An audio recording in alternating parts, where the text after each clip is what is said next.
Obunu gini kama chozunu Imana chukwa koti womo Onyele miu Nyelu yumi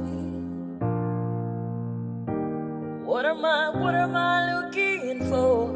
See my God, he don't bless me, yo. He give me you. Obuni kife la chasha so. Obuni kife me chasha me. My baby, you know, say you go love me. Hey, yeah. I do go. I could go. When I call your name, Shakara for me. Oh, Roma, I will be your Romeo. You go be my Julie.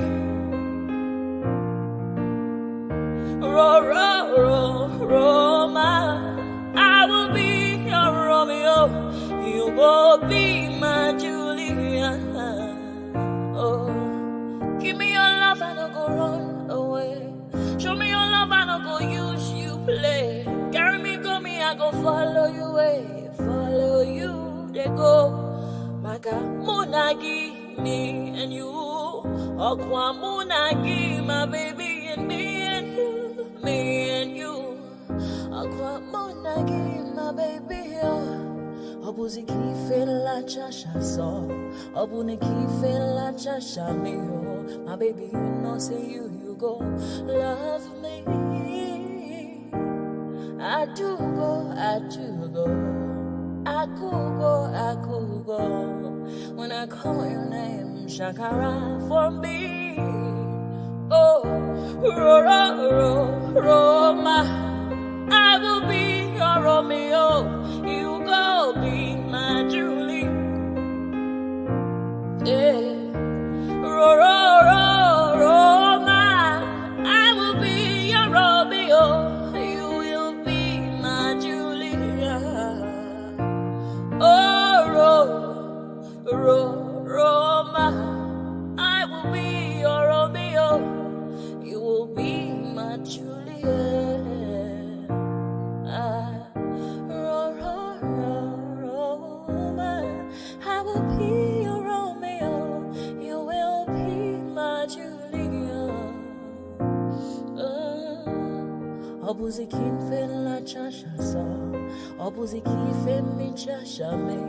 My baby, you know, say you gon' love me.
Okay now. Okay.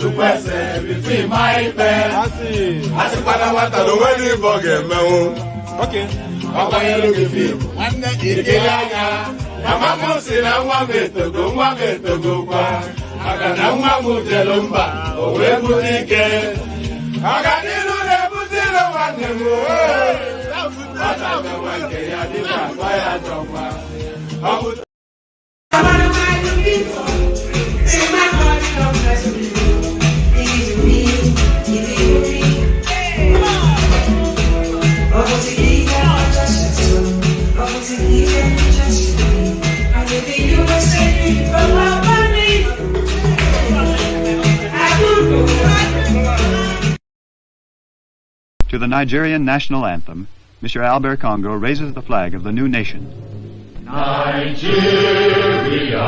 we hail thee, our own dear native land. Though tribe and tongue may differ, in brotherhood we stand. Nigerians old and proud to serve our sovereign fatherland. Our flag shall be a symbol that truth and justice reign. In peace or battle honored, and this we count as gain. To hang on to our children a banner without stain. O God of all creation, grant this our one request. Help us to build a nation where no man is oppressed. And so with peace and plenty, Nigeria may be blessed. Ẹ̀jẹ̀ mi ni ẹ kí n gbọ́, àkọ́bí ewé ayò, ewé tún léje, ìtún ló ní ọ̀tún ẹ̀ ṣe, ìfà ló ní kan fà ẹ̀ mọ́ra, àìbínú gbogbo àtàrẹ, gbogbo méjì ọkà bàbà, gbogbo mẹ́ta ọkà wáṣẹ́, orí ló túmọ̀ ẹ̀dùn, gbogbo ọ̀nà ní túmọ̀ ẹsẹ̀. Akọni ìmọ̀ tú ìmọ̀ ọjọ́, ìmọ̀ èmi ni wọn kì í dálẹ̀. Bọ́bá lọ mẹ́lẹ́mọ́, wá fi jóye ẹlẹ́mọ́. Akọni wọ́n bá lọ gbé fèrè, wá fi jóye ẹlòkò. Bọ́wọ́ wọn bá tẹ̀lé, wá fi jóye aláre. Àwọn mẹ́tẹ̀ẹ̀ta parapọ̀, wọ́n wá jọ ń pẹ́ mọ́, ẹ̀ẹ́mọ́ olóko jẹ. Wọ́n ń pa Akíntọ́lá, Akíntọ́lá ọmọ Ògún. Wọ́n ń pàdé Ìyọ̀dà, ọmọ Àtàlàbọ̀bà. Àkọ́bí wọ́n ń pàdé Ṣàtàdàdẹ, ọmọ ọba Ìjẹ̀bú Mèrè. Aṣíwájú odò gbólùkẹrẹ, ajagun lólòdì ọ̀run. Tó o bá ṣe pé tìyẹ, tó o bá ṣe pé tìyẹ, lọ́ bá ń darí jọ wí. Àgbèrò ni kò ń gbọ́wọ́, ọ̀bọ ti ṣìgìdì máa gbé, àgbétì ló máa ń gbé, àyàn ti ìdàyàn ewúrẹ́. Ọlọ́run dákun má padà lẹ́yìn ẹ̀, ó má gbàgbé ọ̀rọ̀ tẹ́. Aṣíwájú ọ̀rọ̀. I'm going to be president of this country, whether you like it or not, and I will preside over the affairs of this country, including presiding over you. I think you must start adjusting to that reality. The sooner you do that, the less chest pains you'll have when that reality comes. I wish I go back to the old days when I used to be the kid in the 3rd grade, playing in the street with my homies all day. Cause we live so fast, now we can't relate. We come a long way, money can't wait. And no worry about a thing, happy all days. This is how we live, we cannot complain. And nobody leave, keep the old plans. Hey, when I'm better, I'm in Garti. Mingari Zuda Kari Party. Kodo min moni do min darti yo goto fone borni bucket as a party and winam better o min garti min gari zude kadi party kodo min moni do min darti yo goto fone borni bucket as a party ay tuwa gamne weli focus souvenir de film hanki wana hande hanki jamon bale sim min nyalla fije nange jamon lengi mbade tin on sa kuran ala wura men ko jaro find sifti namo ala chifti ala ind idi now will the And there it is right there. Whatever that chap just said is exactly what it is. So whatever he just said there is exactly as it is. So good day to you, good to be in your company, and how are you? So good day to you, good to be in your company, and how are you? Another day, another woman went to most session. It's now the backdrop to your everybody now schedules it, of course. And you know, as soon as you spend a moment here, you are captive for life. The only thing that avoids it is when I don't stream. So if I am streaming, then it's almost guaranteed that you will be here. But are you spreading the word, though? That's the thing.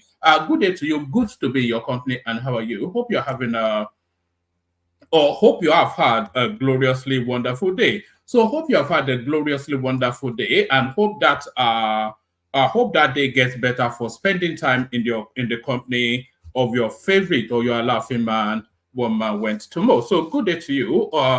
So click on like, as I think I've already said that. Click on subscribe. So we need to get numbers up, and the way to get numbers up is by your participation. So if I'm asking you to click on like, it's only really, and that costs you nothing, by the way. It's just a flick of a button. So if I'm asking you to click on like, it's only because that then cascades us up the algorithm of the YouTube space. So that YouTube knows that there's activities going on there, and then they recommend it to even more people. So that's how spaces expand. They call it engagement. So that's just that flick of the like button is an engagement that is noted by YouTube.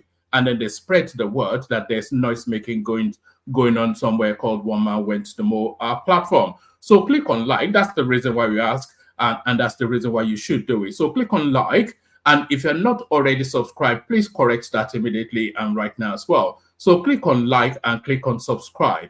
If you want to be an active combatant, if you want to be part of the thrust and parry, the cut and joust, the feint and punch and whatever it is, the set 2, that is the One Man Went to More experience. If you want to be part of the set 2, that is the One Man Went to More experience, then click on that hyperlink that says StreamYard. Up it pops you into a studio space. Soon as I finish delivering the body of the talking points, I'll let you onto the screen, invite your thoughts. Nothing complicated, nothing complex. It's just as simple as I just said.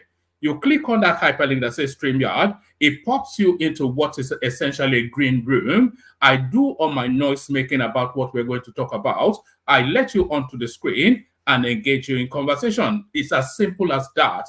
So it's just that simple. And we do need new voices now. We've not broken in a new voice for quite a few weeks now. So let's break in a new voice. And the $sign at the bottom of the YouTube screen, you see that €5 showing under Isaac Ojo's name. He clicked on that $sign and is super chatted towards the platform. So you join Isaac and the sugar daddy of the platform, of course, are you. Also, you join them in all that. So we have the anticipation of a minimum of 5 super chats per stream. So two in. If one person super chats more than once, that still counts as 1. So we have the anticipation of 5 different people super chatting every single stream. So we're 2 in, 3 to go. But we don't cap it at 5, but that's the bare minimum. So all that, click on like, click on subscribe, click on the hyperlink that says StreamYard, the $sign. The $sign, by the way, is discretionary. That is entirely at your discretion. highly recommended, but not at all compulsory. But of course, it's essentially if you have any, if you feel that okay, they're doing reasonably well, then you can do that. So enough of my noise making. Let's launch straight into it. So we launch straight into it by teleporting back to the past. So this is a blast from the past somewhat. You know, if you remember this clip, these two, I'm about to play you two clips now. If you remember these two clips, then it dates you. Then I pretty much know how old you are, roughly. So let's kick it off with this one. That's if it plays.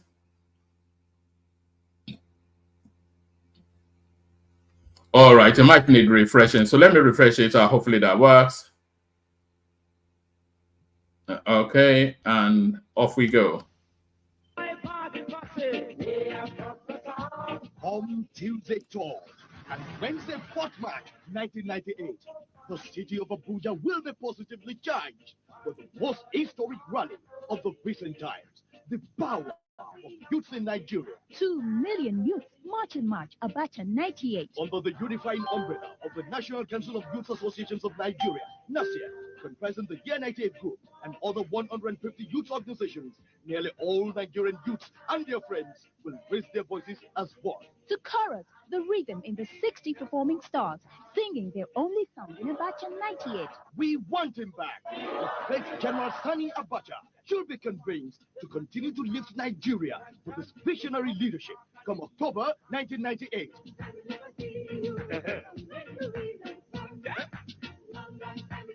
Experts will be there live to support the youth. Venue once again, New Parade Ground and 9 other locations in Abuja. Time 48 hours non-stop. Date 3rd and 4th March 1998. No work, no school, and no sleep. The youths are saying, join us to convince General Sani Abacha to continue his visionary leadership come 1998. March in March, Abacha 98. It's another pilgrimage. Be there. All right. So like I said, that's a blast from the past.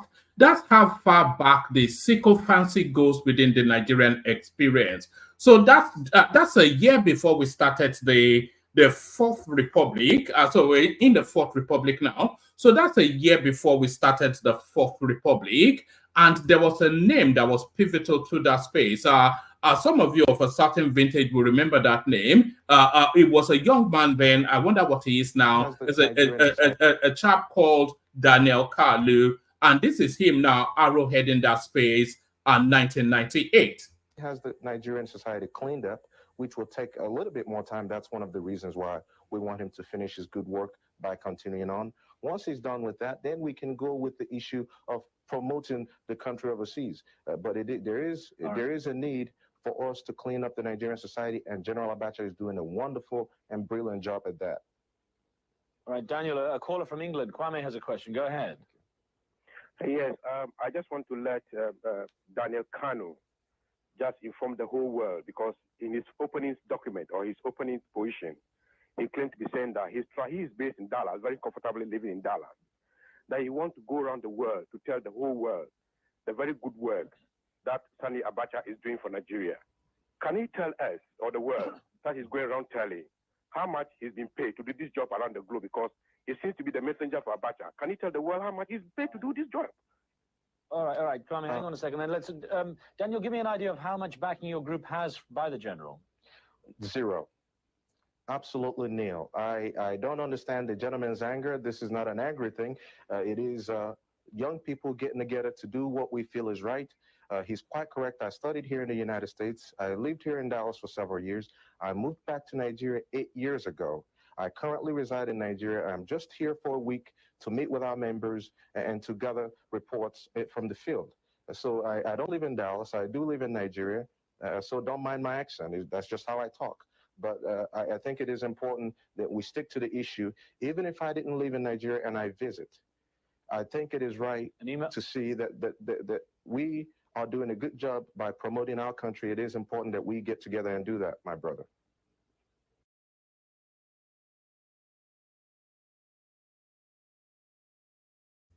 Sorry, I was muted. So there it is. That's a blast somewhat from the past. that is the birthing. That was the year before Nigeria's latest incursion into democracy. So that was 1998. And this guy now, this guy here, Daniel Kanu, his name is.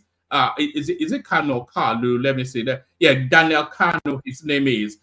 This guy right here, he was advocating for the continuation of an Abacha regime. He was inviting that Abacha transmute from a military dictator to a civilian ruler. You know, that sort of African style, what they have in places, God-forsaken places like Uganda, Kenya, all these godless countries. You know, it was inviting that Nigeria follow along that path.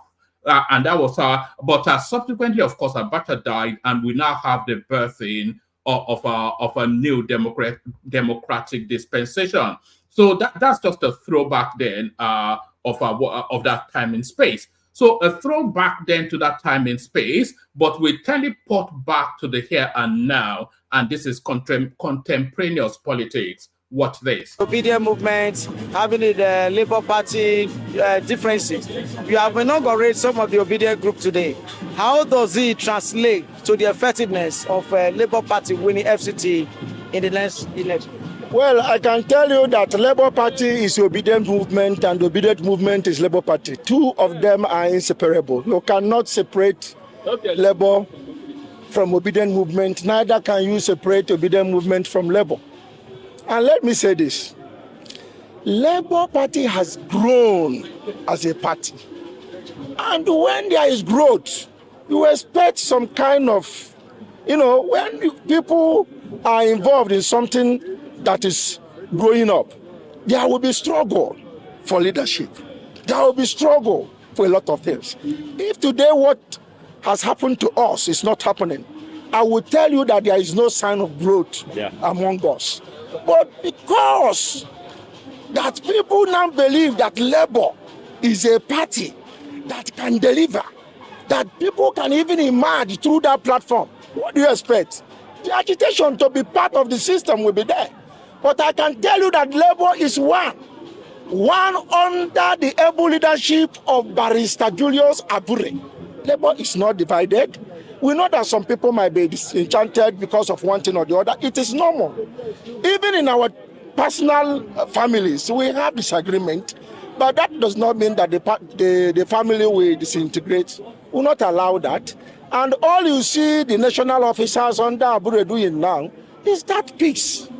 Everybody is interested in making peace because peace is what will continually propel Labour going forward.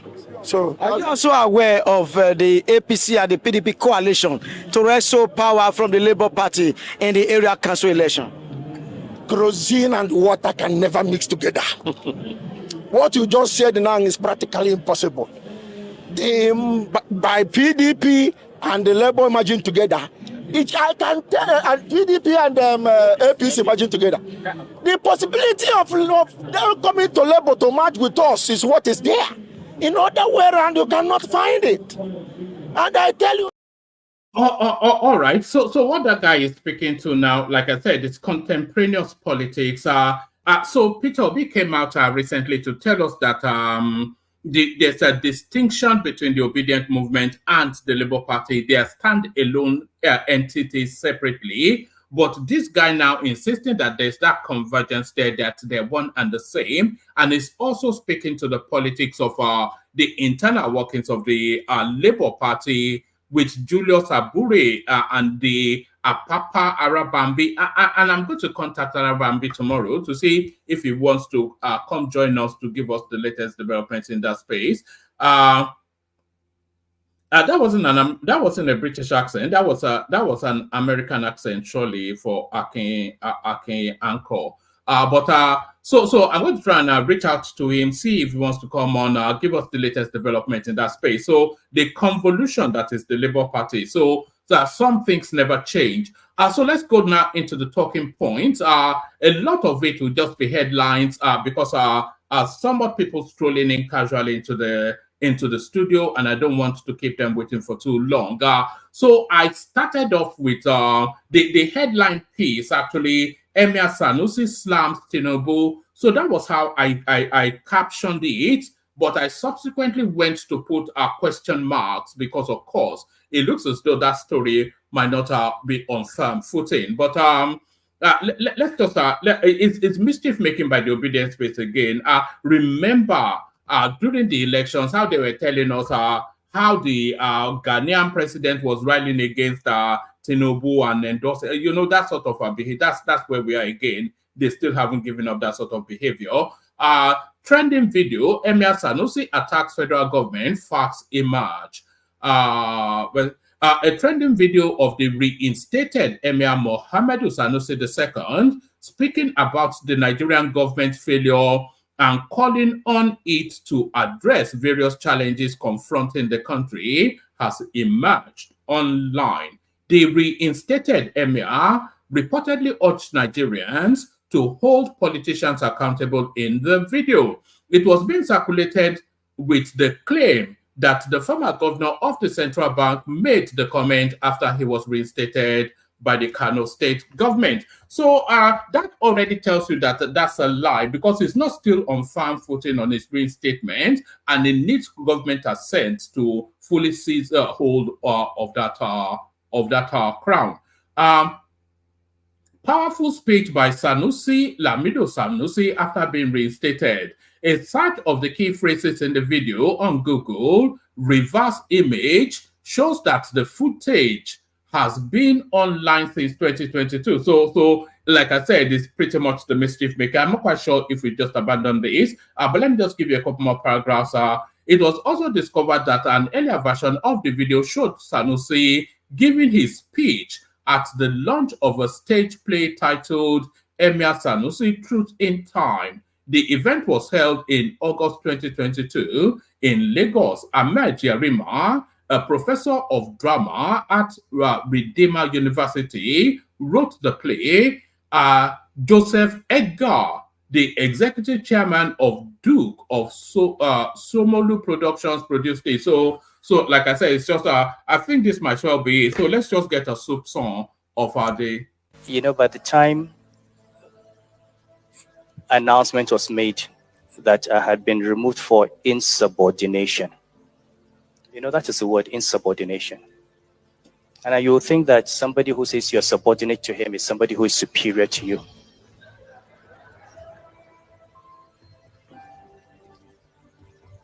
And like I said in Abuja, I have my record of service. My father has his record of service. My grandfather has a record of service. We cannot be intimidated by somebody because you're president or you're a governor, and we cannot tell you that you're wrong. All right. I think that's enough of that. When it started with when I was removed as governor, that tells you then that it's just mischief making by the obedience space. So mischief making by the obedience space, mischief making now by Tinubu. Tinubu names Abuja Road after Chinua Achebe.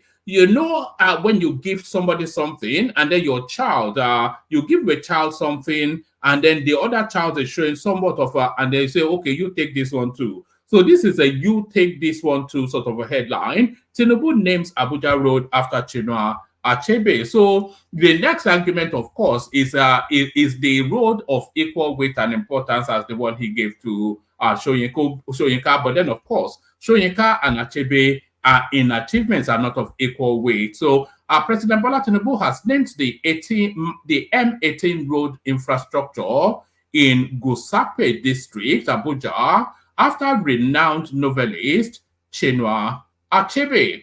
Tinubu stated this during his address at the inauguration of the road in Abuja on Saturday, June the 8th. This was made known in a post by Special Assistant to President Tinubu on social media, Olusegun Dada. So not even an important person made the announcement. He wrote, President Bola Tinubu, that is, okay, you take this one too, sort of a thing. But let's go on to this. Good news reports predicts three sources Nigeria will get dollars in 2024. So a recent quarterly statistical bulletin from the Central Bank of Nigeria, CBN, has highlighted that foreign exchange FX consumers consumed more dollars in the 3 months ending in December 2023 than they did in the previous quarter.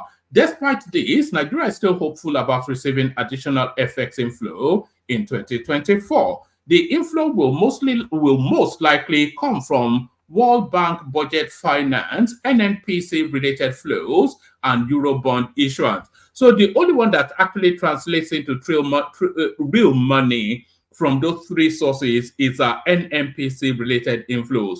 So World Bank budget finance, that will be some sort of a loan. Euro bonds, you already know that they are loans. So the only actual real money, earned money, is the NNPC related inflow.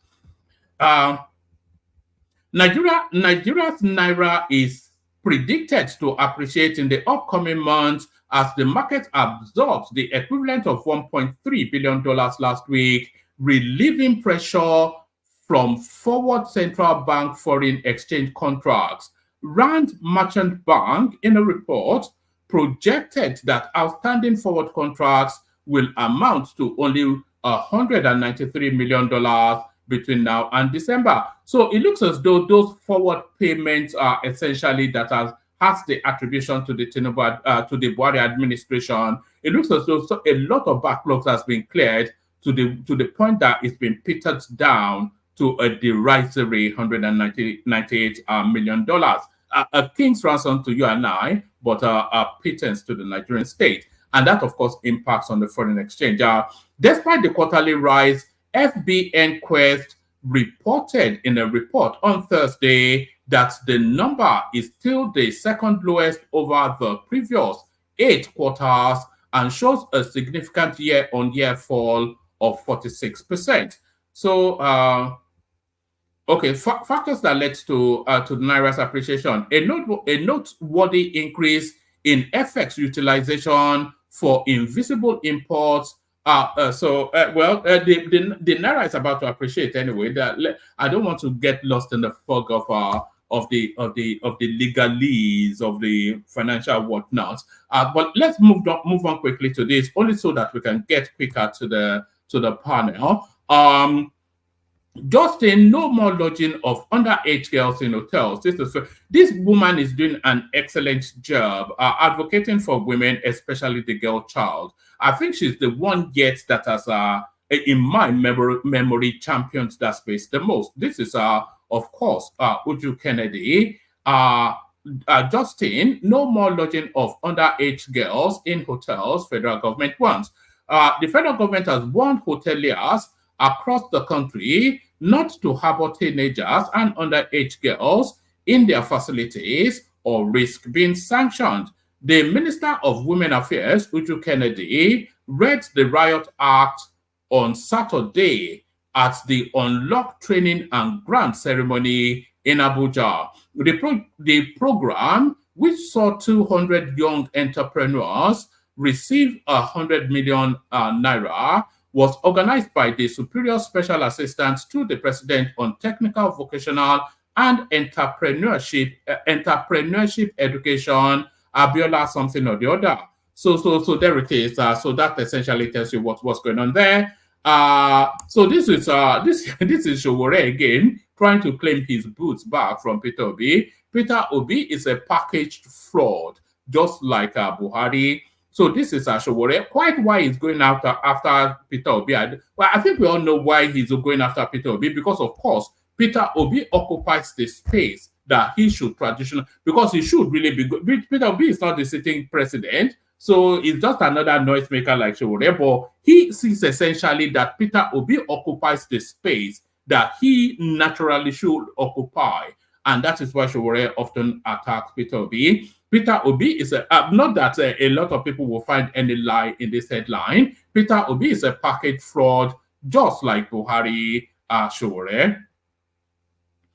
Sowore made this claim in a recent no holds barred interview with correspondents, wherein he disclaimed certain misconceptions about his perception of the former Anambra State governor. The AAC presidential candidate has never hidden his disdain for the political class, especially those who have had the opportunity to serve in one capacity or the other. he has been a constant thorn in the flesh of President Bola Tinubu since the time the latter held sway as the Lagos State governor. He also didn't spare Tinubu's predecessor, Muhammadu Buhari, of criticism throughout his 8-year tenure. In the build-up to the 2023 election, he was severely critical of Obi, who was driving the Labour Party movement as a third force after dumping the People's Democratic Party, PDP, etc., etc. So representing himself as a youth-centric candidate and has always advocated for a revolution that would lead to the dislodgement of the current ruling class for well-meaning and young Nigerians to take over the reins of the country. He asked why he was not sold on the Obi movement, even though many Nigerian youths were gravitating towards the Labour Party torchbearer. The activist said he has a general disdain. He has a general disdain for dishonest politicians. So I wasn't even going to read this, but now I'm in it now. What is true is that I have a general disdain for the dishonesty of Nigerian politicians. I have disdain for lackluster performance, and whenever anyone then comes up as a politician or who wants to run Nigeria, they come with this fraudulent packaging. My default position is to warn people first and then expose them later. My position about Peter Obi has been consistent, the same way my position about Tinubu has been consistent. It is only that the people who are now on the internet as influencers were not born at the time when I have been against all these terrible politicians, including those in the military. Otherwise, you would have known that in 2006 to 2008, I was the first to expose Tinubu's drug history in Chicago. But the people who now follow Peter were not interested at that time because it wouldn't favor them. But in 2022, they suddenly realized that Tinubu was a druggie and took it and ran away with it without giving credit to Sahara Reporters, which was the platform that was used in publishing it at the time. So that is Showore doing his usual ding-dong diddly. It's I don't know, man, that guy. But let me go on to this. Tinubu receives bill on regional government next week. So they debunked this, but it keeps flashing up within the news cycle. Drafted by Dr. Akin Fakunda, a retired director in the Federal Civil Service, the bill is titled A Bill for an Act to Substitute the Annexure to Decree 24 of 1999 with New Governance Model for the Federal Republic of Nigeria. It seeks, amongst others, new extant laws to be cited as the Constitution of the Federal Republic of Nigeria New Governance Model for Nigeria Act 2024. Recall that a copy of the draft, which circulated on social media last week, was said to have been submitted to the House of Representatives for legislative action. However, I don't know. It looks as though that storyline still getting somewhat of a traction. But there it is. But this one I really want to bring you. President's son has huge capacity. Mixed reactions as Sokoto governor names road after Sheyi Tinubu. So I think there was actually, yes, there it is right there. The politics of sycophancy is embedded into the DNA of the Nigerian politician. What has Sheyi Tinubu ever done in his life? Sheyi Ahmed Bola Tinubu Road. But his name is not, I'm not even sure there's any Bola in his name. It's Sheyi Tinubu now, and it's not Ahmed either. So I'm not quite sure what that means, but there it is. Sycophancy baked and embedded in the DNA of the Nigerian politician. President's son has huge capacity, mixed reactions as Sokoto governor named road after Sheyi Tinubu. So a few paragraphs from this. Nigerians have started reacting to the claim that the governor of Sokoto State, Ahmad Aliyu, has named a road after President Bola Tinubu's son, Sheyi Abdulaziz Naibi Abubakar, an enthusiast of the People's Democratic Party PDP, shared pictures of the road and name, adding that Sokoto State governor is a big clown. Some Nigerians have taken to the pictures comment section and expressed mixed feelings about the development. So let's just get a flavor of some of the reactions. A Nigerian with the handle Caps and Classics said, "I don't know if you know that the president's son has a huge capacity and influence in this government. Don't blame the governor.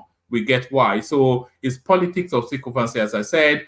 This is another straggler, another element, and this is what he or she has to say. Most important is the road project for the development of the state. The name is unnecessary. It can be changed. And we take one more. We take two more. Another contributor, it says, state what the kind. I don't know. This is how it's been written. State what the kind of governor, or that should be says, or states. States what kind of governor. I don't know. Let me just read it verbatim. State what the kind of governor state has. What did Sheyi Tinubu contribute to Sokoto that deserves such honor? This hypocrisy will continue downgrading the image of northern politicians. Allah, yeah. I won't attempt the rest so that I don't blaspheme. One last one. If you can't go through the father, you go through the son. My concern is how much would have been spent to mount the board. So it doesn't really matter how much would have been spent to mount the board, because of course the board would have been mounted anyway, irrespective of whichever name is on it. But that's the politics of sycophancy right there. The politics of sycophancy to the politics of tight words. We can't pay 60,000 minimum wage, governors. So I think the latest offerings now is 62,000.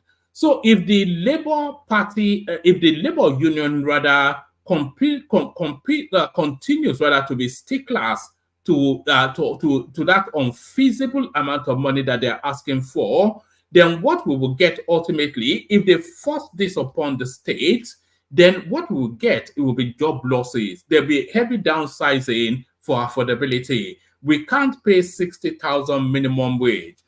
Governors, Lagos State can pay it, of course, but then outside of Lagos State and River State, I cannot see any other state that can afford it. The 36 state governors on the platform of the Nigeria Governors Forum, NGF, has said that the 60,000 minimum wage proposal was not sustainable and cannot fly. The governor said if they accept it, a few states would end up borrowing to pay workers monthly. According to the governors, if they sustained the proposed 60,000 minimum wage by the federal government, many states will spend all their federal allocation, their FAC allocation on just paying salaries with nothing left for development purposes. The governors made their position on the matter known in a statement on Friday by the NGF Acting Director on Media and Publicity, Hajia Halima Ahmed. The statement reads,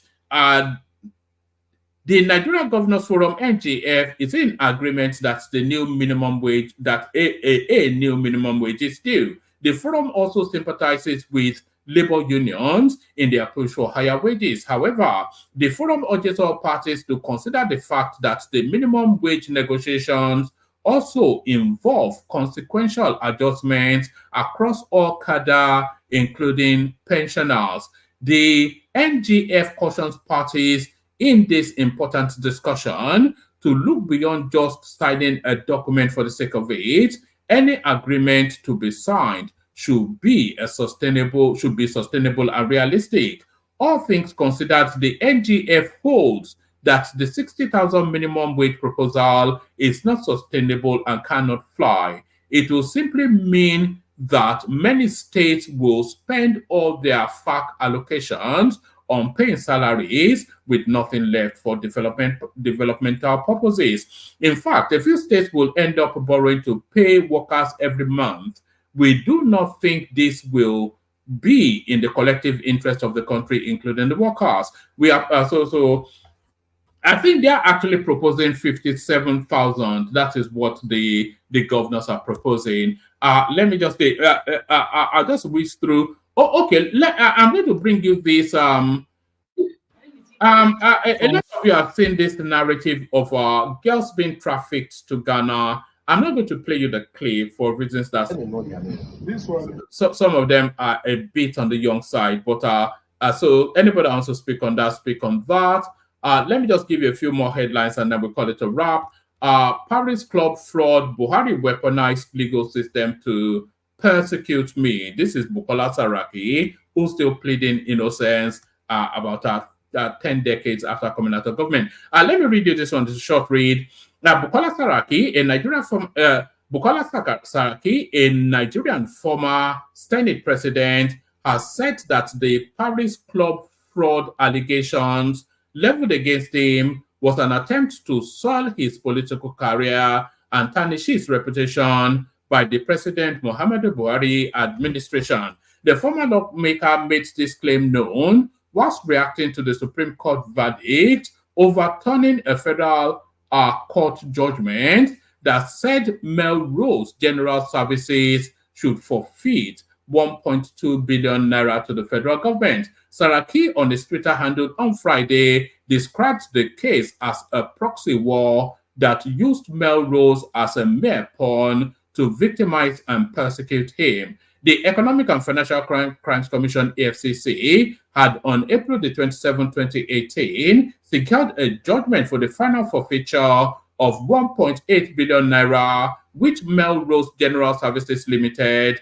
obtained from the Nigeria Governors Forum through false claims. The firm, unsatisfied with the verdict, challenged the judgment of the Court of Appeal, challenged the government of the Court of Appeal, ordering the forfeiture of the money to the Nigerian state. So this is the Supreme Court panel led by Justice XYZ set aside the verdicts of the lower courts and ruled in favor of Saraki. As much as this case was between the EFCC and Melrose General Services Limited, it was a proxy war, with Melrose serving as a mere pawn in a larger scheme to victimize and persecute me. It was always clear that this case was a thinly veiled attempt by the Buhari administration to weaponize the legal system for political gain, Saraki said. The allegations of the Paris Club fraud was nothing more than a smokescreen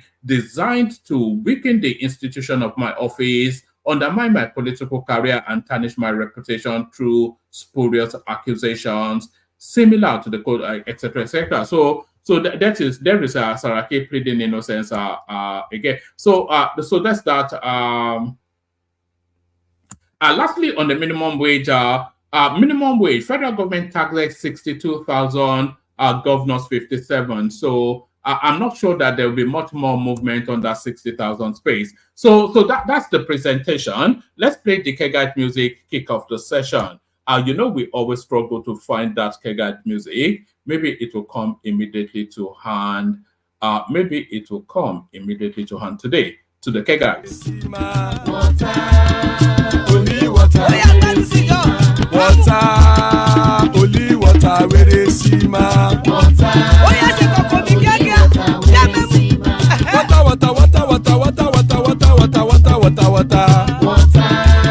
Only water, where they see ma. Hapa oh night oh.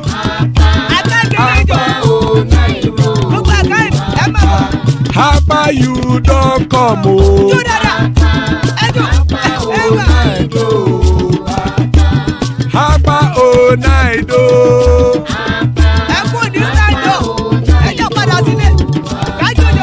Oro keke elemu ye o. Oro keke. kẹ̀kẹ́ rẹ lẹ́mùrè o. Chifu Faila ti kẹ̀kẹ́ rẹ lẹ́mùrè o. Eruku lẹ̀lẹ̀ ẹlẹ́mùdé. Eruku lẹ̀lẹ̀ ẹgbẹ́ ẹlẹ́mùdódò jàre o.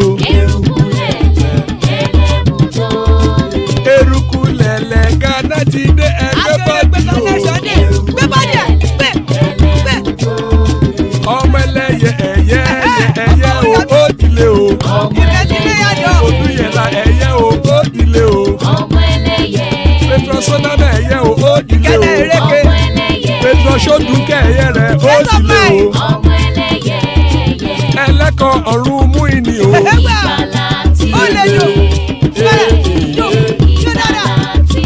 Àkùkọ ọ̀run mẹ́kọ̀.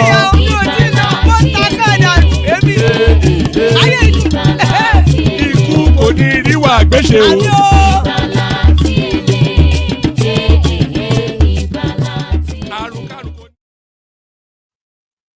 And there it is right there. Ikuko Nuriagweshe may just have nothing to do with us. Joining us, Solly. That's if he's still here. You know, Solly, it doesn't take him a moment to fall asleep. Ekene joins us. Good to have you, Ekene. Isaac Black in the house. Always a delight to say Isaac.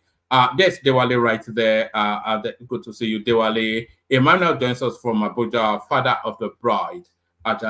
So thank you, gentlemen. Good to be in your company. Still spent plenty of spaces in the studio. Anybody that wants to jump on like a rabbit, hop on. So like a rabbit hop. Let's kick it off with Ekene if it's ready to go. Ekene, you ready? Jagaban. Oh, all right. Whoever wants to go first, just unmute. I hope people can still hear me. I'm here. But I've been trying to talk to you backstage. You went, all right. Coming to it then. I think the headline actually suits because this is almost your sort of conversation.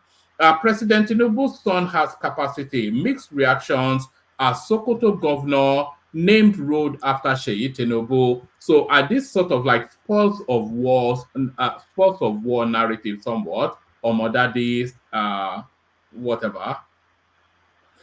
I actually came because of that rumor that they want to do regional governments. I wanted to confirm it was true or not, but I can speak on this topic. I don't. No. You can go to that because the indications are quite strong that the country is looking to transmit into that space.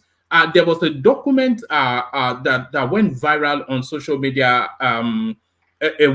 Not even a week, about a few days ago, and then the government quickly comes out to try and water it down. But then, of course, it comes out again. That news, by the way, is all over the news headlines. It comes out again now that it continues to progress through the parliamentary space. So what are your thoughts then? Are you yay or nay? Are you in favor?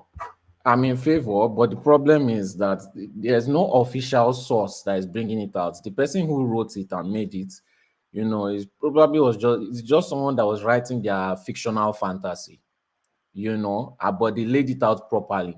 And usually we know how the country goes with propaganda now. They love propaganda and they push fake news very, very fast. But this caught my attention because this is the only fake news that they've pushed that is actually somewhat good news.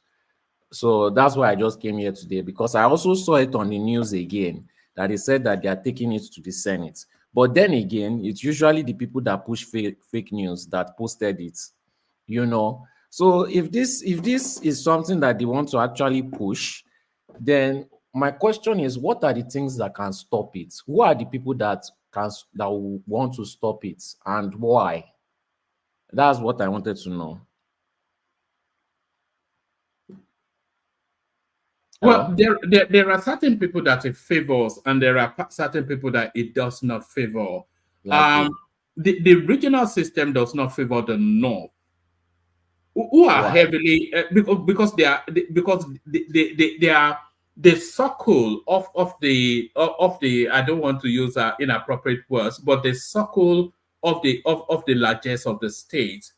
You know, if the country that is demarcated along regional lines, then resources cascades to regions. And then it will essentially starve the north if we have a regional system. But they have every resource we have in the south. They don't have oil, which is the pork belly fat of the Nigerian state. I think they found oil there some time ago now. Which fine? One cup full of it? Oh, that's not oil. Is that not enough? They have gold now. What gold? Don't worry. They are. Have you not seen the north? It's a poverty-stricken region. So then that means it's just false news now. We're not getting any regional government soon anytime, unless it's second term. I'm not sure that it is false news because it's coming out of somewhere.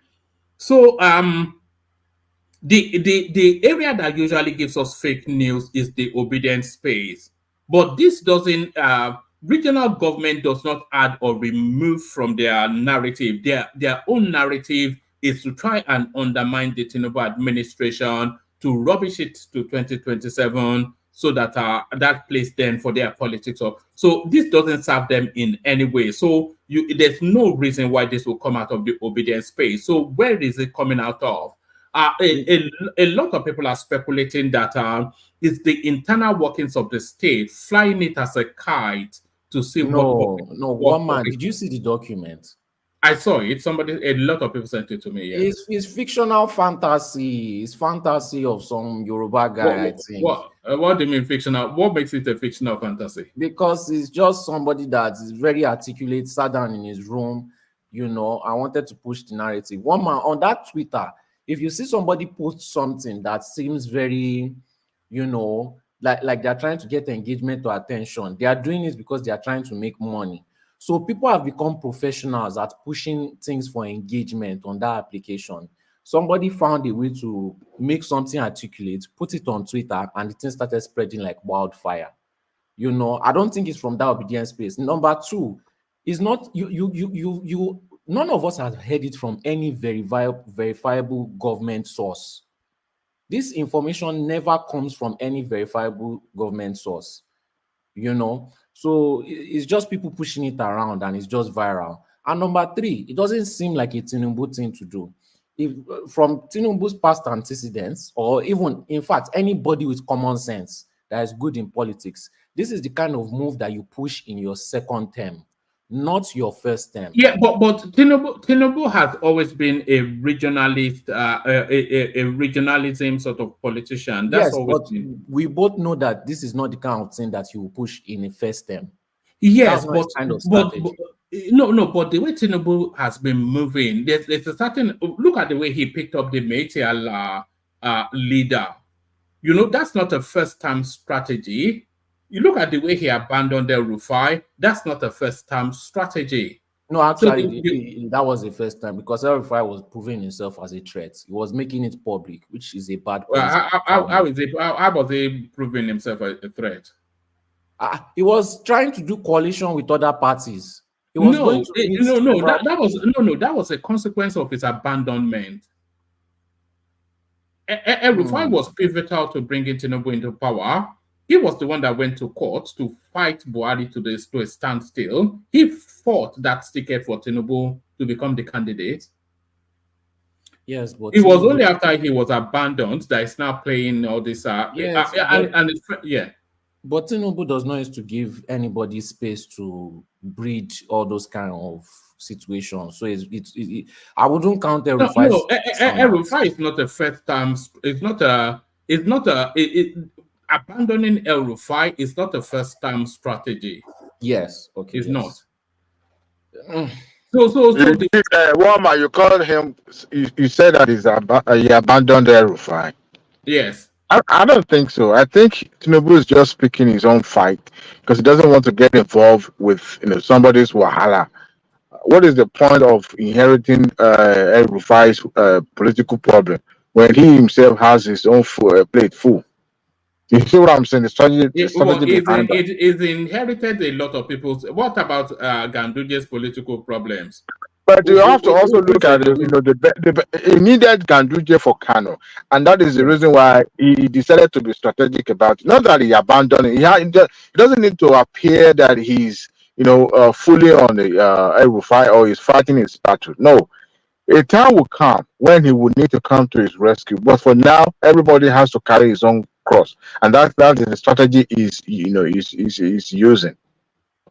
And it's unfortunate that he would do that because we may say that I mean, if you look at the level of ridiculousness that El-Rufai has been subjected to nationwide, even from emanating from Kaduna, that shouldn't have been.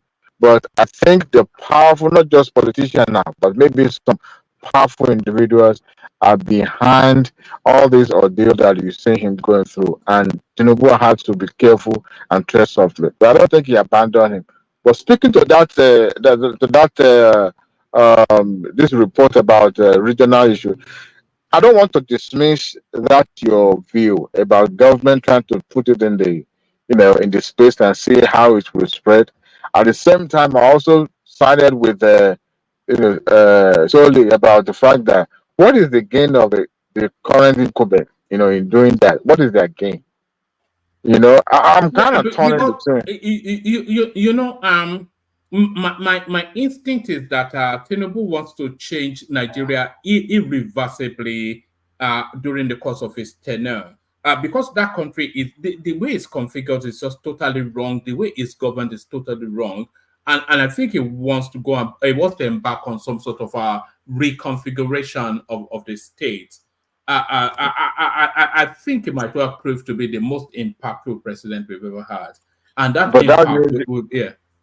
that means he will face a formidable opposition in the second time, because not Yes. everybody, not every state governor will be in favor of that. And if that is the case, and that is going to be so hard, one man, it's going to be really hard. Like you said, Yes. that For, should have been for the first second term. time agenda, not the first time. But you never can tell. Maybe he himself is not even seeing himself, achieving the second time. Maybe it's just look at the AW go for Lenny. Let's just whatever it is. Now that we have power, let's just go ahead and do it. But I don't see that as a think through strategy. I do not see that. But of course, I can't waive the fact that government, they are the chief propagandists. They know how to put things in the space and let it grow with the hope that it will gain momentum and then lash into it. But I think all in all, I'll take side with Solly on this one. I would take side with Solly. All right, back to you, Solly.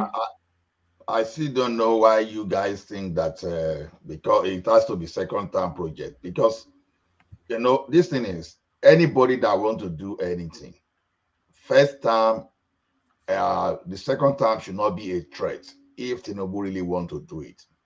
And as a matter of fact, for someone to even be bold enough to try to do this thing, you understand, you never know. Assuming it was true, you never know what has gone underneath. Ola, tell me which governor as of present Nigeria will be willing to be a subservient to another governor. Tell me. Let me tell you, Adewale, that one can be negotiated. Forget story. Now the question is this: No, hold on, Ola. The regional system does not mean that they will cascade, that they will cancel out all the states. I think the states can still exist, but within their sub-region.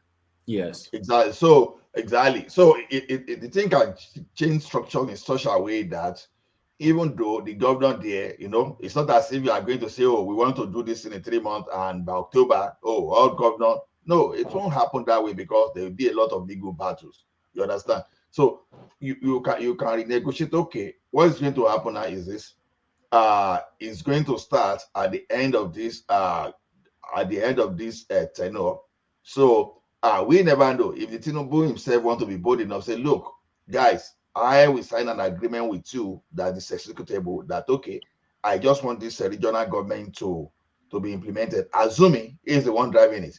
So, and no threat to your career. We just want to make sure we have the right constitution. So it is not a one-way thing that we think, oh, because they want to do it, they will go against. No, that is for those people that don't know about negotiating politically. So if you negotiate it properly, as far as I'm concerned, in that country, anything is doable. the way it's only when you don't have your political capital, you do not negotiate perfectly. So, to me, and if there's any time to do regional restructuring, it is now. You don't allow what happened in the past, in the recent past, you don't allow it to cool down and start changing the story.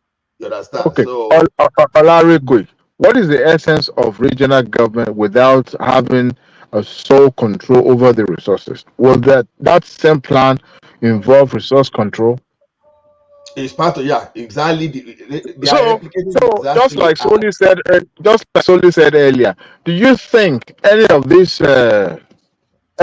states in the north that does not even have much resources would be willing to let the resources in the south go to the regional government in the south?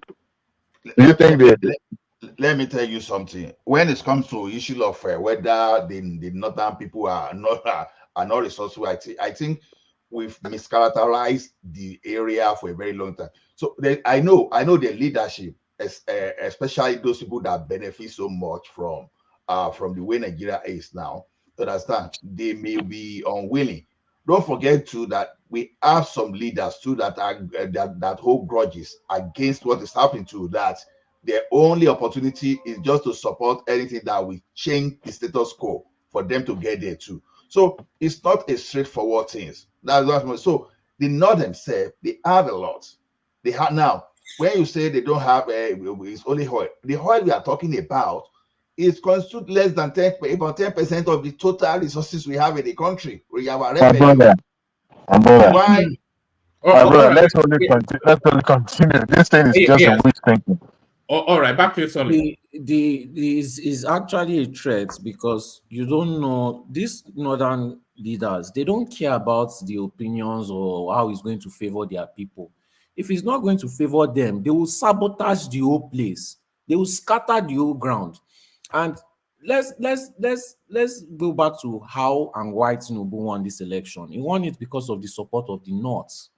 He already has people trailing him behind for that second election. Usually, people don't usually try to fight for that second election, but since Jonathan's time, people are vying for that position when it comes to second term. So you don't know, anything can happen. These northerners, the reason why they may not want it to go to maybe PDP or Labour Party is because they may think that the South will hold it for another 2 years again before they finally bring it to the North. But if they calculate that this regional government is not going to favor them, they will rather give it to another Southerner that will not do it. And they will wait till their time goes and they've looted enough. They don't care about the well-being of their people at all. Let their people turn to Amajiri. In fact, they will look for a way to, in fact, it even favors them because that's more voters. So it's very dangerous. It's a very, very dangerous move to be making during first. It's not from all that I know about Tinubu, all past antecedents, it's not something that I would ever see him doing in first term, ever. He doesn't try to make his part harder. He tries to make it smoother, and he leaves no stones unturned. So All I right. want to bet and gamble. I won't bet that way. All right. Let me take you to another talking point. Tinubu names Abuja Road after Chinua Achebe. So do you think this is sort of like a consolation prize off the back of naming a big highway after Soyinka? Yeah, it's something that he used to do. He likes to do all these kind of things. Me, I don't see the point in doing it because it's never really appreciated. But it's something that he does all the time. I don't support it though. But what can we do? You don't support it. Why don't you support it? Do you support the road being named after Wole Soyinka? I do support that. But you don't support a road being named after Achebe? Yes. Why? Because it's never appreciated. It's just going to be thrown back at his face. I don't support giving prizes to people that are not supporting. It's not doing it for political accolades. It's doing it to acknowledge Achebe's contributions to the Nigerian state. I still don't support it. Enough of all these consolation prizes. If you want to, if I may ask, Sorry, I beg just a second. If I may ask one man, what exactly did Shina Achebe contribute to Nigeria State? It's one of the most notable African playwrights. It is one of the greatest. Other than that, he created division. While this man was going to die, he wrote a book that could have. It wasn't a playwright, it was a novelist, one man. Well, an author then, yeah.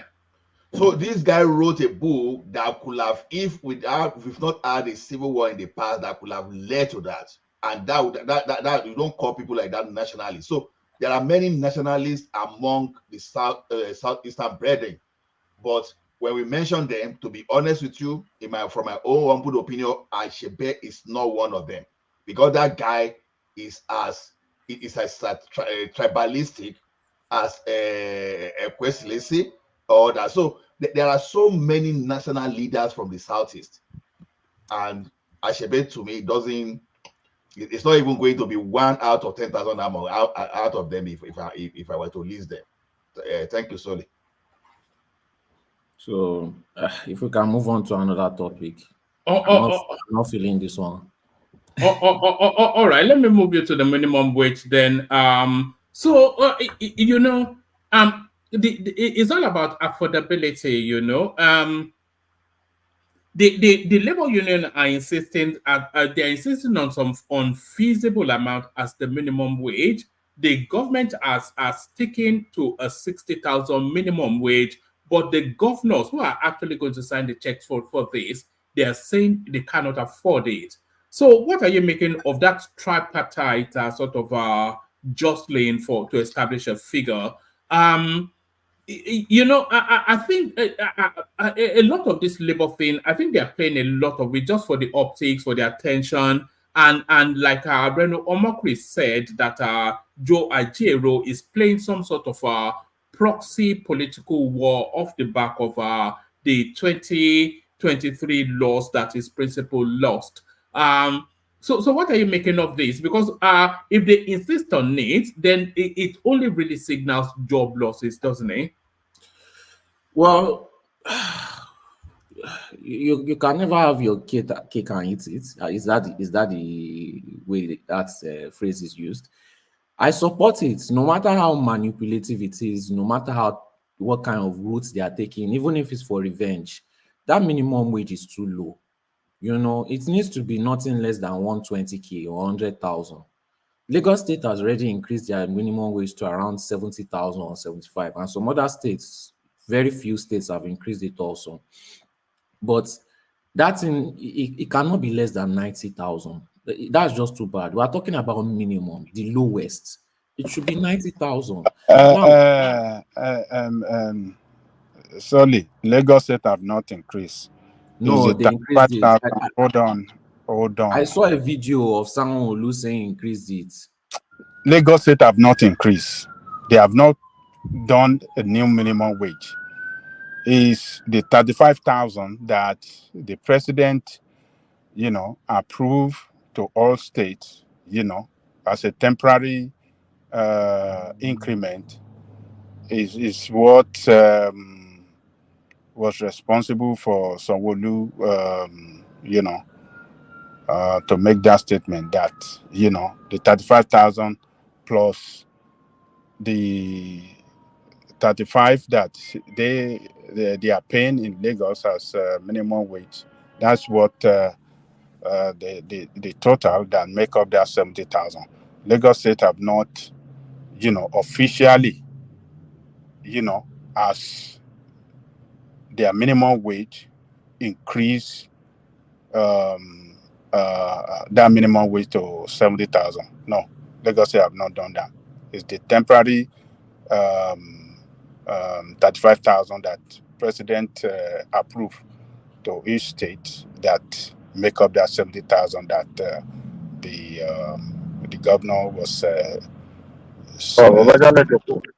Yeah.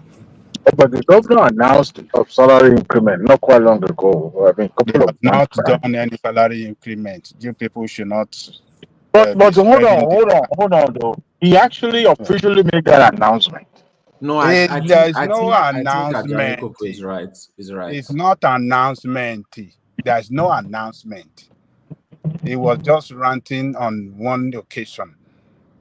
They have not increased the minimum wage of workers in Lagos to 70,000. It's not officially done yet. So don't let us be spewing propaganda here that Lagos they have not done nothing. It's still the No, no, minimum wage no, of but they are 30,000. still earning 70,000, right? Ajale they are still earning 70,000 because it said that I don't know how the scheme runs that Did you Lagos did you federal did you government. listen? Did you listen to what I said? He said it's temporary. It's a Okay, temporary payment. What make okay. it up to 70,000 is that 35,000 that the president gave to each state to give to their workers as to cushion the effect of this devaluation and this thing prior to when agreement to be made with what do you call it, um, Inflation. the labor, prior to reaching agreement with labor on minimum wage.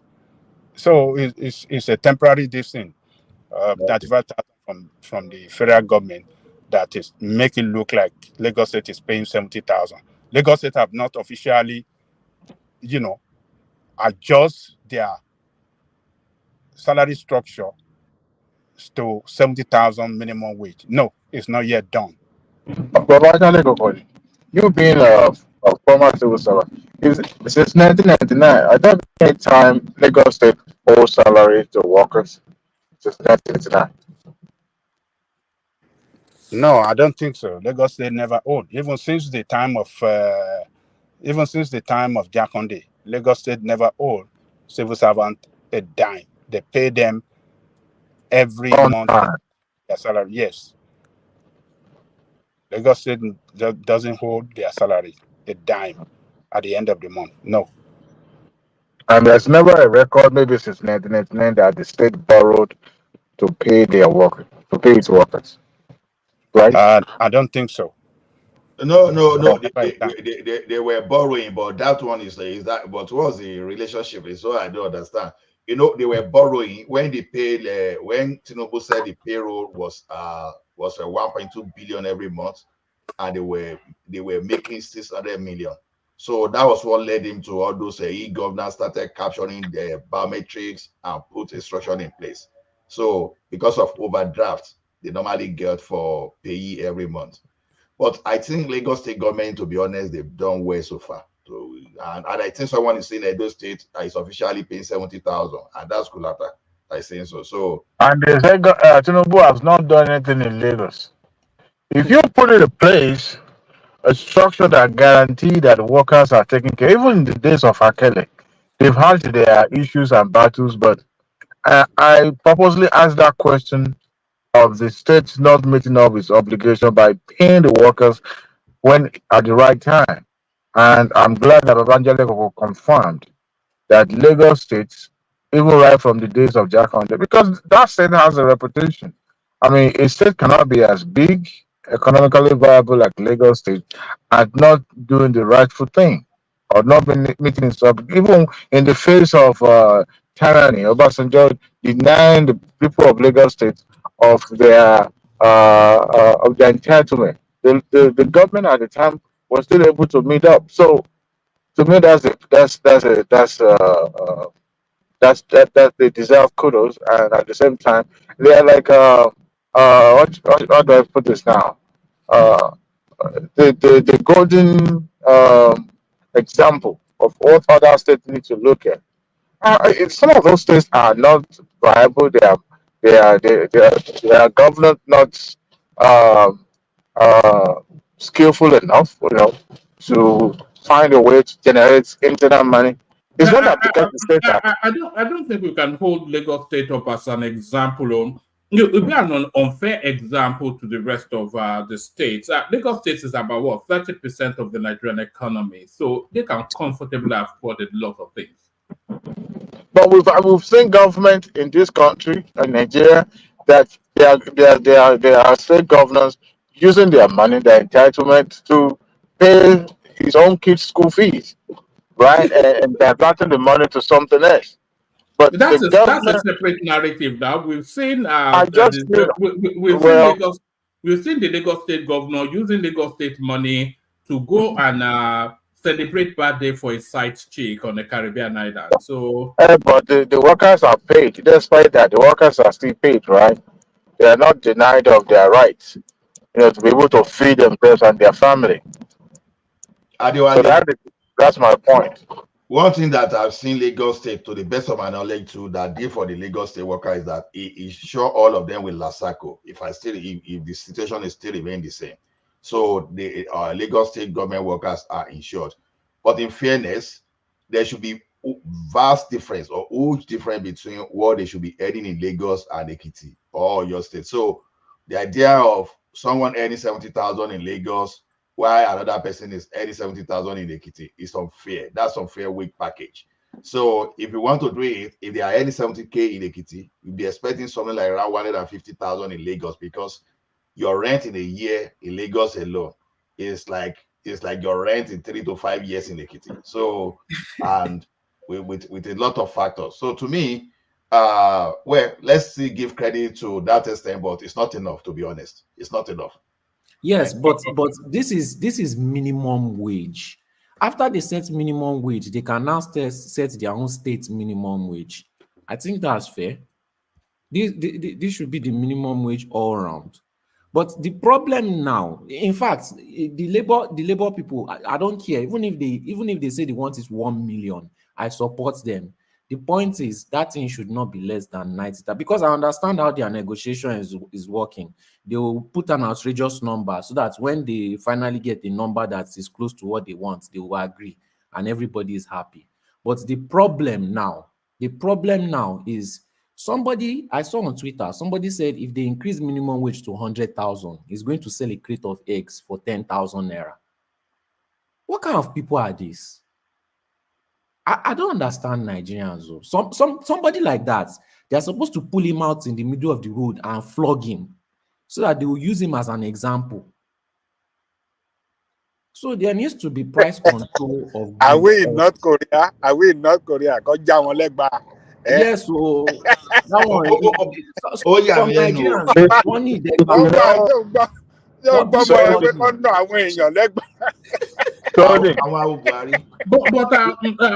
what I thought it doesn't understand is, I think we've discussed it endlessly. If they double the minimum wage and they are even asking them to quadruple it, nobody in the market will keep their price the same. We all know that they will keep the prices the same. But why? What does that have to do with price increase? Increase of minimum wage. 1 minute. Increase of minimum wage is set to fight inflation. But these people want to use inflation to fight the increase of minimum wage. When there's too much money at wash, it's an additional money washing into the system. So the prices at the market now stays consistent with the level of money in the system, the earning potential, the purchasing power of the people. So if the purchasing power quadruples, then the prices cannot stay the same. It's just basic economics. Why not? Is the cost of production did not increase? Solly, this is it. Now, let's assume that we have 10 people that were unable to eat egg before. Well, so you now increase the wage now. Maybe 10 people were the one consuming egg before, and you have just 10 egg. So you've now added 10 to those people, 10 that were able to consume 10 egg before. You now have 20. So 20 people now want to buy 10 egg. And the person in the market will now do something like, oh, there are more people coming for my products. And the products, the egg, you have not increased in numbers. The first thing you want to do, you want to give to the highest bidder. That's the way market look at it. Okay. So this one is everywhere, not only in Nigeria. No. Let me interject. Can I interject, please? The cost of production. No, this is the point of price control. Did the cost of production of that egg increase? If the answer is no, listen to market forces is what yes, but government can put control on market forces if they'll be going to shoot them over the price. They'll go and flog them over. Minimum wage can increase. Hold on. Minimum wage can increase the wage of the producer. Hold on. I think Isaac wants to come in. Isaac, come in. Yeah, I want to interject. You see this the statistics that we make, the government, working on the economy and all that. I think Nigerians, it's high time we live, we abandon that for at least. It's high time we abandon that. I'm talking to Nigerians now, the common Nigerians. It's high time we abandon that high level thinking and then use our common sense. At least we can make things better for ourselves. You see what happened one day? Somebody went to the market to go and begin to interview these people that sells, all these women, local women in their shops in a very big market.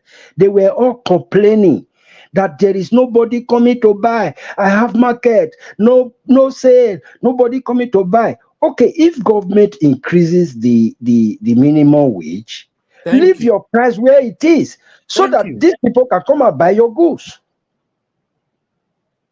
But you will see these people at the end, by the time they hear that it has been increased, they will begin to increase their prices. That is just normal. Hold on. Let ASAP come in. ASAP. See, Mr. Isaac, there are some things that are laws that have been existing. That, just like we have in physics, we have laws of physics. There are laws of economics.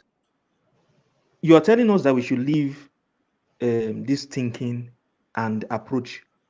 Look, when you call something a law, it is bound to exert itself no matter what you do. Man's wants are insatiable. What do you think will happen when a market woman hears that a civil servant has? Do you think news doesn't travel among them? Somebody was talking about price control. Sorry, Yes. sir. Hold on. Please let me. You have made your points, so at least you know. I mean, we want to respond to it. When I want to ask a question, sir. In Nigeria, when has price control ever worked? Lagos State is still trying to battle price control for rent. They've not been able to achieve it. You battle it more. Okay, so no, okay. When there's I think there's a common cliche that we say that when you try that it is only I won't mention the name. Something is only something when a person tries to do something over and over again without achieving a result. Can I ask you a question? No, wait. I've asked the question that was not answered. Okay. Now, here's the thing, sir. Price control can never work. No, I refuse that. It has never worked. It can never. It's not today. Nigeria has been trying price control since 1974. We've been doing price control, and it never worked. So why do you think now in 2024 it will work? Okay, it won't work. Now here's the thing. Here's the thing. Wait, hold on, sir. Let me. I'll just see my own, and I will just move out. Now, I don't know how we came about this idea of. First of all, government has to placate people's feelings. So I'm expecting that government will increase, and I have no problem with increase. But when we're looking at this issue, we have to look at the long-term solution. This thing has to stop. I had to now start saying, okay, let me do some research and see because people put up charts the other day. They were saying, oh, okay, this country, Seychelles have done their own. They were mentioning all the. I was like, okay, let me start going through those countries. I started looking and saying, okay, when did this country last increase its minimum wage? Seychelles, that people were using as example, increased its own last time that it did an increase was 2014. Between that 2014 and 2024, Nigeria has increased its own 2 times. So when you're making comparison, you have to look at the context in which you are making those comparisons. Okay, then I said, okay, let me move to the G20 countries. Then I started looking at them, looking at the pattern. Surprisingly, I discovered that the US, in their setting of minimum wage, it fluctuates. In fact, it doesn't fluctuate upward. Sometimes it even reduces. Okay. UK, the same thing. Minimum wage even reduces. I was like, wow. So currently now, I think America's minimum wage is around 16,000. Before it was 17, it dropped to 16. It went to 18. So why can't we have a situation, and we have very sound economy? My own state is $7. So in Nigeria, our own is always going up. In another place where economy is functioning, That somebody said, okay, when we don't need to go through. If somebody is doing it right and they are having results, why can't we copy them? Okay. This thing is not going to. Let me tell you something. Let me tell you what's going to happen. It's not today we've been doing all this. You see, one man, the day Baba, that's Tinubu, that last May, I remembered one of the reasons why I started saying there's no need for me to be talking again. When Tinubu made that error, which I call a faux pas, and nobody can tell me that it was not a faux pas. In May, when during his swearing in, I came on to this platform and I said, these things are error. People blasted me. I left. I ran away from the platform. Now, 1 year after, people said, it was a mistake he made. Let me tell you what's going to happen. This thing is a big mistake. It's just a cosmetic approach. We're going to increase it, fine, because we have to placate people's feeling. But I bet it for you. Market women, like what Mama was saying, market forces will intervene and you cannot do anything about it. And it will lead to, number one, inflation of our economy. Number two, devaluation of the Naira. I rest my case. Well, you gave very, very bad examples. Don't worry about the bad examples. I think it made an excellent. But still with ASAP, do you think that this is what because the arrowhead of the labor union, Joe Ajero, is an acolyte of Peter Obi, a subordinate. We saw him campaigning for Obi and the Labour Party during the presidential election. Do you think that this is some sort of Machiavellian maneuvering by that space to crash the economy in order to undermine the government as a precursor to 2027? Even if it is, I doubt. No. Let ASAP go. I think he understands that space. Yeah, one man, you just reminded me of another point that I am beginning to suspect that this is a sabotage, because these people, you see, I began to say, okay, wait, is it that a small boy like me knows economics more than what's his name, finance? These people know what they are doing. They know what they are doing. These people are very sound. So you now begin to wonder, okay, if these people know what they are doing, they know the market forces, they know how these things operate, why are they tilting our government and making this kind of thing, making this kind of decisions? There's some, like the person you mentioned as well, that they will advise our government, they will push them in this direction, knowing fully well the effect of this. Okay, look at the way NLC is playing to the gallery. As far as I'm concerned, they are playing to the gallery. Tinubu made a statement and said that you people, why are you trying to make Nigerian people suffer when you know you're going to end up back on the round table? That was when I knew that, okay, this is a game. As far as I'm concerned, this is a game, because these people know what they are doing. And the Nigerian people are not sensitive enough to say, okay, well, many of let me not say that because it will look somehow. This is, from as far as I'm concerned, this is just a ploy to generate more funds. I don't want to use the words I should not use, and to grease more fingers, and then as well to sabotage. I didn't say I was not the one that said it. So that's what I would just say, one man. Yeah, I 100%. I disagree 100%. That you people need money. Stop that. I can't believe you people want the Nigerian government. You disagree, sir? Okay, I 150% disagree. You are trying to sensationalize the issue. Even if they wanted to sabotage, do you think they can use this kind of simplistic method to sabotage the government, Tinubu's government? You find it simplistic? What are you? It's very simplistic and laughable. It's simplistic. All right, yes, it's very simplistic and laughable. They held the country to hostage. They have the government on its knees, and you are saying, look at this guy. It's not on the knees. If they give the guy a brown envelope, you go back to where he came from. So, Mr. Solly, Mr. Solly, I concede you are 150%. You're 150% correct, sir. Hold on for I kept quiet and listened to you. Yeah. So it's very laughable. Even if they are coming with that vendetta, I support them because they have to increase that minimum wage. You kept on saying that, oh, in some countries they reduce the minimum wage, and you give America as example. America is a capitalistic nation. They behave just like these northerners. Is The rich UK people. is UK a capitalistic nation, sir? Wait.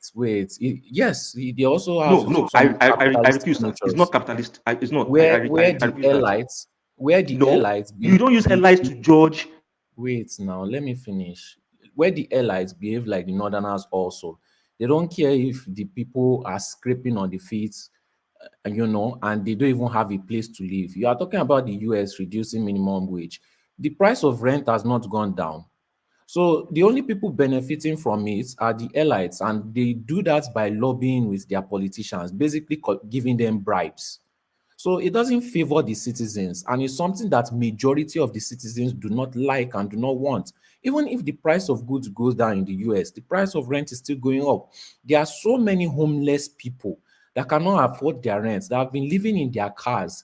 Thanks to minimum wage, the situation for them has gotten worse. You are saying, oh, some people, they've not increased minimum wage in 10 years. Yeah, in Europe, do you know how many times they increase minimum wage? They increase it almost all the time. And the reason why they increase it is to fight inflation that is coming. You are now using in Nigeria as example, say, it cannot work in Nigeria. So, because we can't fight Sorry, I did corruption. not say minimum wage cannot work in No, Nigeria. I said wait price now. control.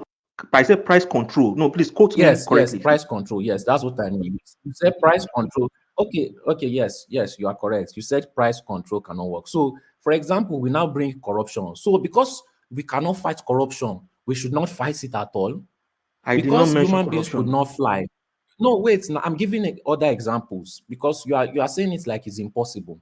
One thing I know is that if it can work for human beings in another place, it can work for Nigerians too.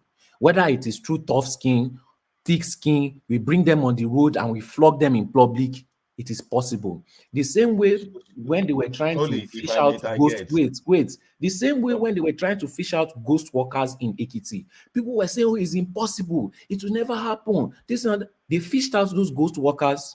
And during that time, Fireme was there. Those people never got any late salary at any period of time. Something they said was impossible. Something people like you said would never happen. They did it. So price control can be done. If they have the power, let's stop looking at these people like small children. They have the power to implement it if they want. They do. Please, sorry. Can I respond? I just want now? to control. I just want to say something there. Say your opinion. See, when you say price control, you have to look at so many factors. There is a reason for increasing wage, minimum wage, to work in a country like America and Canada better than Nigeria. When you have limited resources, is what we are talking about. Now, Nigeria is a country whereby you are calling people to even boost productivity, to boost production. Then, at the same time, you want to put a price control on what government is not subsidizing that cost of production for them. You don't have enough production already. Maybe you need 1,000 items, but you are in the economy, you are producing just 500. By the time you control the price, those people that still have the ball to do that 500, they will start shrinking because already you are forcing them to sell at a price that will not be okay for them, whereas you are not subsidizing, you are not doing anything for them. So that's why we are saying, because price control works somewhere, it doesn't mean it's going to work in Nigeria. You have to look at the peculiarity of your environment. That's the difference there. All right, sorry, bring that space on and then we move on. When you do price control, things like cost of production are considered. When you do price control, you are never going to obviously make the price less than the cost of production. There will still be space for profits. There will still be space for cost of production. And price control, same as minimum wage, is always adjusted for inflation. So it's possible. Sorry, let me, before you quickly round up, let me just shed more light on what Mr. Ola said. He really captured it perfectly. Now, I want to use the example of the egg seller that you just talked. Do you know that you actually misquoted that? Because I read that tweet. What that man was saying was not from the point of view of, no, he was coming from the angle of his own business as well, the cost of production, apart from cost of production, the cost of hiring staff. Now, let's take an example of a hospital worker in Lagos State, private sector, public sector. When a hospital worker, now minimum basic level 1, is being paid, let's say 62,000 that they are proposing.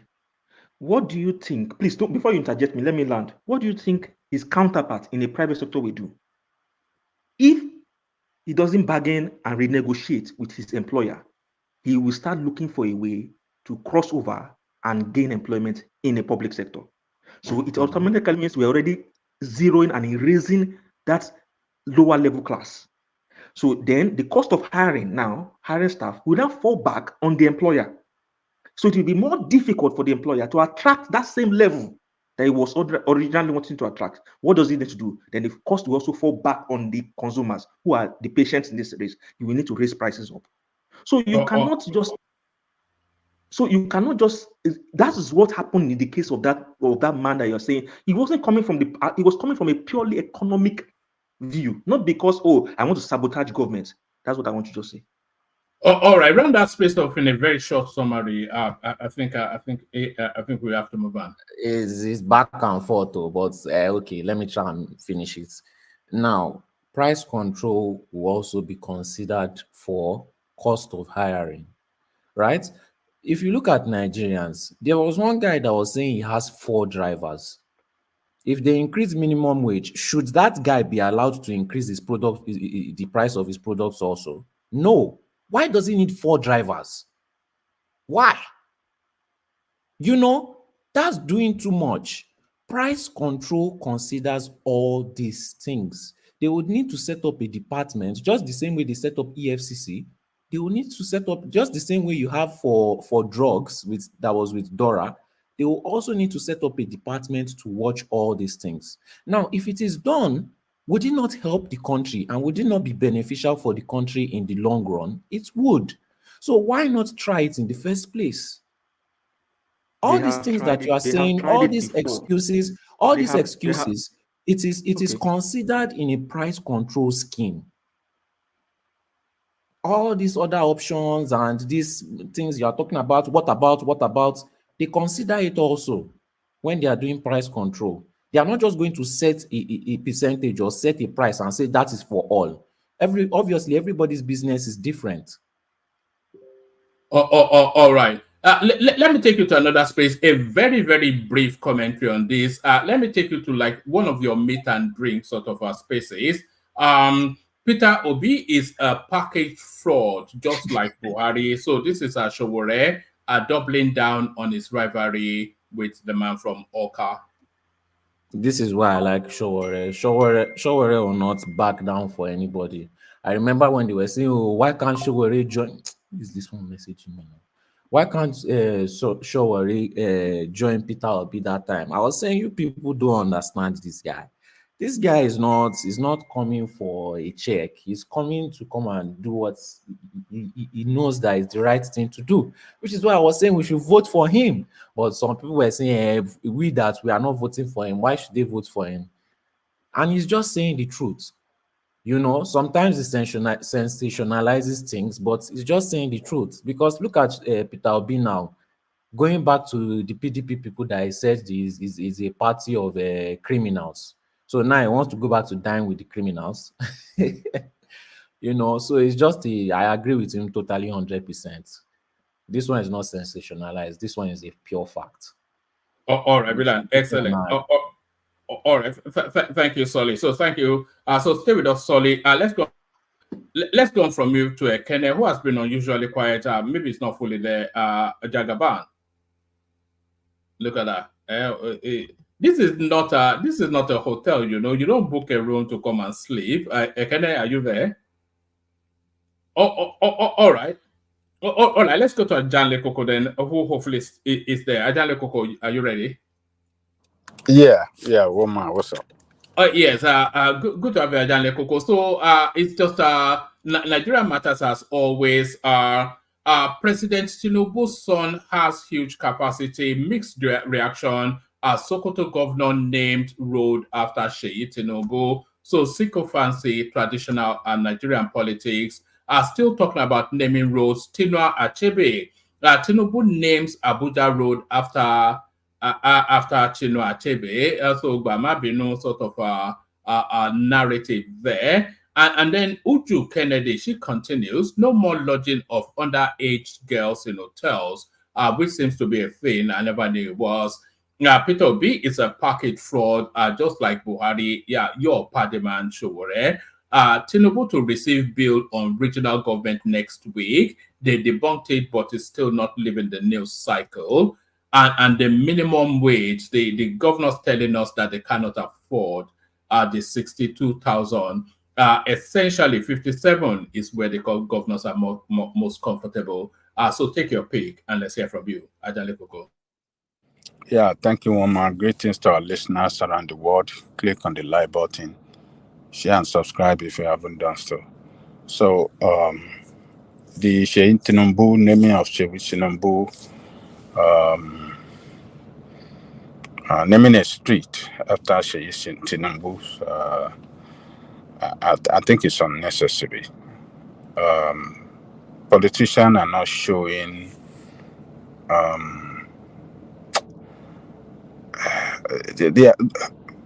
Sometimes their action shows a high level of insensitivity to what is going on in the country. And Is it not I am loyal, sir? Sort of. Is it not I'm loyal, sir? Sort of. It's an alright, sir move now. Alright, sir. You know. How does that affect your Gary? How does that affect your Gary? How? Okay, what has Sheyi Tinubu done for the good of the country? Can you tell me what has he done to Naming deserve? a street after you, how does it affect me? Hold on. What has Sheyi Tinubu done? What Ajale to Koko is deserve? querying is why is it deserving What? outside of Yes. yeah. It's envy. No. All right. Okay, back to Ajale Koko. I don't know what Adewale. What has he done? I'm just trying to poke hole and make fun of whatever you're trying to say. Because it doesn't have, it's just a canoe. It has nothing to do with Nigeria. Whether they lie, let them name me Nabiba to Magaji, whatever. It doesn't affect the price of Gary. But for the fact that Tinubu's name is attached, everybody, everybody. That's what I'm trying to say. It has nothing to, Actually, we are promoting bad things. Simple. So it simply means that you can just wake up and name. So what has Tinubu done to justify? You can get your street name Yes, named after you. that is a normal thing. If you move into a So- street and you are the first person, they name the street after you. It's not a big You deal. apply for no. When the thing is coming from your leadership, it's another thing entirely. It carries some kind of significance. If Sheyi Tinubu wants a street, he can go and apply. Nobody will complain. But the governor decided to say, okay, you look at the major road, maybe Ozumba by the way on Victoria Island, you name it after Tinubu as Sheyi Tinubu as illegal. It's another thing entirely. You have to look at the way behind an action. Don't just wave it off. So this is sycophancy. There is nothing to say. What's the relevance of that guy? What is not good is not good. It's not because it's Tinubu. What is not good is not good and it's not good. No other name. But what is the bad thing? You want to know the bad thing? The bad thing is that you are teaching Nigerians the wrong thing, the wrong way of looking at things. You understand? It simply means that if you want to teach, if you want to teach a young kid a bad thing, you start with your actions. You understand? Like our elder will say that if you want your children to treat you very well, let them see how you are treating your parents. You are passing the message accordingly. So if you are seeing Sheyi Tinubu that is not contributing, and all of a sudden, in the name of sycophancy, just to get political favor, instead of you doing your job, you are now giving Sheyi Tinubu some kind of honor for what purpose? All right, back to Ajale. I even think that is even very insensitive considering the period we are in. People are hungry. So it's people number that people will be angry to. What has how does that alleviate hunger? What has people are hungry got to do with this headline? Oh man, I think I really I support what Mr. Ola said, because the way things are even going, it seems that I'm afraid that, because when you mentioned Ozuba, by the way things are going, they will start renaming some already existing streets after themselves and reversing the name, and it's quite unsensitive. We're sending a very wrong signal to the people, and we're setting a very, very bad precedent. It's all just political. That is just political, because one, there's what like what they said. If you're going to name a street, look at the example that he just said. I mean, with Wole Soyinka and with Chino Achebe. Fine, we know Chino Achebe. I rightly agree. He is not a nationalist, in my opinion, and I even see him as more or less, especially with his works, his previous work, is a fantastic novelist, wonderful novelist, world-class novelist. However, Chino Achebe, in my own opinion, I stand corrected. There were actions that he took that, as far as I'm concerned, were very divisive. However, his contributions were felt, even though not in the Nigerian context, but worldwide. And for that reason, you can still make a case and say, oh, you can name a street, it will immortalize, they named a road to immortalize it. However, Sheyi Tinubu, what can we point as substantial that he has done that, oh, we can say this is what giving him a street a name for? So, I mean, He is the president. All right, back to Ajan Lekoko. Yeah, thank you, man. See, so I'm glad that people have responded very well, to the question that Adewale was asking. Sheyi Tinubu have not done anything whatsoever.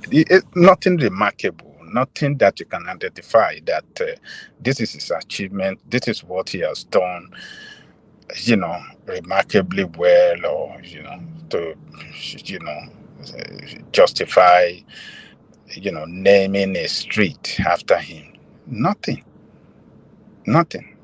So when I was talking about politicians being so insensitive to, the feeling, or this I don't care attitude, that they can do anything and get away with it, that arrogancy, I mean, it is time for them to start, to start making a U-turn and try to do better in that country. The optics is not good at all. It totally, is according to one man saying, "Oh, Omo Daddy, this is just a reward for Omo Daddy so that I can get close to Tinubu." You see, he will have done better naming that street after the president. That would have even been better. Yeah, even though we will say, okay, oh, he's trying to get close, or he's just trying to do something to honor the president, but at least a person in the position of president of the country deserve such street naming after him. After the work Wike did one in Abuja, it's anybody, I mean, who want to question that the president doesn't deserve a street being named after him? Nobody can question that. So I think the guy will have done well by even naming that street after the president. That would have been better to say, okay, President Tinubu have a street named after him in Sokoto. It's never been done before. Now the president of Nigeria, they honor him. They show that they believe in his leadership, and that is why they named this street after him. He is the president. So they can honor the president, they can name, they can invite him to a big occasion or something that is meaningful in the life of the nation, and anything whatsoever that is good for the people of Nigeria. But naming this street after Sheyi Tinubu, I think it's just irrational. It totally ridicule that governor, and it totally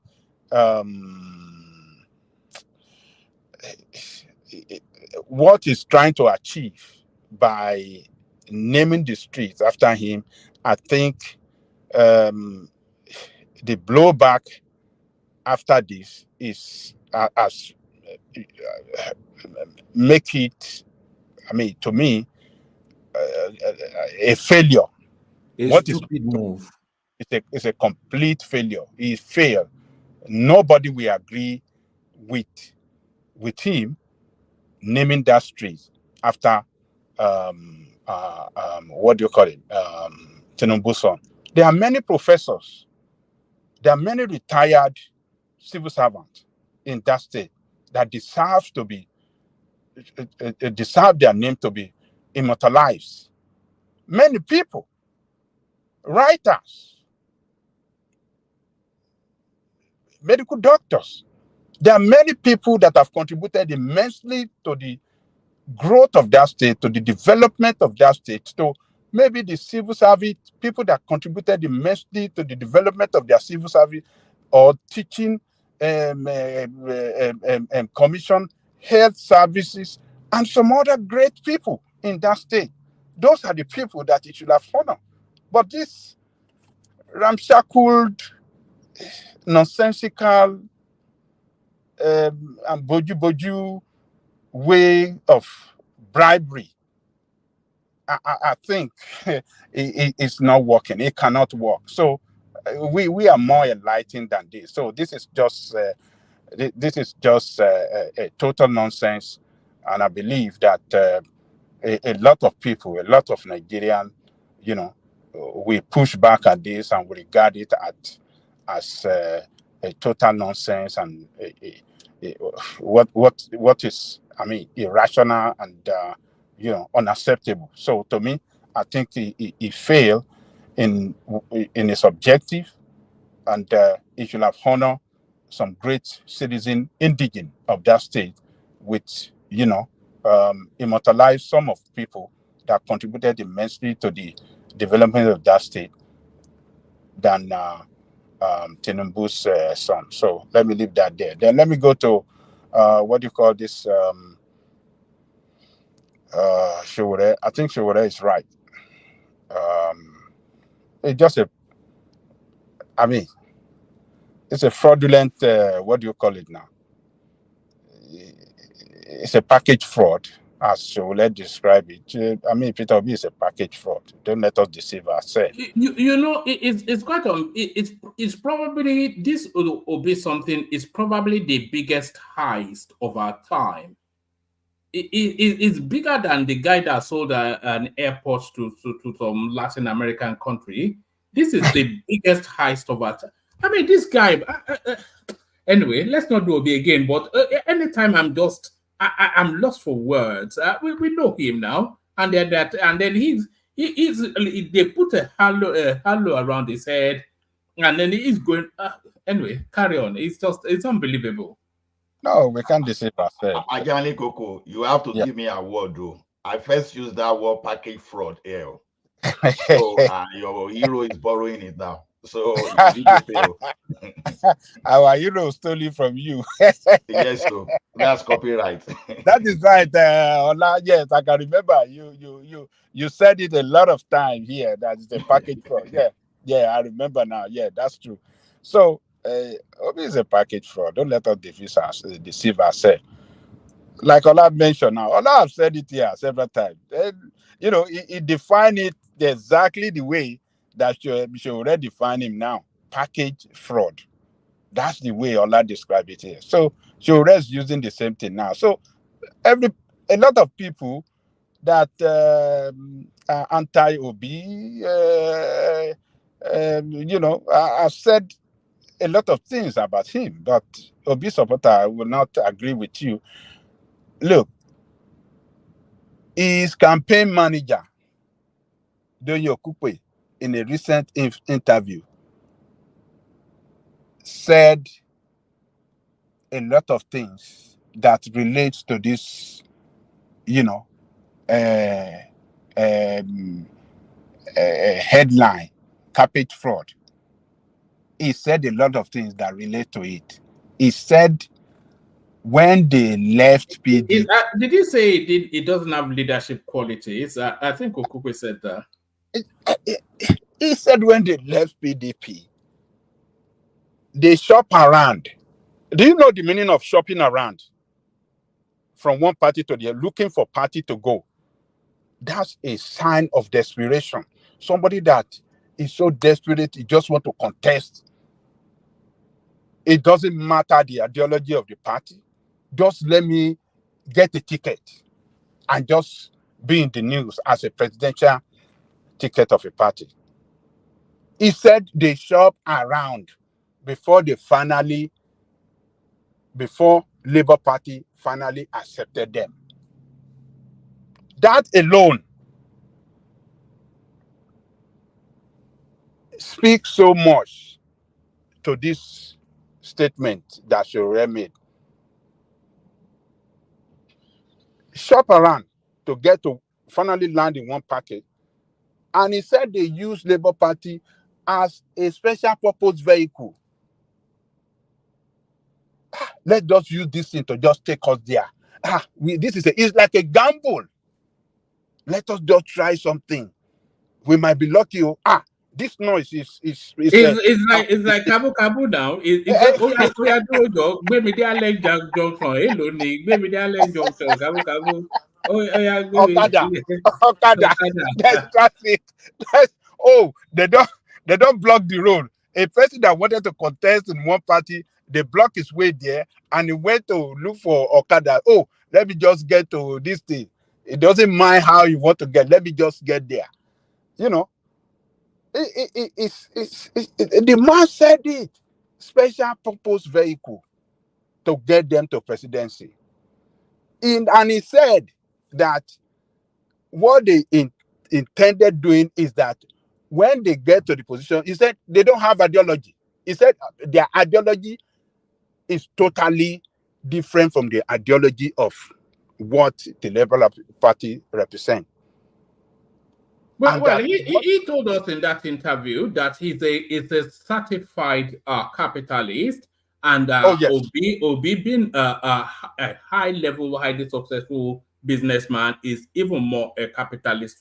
There's no synergy between their instincts and that of the Labour Party. No That's what similarity at all. No similarity. And that what they intended doing, that if by God grace they get to there, then they will start to see what they can do. So no, it is try and error. They just want to go there, carry out try and error policy to govern the state. So it's like people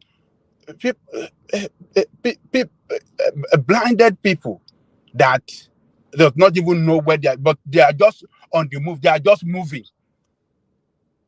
Locomotive, just keep going. So what are we talking about? It's a package fraud. Don't let us deceive ourselves. They had no plan, and it took him. Do you know how many months it took him to roll out manifesto? No manifesto, nothing. People were asking for, hey, where's your manifesto? A lot of media houses were asking for. He said, what does manifesto? How does it matter? And when he published his manifesto, it was a copy and paste of the APC. He stole it from APC, PDP, everywhere. Even Showore manifesto, he just juggle everything together, mix it up, and he roll it outside there and try saying this is manifesto. And before he even roll out the manifesto, he was saying, how does manifesto matter? Is it not just on just sheet of paper? Does manifesto govern the country? How does that statement show to you? If a man That was how we governed Anambra State, if you remember. It totally abandoned due process, no recourse to the assembly, and it just it governed it like an overlord. He said, how does it matter? Whoever governed with manifesto, so he was telling us that when I get there, I will do the way I like. There is no guideline, nothing that will guide him on how to govern. Nothing. No policy guideline that we adopt to govern the state. So it's a package fraud, and we are getting it. Everybody is getting every day in and out. The real picture of Obi is coming out, that he is a fraud. He's not the right man that can do the job. Is the same as the regular politician. We've seen the recent move that he's making. We have had several statements from him that Labour Party is not the end of the road. He has indicated that in his statement, that if we tell them, if they don't listen, we will leave. He said we tell the leadership of the party, if they are not listening to us, we will leave. So leaving from one party to the other is an ambitious jump around politician. He's not a stable politician that can stay in one party and, stand by the ideology of the party. He's not like that. So when you see a person that is habitual of jumping from one party to the other, you know he's a fraudulent person, because Nakarika should be that. Wherever I can find my way is where I will go. No, we don't want that. That is indiscipline. That is lack of leadership. That is lack of commitment. And that is a total fraud. So Shore have described this guy very well. So Allah started with this campaign. So Shore has seconded it. So it's good that we are knowing Obi better than ever before with what he has done in the recent times, statement he has made, move that he has made. It's trying to pally back with PDP now. They are discussing of how they can reunite with work relationship back with Atiku, and all this. It's all fraud, nothing but fraud. So she was right on that. So what's the third? What was the third thing? What again do you have on the item? The naming of a road after Chinua Achebe, like Bamabino Okay. sort of to the southeast. Bamabino. Okay. I want to hear what the obedient are going to say now. Because on the revolution, all of them were against it. That a street is named after Wole Soyinka, that, Tinubu is bribing him, he doesn't deserve it, he's a supporter of Tinubu, that is why Tinubu is giving him this naming street after him, and this and that. So I want to hear what they want to say about this Chinua Achebe being honored with a street in Abuja now. I want to hear what they are going to say. Jewel, Ekene, and all of them that were going after Wole Soyinka the other day, a man of prestige that, he doesn't deserve it. Is because he's a Tinubu man. That is why, because he supported Tinubu, that is why Tinubu honored him with that name and this and that. So we want to hear from them. But as far as I'm concerned, I think Chinua Achebe deserves it. Is one of our greatest son, a greatest son of Nigeria, not only of Igbo land. He has made Nigerian proud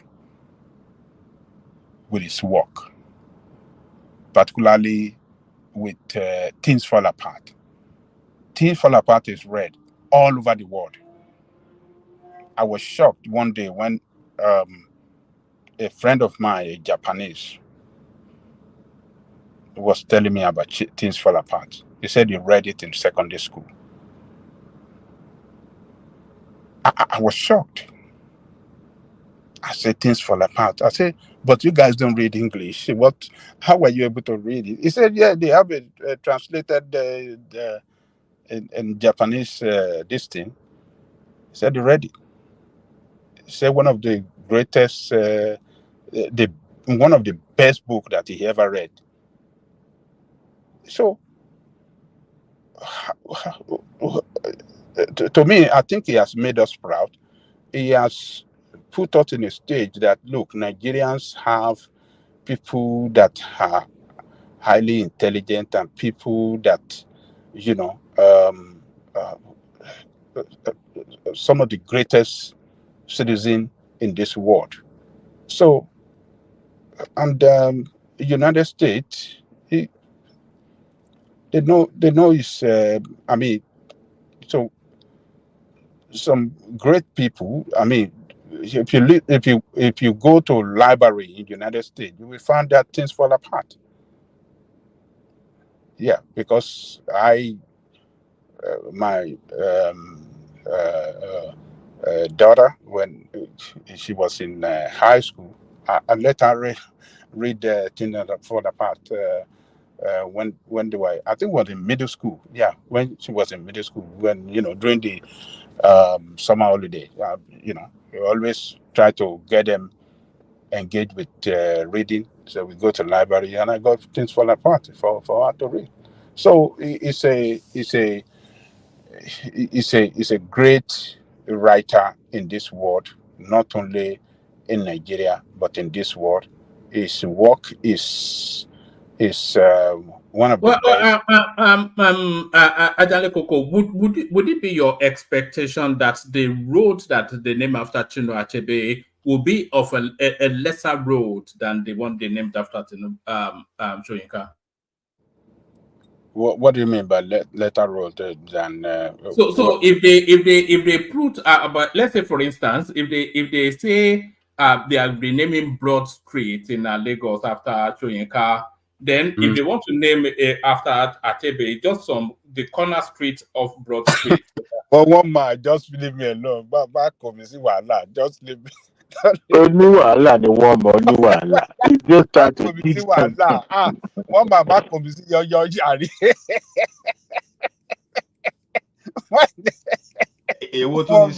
Baba, One man, just leave me alone. Babaja. Wahala jari. Jerry don't come. Thank you. Talk. Thank you very much. Let me interject a little bit. I won't waste much time, one man, because my time and your time is clashing too much these days. So I'm just going to be short and I'll be out. Good morning, afternoon, evening, wherever you may be listening from. Babaja, that doesn't mean I'm going to take much of your time. Good gesture by Tinubu. But I will say this on this show. When Achebe was alive, he refused all national honor due to him. I do not see this as something that came from the heart. I see this. Solid.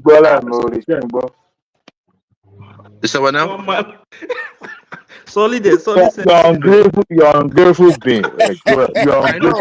I know you call me ungrateful, but the thing there is this, right? Just like I keep betting most of you here, right? When I see things, I know how it comes. The actual award was to be given to Soyinka for his constant attack for doing the yeoman's job for Tinubu on Obi. I mean, it's just that he's scratching the surface. It's not like we take him seriously. If Soyinka was not given that role, if that role was named after Soyinka, there was no way Tinubu would have given one to Achebe. This is just like a makeup. So because Soyinka was first, so we don't take. Look, let me tell you, we don't take any makeup stuff to cover up. We are not a sheet that you use to cover your trash. So this award was but you can't speak you can't speak on behalf of an entire region now. We are just no. I know I have the right. I know I have the right to speak. I have the right because I know he's from my state as well. Yeah, no, yeah, I mean, Joel, how come the Achebe family has not rejected the look, one man, the way you are right now, the way you are, your principles, whatever you stand for. Because when I look at you, I know that you come from, an enlightened family. I bet you 80% of your family are obedient. The moment you're no more, they'll go back to obedient. They'll go back to being obedient. It does not matter. What I'm just saying here is this. The family may not, because the main person that has that willpower, that discipline, is gone. So this is a posthumous award. And if the family wants to take it, they should take it, right? I still believe till tomorrow that Chinua Achebe was a great writer, a well-known, and still remains so. We don't need a road to make him popular. We don't need a road to preserve his memory. No, it lives in our heart. It lives in the books. Joel, listen to this. That road immortalizes him. What can make you guys satisfied? What can make you guys satisfied and be happy for once? Look, the last time, enigmatic, my brother, the last time,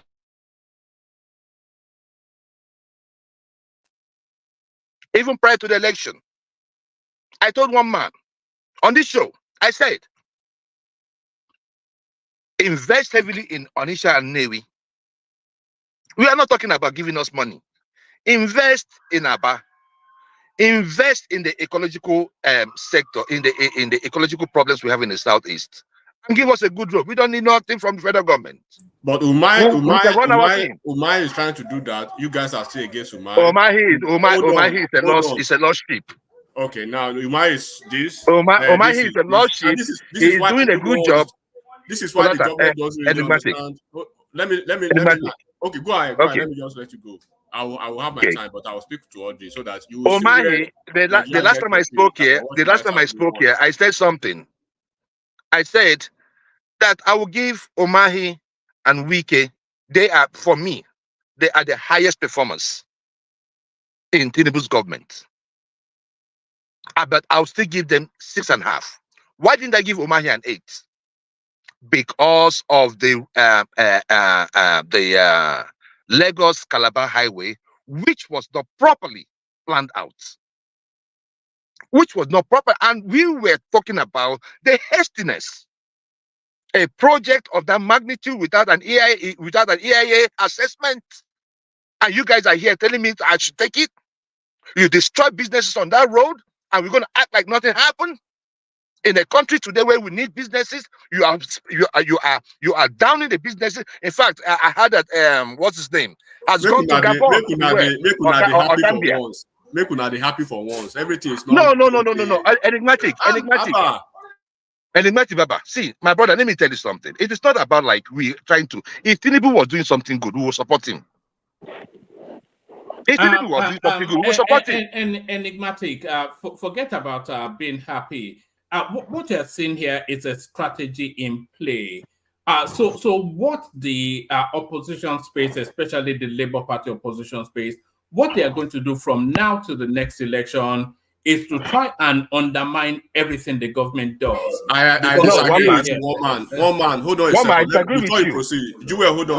One man. The reason why I'm telling you this is please hold on. Let me just correct one man. Go ahead. One man. Before you proceed, I've been saying it time immemorial, right? Try to make a clear definition and a clear departure of what you mean by Labour Party and obedience. Now there's a clear definition now.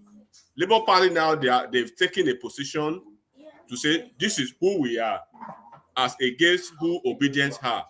So Labour Party in the next 3 years or the next 4 years of this administration, they will continue to play the patriotic role of a national political party, while obedient group that are not Labour Party, that they are not really, they are trying to throw them away now from Labour Party. They will continue to do their vuvuzela going forward. So you need to put everything into proper perspective. Enigmatic, you can only throw away people that belongs to you. You can only throw away something that is in your hands. We were never. Hold on now. Hold on. I will elaborate on that later. Don't go ahead. Yeah, we were never in Labour Party's hands to be thrown away. So to give us a directorate is just one of those things. And who is going to head it? The reason why we are against what is going on in the Labour Party is this: we found out that Abure is corrupt, and if we cannot, in all honesty. Joel, what did you say about Abure now? What did you just say about sorry, Enigmatic. Have we just recently found out that Abure is corrupt? God bless you. I want to ask what Joel himself said. Everybody 3 months ago for the last 5 years. 3 months ago on this platform, what did you say, Joel, about this same Abure? What did I say? What did I say? What did I say? No, tell me what. No, tell me what I said. Tell me what I said. Abure, look, this is the thing, right? I gave Abure the benefit of the doubt. I gave Abure the benefit of the doubt, even when he was being investigated. Joel, hold on a second. Let me refresh your memory. Do you remember when Arabambi came to this platform? Do you still remember vividly when he came to this platform? Arabambi is not a man of honor. Who was Arabambi? I'm talking about. Let's talk about serious people. Who's Arabambi? You are not. It's not something that should be discussed. Arabambi is a common criminal. Why should I be? He's a belly-faced politician.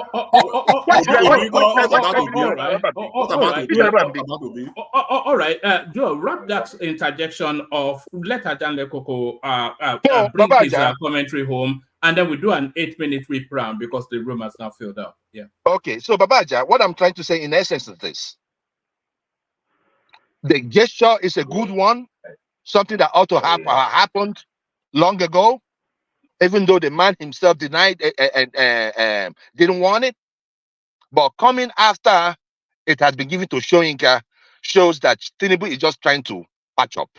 So if you want to know our state of mind or what we think about this is just nonsense. Tinubu should just he should just major in delivering the dividends of democracy to the people. Forget all this side track. This is just distraction. It doesn't touch this. It doesn't scratch the main surface. I don't see how naming a road after Achebe or even Soyinka puts food on the people's table. I also do not see how changing our national anthem put food on people's table. So let us forget the distraction and face the core.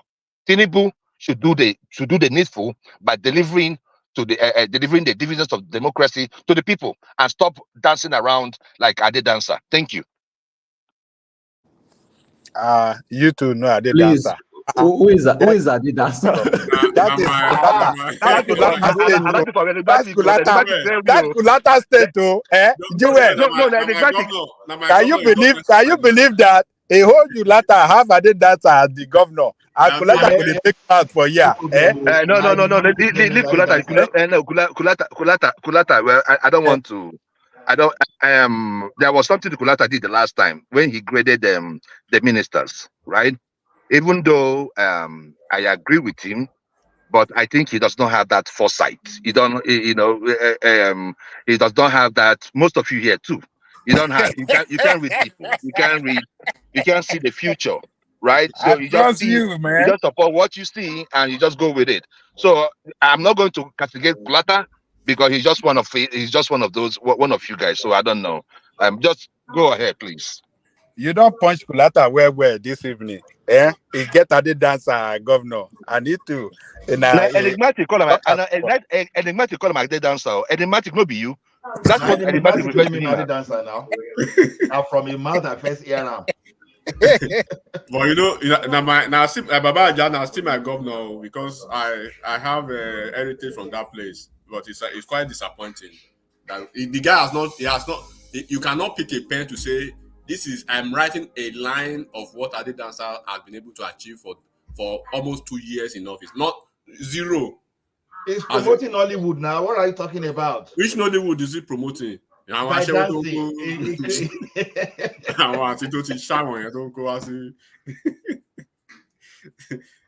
That one I got. Now this is the part of the problem we have in Nigeria because Nigeria, we lady, our own native.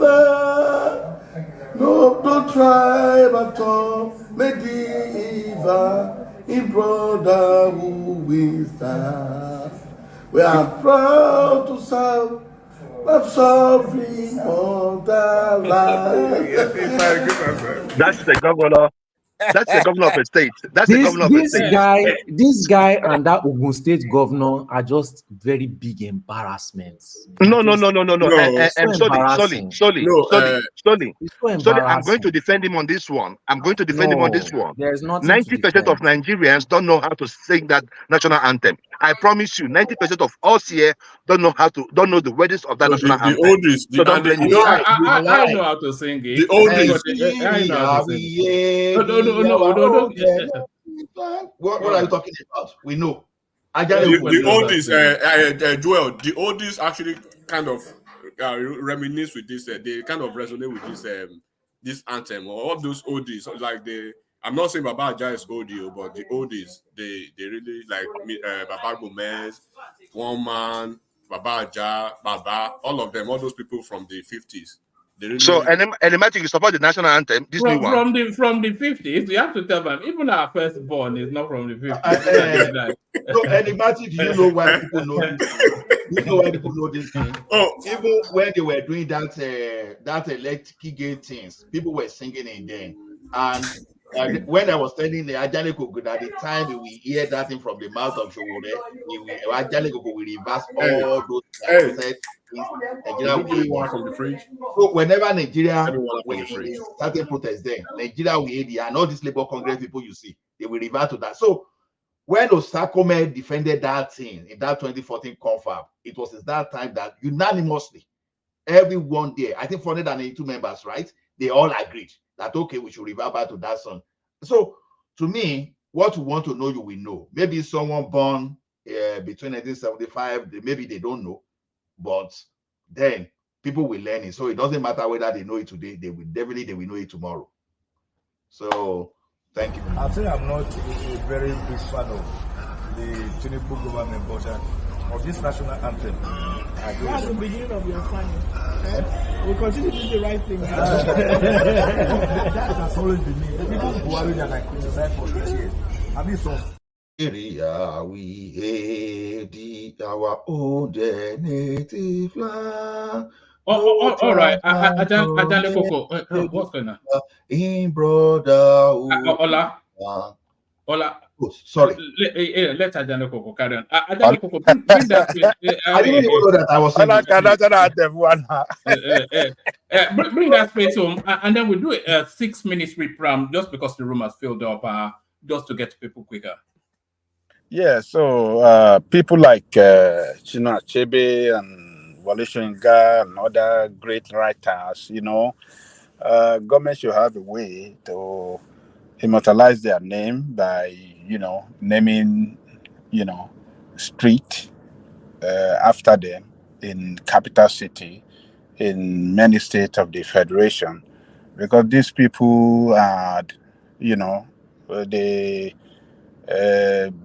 use their intellect, to educate, to make impact in the life of so many people.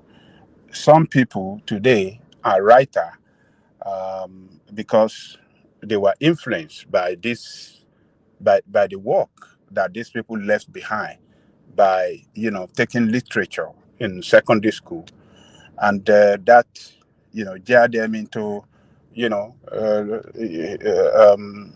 loving and choosing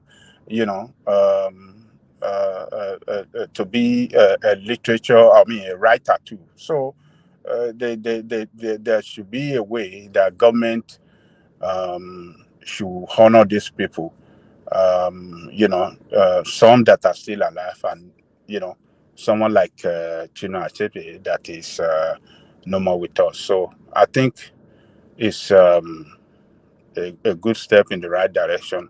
But the obedient, Jewel now just expressed his double standard. He said it's a good thing, and on the other hand, he said they don't need it. So which one should we hold between the two statements? So one man did good by asking him that the family of Achebe have not rejected this honor. So who are you to want to say you are rejecting this thing? Achebe doesn't need this. So it's a good thing, and federal government, Tinubu, should look for more other great Nigerians. It is time to start bringing back, I mean, honoring our past heroes. Achebe is one of our past heroes. We have Soyinka today that is still living with us. We should honor them, those that are still alive, make them happy, and that can even, influence other, that are still alive, that are still coming up to work hard. That maybe one day they will get national honor. So I think it's good. One man, I support it. Tinubu is doing good in this area. We commend him for that. Soyinka deserve it. Soyinka is noble role, someone that is honored by, a great, a well, how do I describe that organization in the world? A great writer in the world, one of the great writers rather. So it's a good thing that federal government is showing recognition to our heroes, past and those that are still with us. So let me leave it there, woman. Thank you. Oh, all right, brilliant. Thank you. That's the excellent Ajanle Koko, of course, the mighty man himself. So thank you, Ajanle Koko. So from Ajanle Koko, we're going to do a 5-6 minutes whip round, only because we get to voices quicker, and then we open it up for a more expansive conversation. We'll start off with Patrick Uche, who only because it's a new voice here. So Patrick on mute. Let's hear from you, Patrick.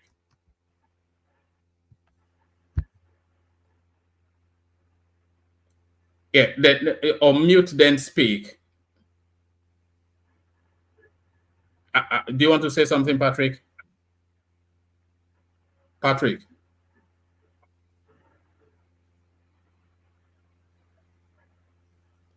we can't hear anything. All right, let's go on to Ola. On mute, 5-6 minutes monologue from you. Okay, where should I even start now? Let me even start from this. I've made my own opinion known about this naming Shino Achebe. Look, in the southeastern region, if you name anything after him, I don't have a problem.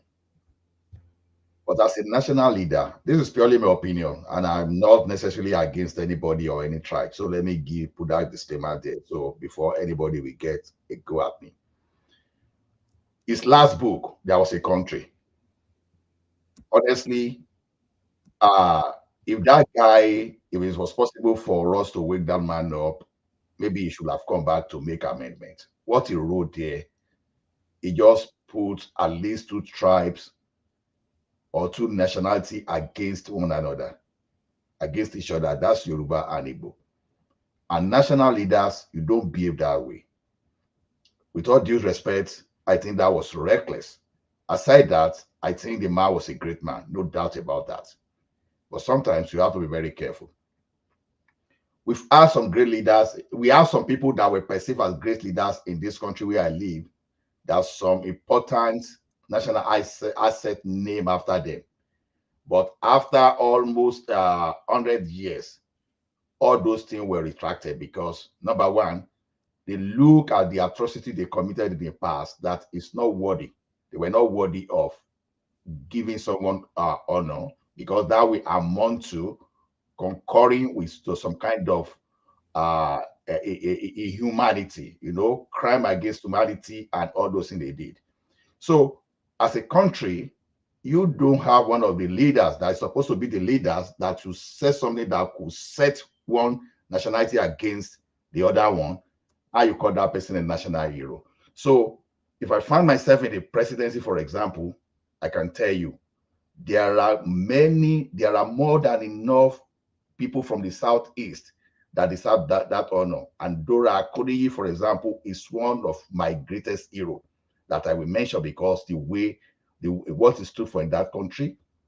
Now, even in his life, if you award Okonjo-Iweala, honestly, those are the ones that we should be celebrating because they perform at the national level. I don't have anything against Azikiwe, for example. So, but someone that is causing no. To me, it can be honored within the literary world or whatever, but national, calling this man a nationalist, no, it's far from it. So, that for that. Then, how many minutes do I have, and what are the other topics again, if you can remind me? There is the Tinubu naming of a road after him. I've spoken at that one. So that is absolute rubbish. It's absolute rubbish. I see people trying to justify that you can apply for name. Yeah, you can apply for name. That's you or your street. But your president, your governor of a state, your leader in the naming, no. That is significant. It's like it's just you are promoting what you are not supposed to promote. It's not good enough, because naming coming from that should be like an award for what you've actually contributed, not just because the governor want to get the favor of your papa.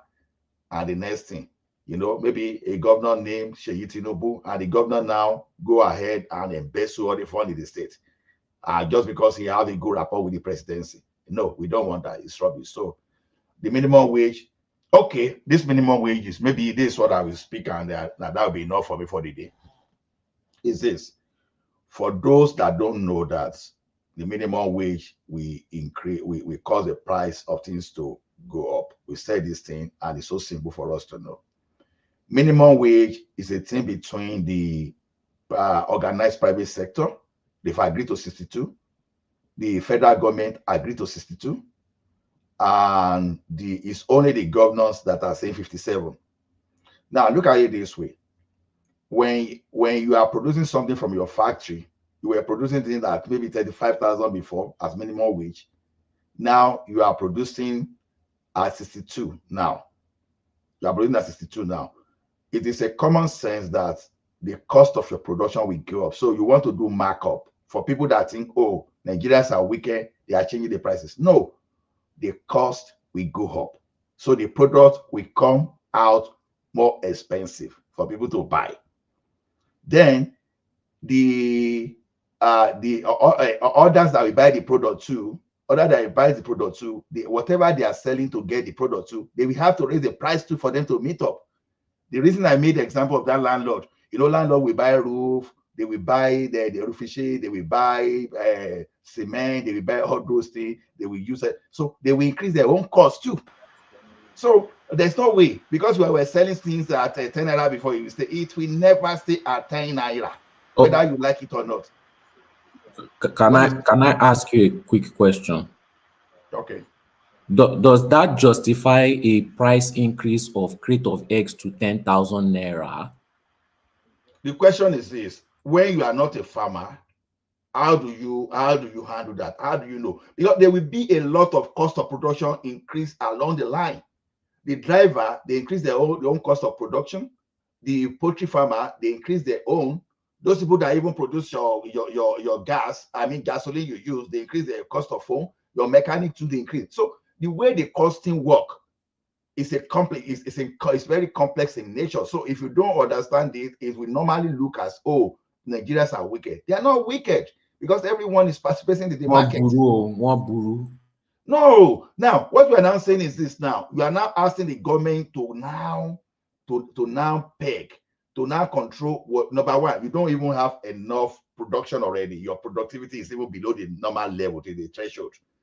Now you are supposed to encourage people to even come to the market, but you now say you want to control. If you control me as a manufacturer, and I see that this your control will not work for me, the first thing I want to do is to sell my asset and close down and move away from your environment. So government that is not controlling, like someone said, all those Wale Edun and those people there, they know better than us. It's not as if they don't know. The fact they are not doing the right thing sometimes does not mean that, oh, these people do not really know. So if you say you want to increase minimum wage to 250, that your crate of egg, maybe you'll probably be buying at 10,000, and you'll be ready to just go wherever you want to go and buy loaf of bread. Just the way we laugh at the Zimbabwe those days too. Just ready to carry Ghana must go to go and buy bread, because number one, the bread, the bakery, we have to look at the minimum wage is paying those bakery factory workers. So we have to be very reasonable within and just have the right increment. So I think I've been able to convince you, Soli, and I think some people that are still doubting it. So I think I've been able to convince you. So whatever neighbor is doing is outrageous, and all this palm greasing, I hope it will not work this time around, because, like I said, the labor, all those workers today should start asking some labor leaders. Hold on, Ola. I think Richard wants to come in. Richard, did you want to? Okay. It's a monologue, but you can interject. Yeah. Oh, okay. Thank you very much, one man, and thank you very much, everybody. I'm in support of government and even labor to be very careful when they are raising the minimum wage. In America here, I've been fortunate to live in this country for 21 years now. When they are raising minimum wage in America, your employer will say, okay, we are giving you 5% raise in 2 years or in 1 year. So the first quarter or the first half of the year, they will give you 2.5% raise, just to make sure they control the inflation rate. And then after 6 months, they'll give you the other 2.5% raise. So in a year or in 3 years, you have 5% raise. But Nigerian workers just want to jump from 30,000 minimum wage to 200,000 or 400,000. It's never done.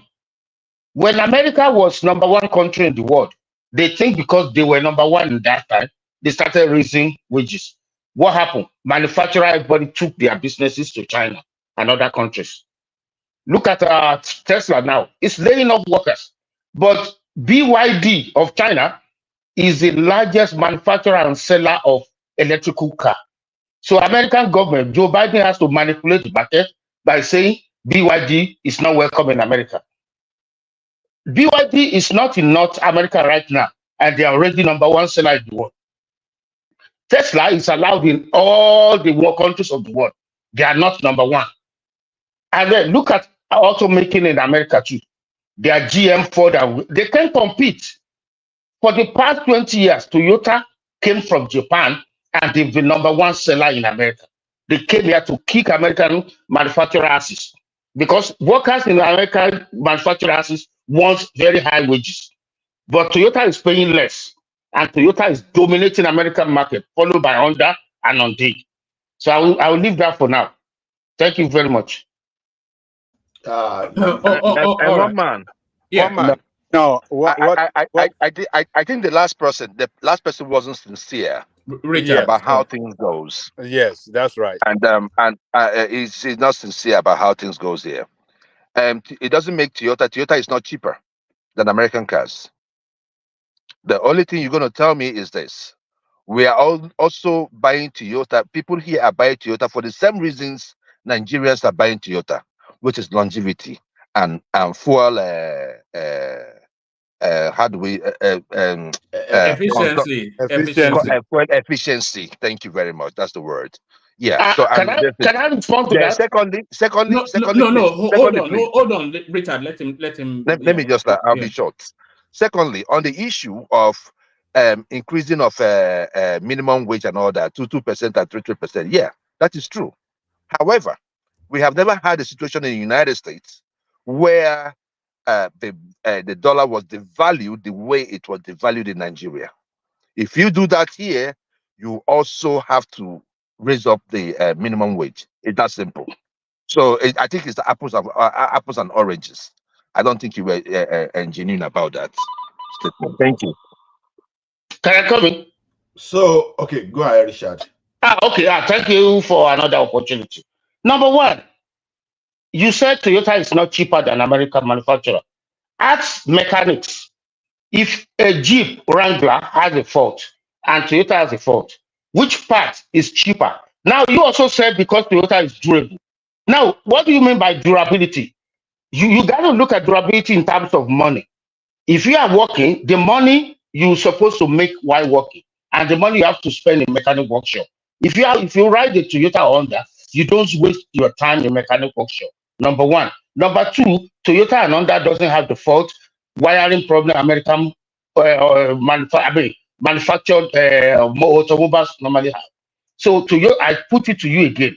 Toyota and Japanese and even Korea brands, they are way cheaper than American brands. They have better second-hand values than American brands. Then, secondly, you said something about if Naira is devalued. Now, and you question my sincerity. Go to pre-COVID time, 2019, 2018. Value, how much was a rent or mortgage in America? Homes, right now I live in North Carolina. In Raleigh, Durham area, homes, single family homes, average was around 300,000 in 2019. Today, they are more than 600,000. That is more than 2 times. You understand? So you can see the devaluation of the dollars. So, and the government has not even done, or employers have not done anything to raise wages to meet the inflation in America. So again, I want you to say something about that. Watch the value of the homes in any part of America pre-COVID and today. I'm talking of 5-6 years difference. And you see what workers have to deal with to meet up with payment of their mortgages or rent. Thank you very much. Okay, all right. brother, one man. After that, we go back to Ola to round off his thoughts, and then we move the conversation on. Yeah. Okay, one man. This is the thing, right?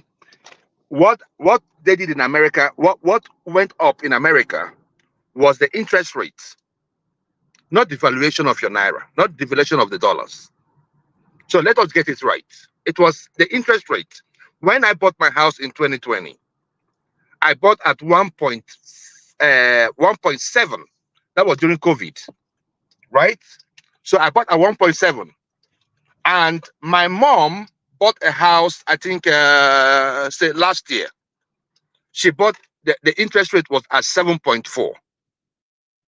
So for now you get a difference. So those things are what we are talking about. They did not devalue their currency. However, they increased interest rates. In our own case in Nigeria, our currency was devalued. The fuel subsidy gone. So we do not have that kind of shock here in the United States. So I am telling you that if that happened in the United States, they are going to do almost the same thing, like asking for higher wages and all that. And even now, with a high interest rate, we are still asking for higher wages. And those of them that have increased, when you go to California and see what is happening to the fast food restaurant, you will agree with me. Most of those companies are leaving. It is not because of the valuation, it is because of higher interest rate. So some of them are asking for higher wages, and they now have to increase the higher wage to $20 an hour, and the company had to run away. So we are all, it's a different scenario from what we have in Nigeria. Thank you. All right. Round off your thoughts. All this ground. Richard, I agree with you totally because sorry. Yeah, Ola, round of your thoughts and then we'll move on. Yeah. So I think Richard, I agree with Richard completely because I understand it talks from the complete cycle of a product. Yeah, whether we like it or not, Japanese car, in the life cycle of the Japanese car, they are cheaper than any American car. So that is done. Then Jewel, whether devaluation or increase in interest rate, at the end of the day, increase in interest rate will still reduce your spending, the value you can get from your money. So I think Richard was correct from that one too. So no point of let's take politics apart. I think I agree with Patrick completely. So let me just hang my boot from that place now for now. Thank you, woman. Oh, all right, brilliant. So thank you, Ola. So that's the mighty Ola, of course. Thank you, Ola. So we go on from Ola to Dewale. 5-6 minutes monologue from you. Dewale, you're up. Hey, woman, can you go to the next person? I'll join you guys back in a minute. All right, brilliant. From Dewale, let's see if Ogbeni is ready for us. So, Ogbeni, you're up next. Woman. Oga. Thank you very much. Thank you for having me. And I greet everyone, all the panelists. All protocol duly observed. Woman, where do you want me to start? Let me start with this. Let me rattle you through the headlines and then you can take it as you will. Sokoto State names a street after Sheikh Tinubu. People up in arms about that. Chino Achebe, a street, a road named after him in Abuja, somewhat of a compensation from the Shoyinka one. A lot of people argue. Peter Obi is a package fraud. That's Showore, applying the Koboko to the obedient space. Tinubu to receive bill on regional government next week. The story debunked, but not leaving the headlines still. And then the minimum wage, the affordability or lack thereof. So take your pick. Okay, thank you, woman. Let me start with this. With Sheikh Tinubu, as far as I'm concerned, that's a rubbish decision by the governor. And if that governor actually consulted Tinubu and approved that, it's also a very insensitive decision on part of Tinubu. Yes, your son may want to have his own legacy, before you leave office. He has his own life to live, right? And he's an adult. So he can also throw his weight within the political circle to probably stamp his name also in history or whenever he wants his name also to be immortalized. But not at this time when you have a very deep neck, opposition against you. And then you have a lot of issues to prioritize, not naming your son after a particular street in faraway Sokoto. And so for me, as far as I'm concerned, I think it's a rubbish decision. I don't think it's a decision that should be brought in. And if Tinubu, let's say, give it next 2-3 years, you are performing food price and food security attended to, you're changing the mind of the people. Security, yes, that they've dealt seriously with Boko Haram, we know. But what about kidnappers and others? ECN is still there, and a lot of insecurity issue in Nigeria. If let's say in the next 2-3 years you've been able to bring it down a bit, and then you've dealt with the oil price, you've dealt with diesel price, there are more important issues. Electricity is a major issue to deal with. What's the direction your government is going? I'm not saying you should perform magic to start giving us electricity in less than 365 days. I know many folks in the LS mob group believe that should happen in their own fantasy world. But my own is, let me see your direction. What direction are you going? Then there should be publicity about what are your policies. And rather than one governor's grandstanding somewhere and be naming your son after a particular road in Sokoto. So as far as I'm concerned, I'm not in support of that decision. I'm not saying the boy should not live his life. As an adult, he can live his life, can pull his own political weight and get all this thing done for himself. But at the same time, he should measure the political temperature presently in Nigeria, and then be moderate with whatever they are doing. That's on that. On Chino Achebe, You know, yesterday, one man, I said something yesterday. If you note what I said we should come to a realization by now, whoever is in Nigeria now, or whoever is interested in discussing Nigerian projects or discussing Nigeria like a project now, I said it yesterday, should by now come to the realization that in every society, particularly in our developing world like Nigeria, there are people with different ideas, some with different characters, some with different disorders, and there are a lot of things. There are a lot of people, different characters we have in our space. And I mentioned some few characters yesterday. There are many sadists, there are many hypocrites, there are many bigots, there are people who are just gaslighters, that are there to just gaslight any issue. And unfortunately, again, there are many people who are educated, but they are illiterates. So when you waste your time engaging with them, you are just wasting your own time. You are not wasting their time because they are not learning anything and they are not ready to learn. So you are not wasting their time, but you are wasting your own precious time. Because why am I saying that? Because it took you treasure to even acquire the knowledge that you have acquired to place you in that position where you are well or better informed.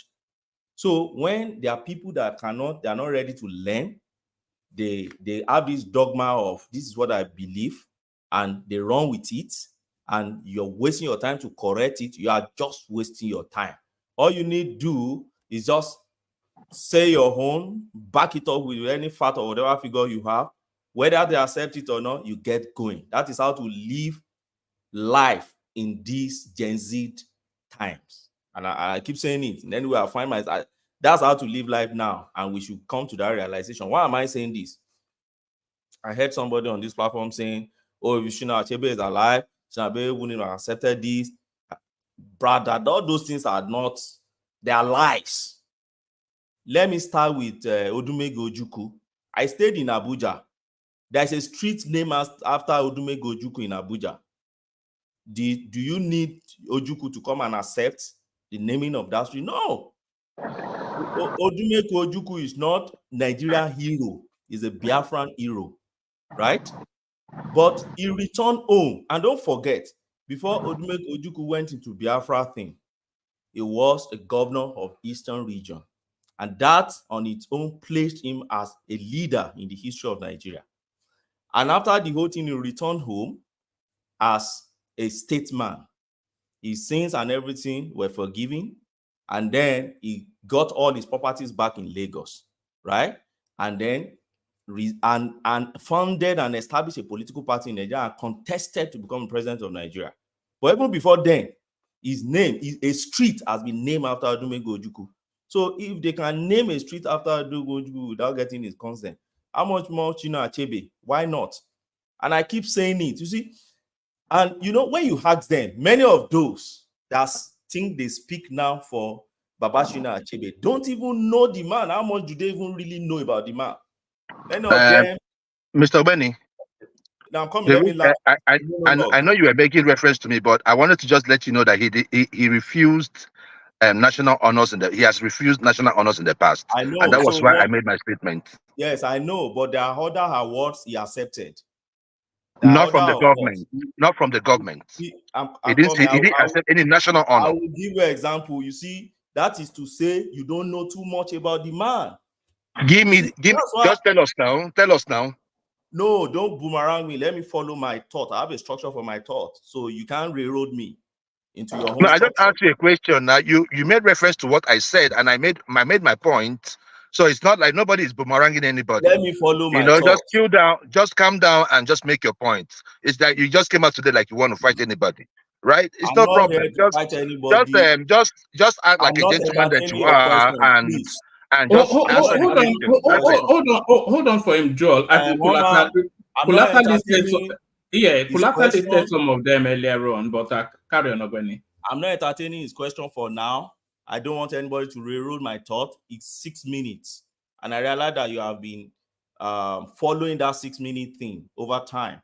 So don't hit out of my time. If you want to ask a question, ask probably when I land on this point. Please. That's the way I'm trained to argue. Okay, so what's my point? My point is simple. My point is that, you see, Nigeria made Chinua Achebe, and that is one of the misconception they have about Chinua Achebe. Nigeria made Chinua Achebe. The major literature Chinua Achebe wrote in his life were written when Chinua Achebe was part of Nigeria before Biafra. I'll mention some of them that I can recall. His Things Fall Apart was written before Independence 1958. He finished from University of Ibadan. Back then, called University College. That is Nigeria. That's not Biafra land. That was where he studied. He studied English and literature from University of Ibadan. And after that, the man worked in Lagos for donkeys of years. He worked in National Broadcasting Corporation. So don't see him as a sectional leader. He's not. He wasn't. He was a proper Nigerian hero in terms of in the industry of literature, art, and humanity. If you go to my university in Obafemi Law University today, you still see his name is one of the plague there. So don't cage him, don't bracket him in that sectional things you guys like doing. No, Chinua Achebe is not like that. He was a Pan-African, what can you call, apostle. Sorry, Ogbenny. Sorry, Ogbenny. I know you don't want your throat broken, but did he not become like that in his latter years? In his latter year, he wrote There Was a Country, which for me was off track. But I will not count that against him. Do you know why? You see, in that field, in the literature, even Wole Soyinka, if you go back to some of the books Wole Soyinka wrote, if you want to use that to define Soyinka, you don't do that in literature. The man wrote Things Fall Apart. So many books this man wrote. No Longer at Ease. Arrow of God. He wrote The Man of the People. Anti-Hills of Savannah. So many books this man wrote in the 50s to 60s before Biafra War. It was after that during Biafra, then he crossed over to Biafra and he was in UNN. And after that, then went to America and started teaching there. But these days, when you now mention Achebe, people now try to cage Achebe to a section or to a particular tribe. No, Achebe wasn't so. Achebe was a proper national man who, because of how he felt about the way Biafrans were treated, particularly, if you go back to that, there was a country, he was so angry, particularly about the post-war issues, which are still there today. And I keep saying it.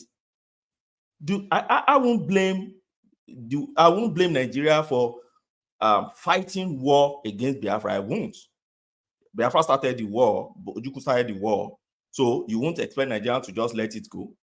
So the Gowons and others, they fought. What do you mean? After all, it was a war. But where I have you with is the post-war. Sorry, let me learn. Where I have you with is the post-war issues, the 3 R's, the reconciliation, reconstruction, and what do you call it? The Gowons guys didn't handle that thing well at all. Many of infrastructures you destroy in that region, you refuse to rebuild it, you refuse to reintegrate people properly, you refuse to reabsorb those military guys, even if you didn't reabsorb them, compensate them properly and all those things. And if you go back to Chinua Achebe's, there was a country that was what Chinua Achebe had issues with. But unfortunately, many of these people that talk about Achebe today, ask them, how many of his books have you even read?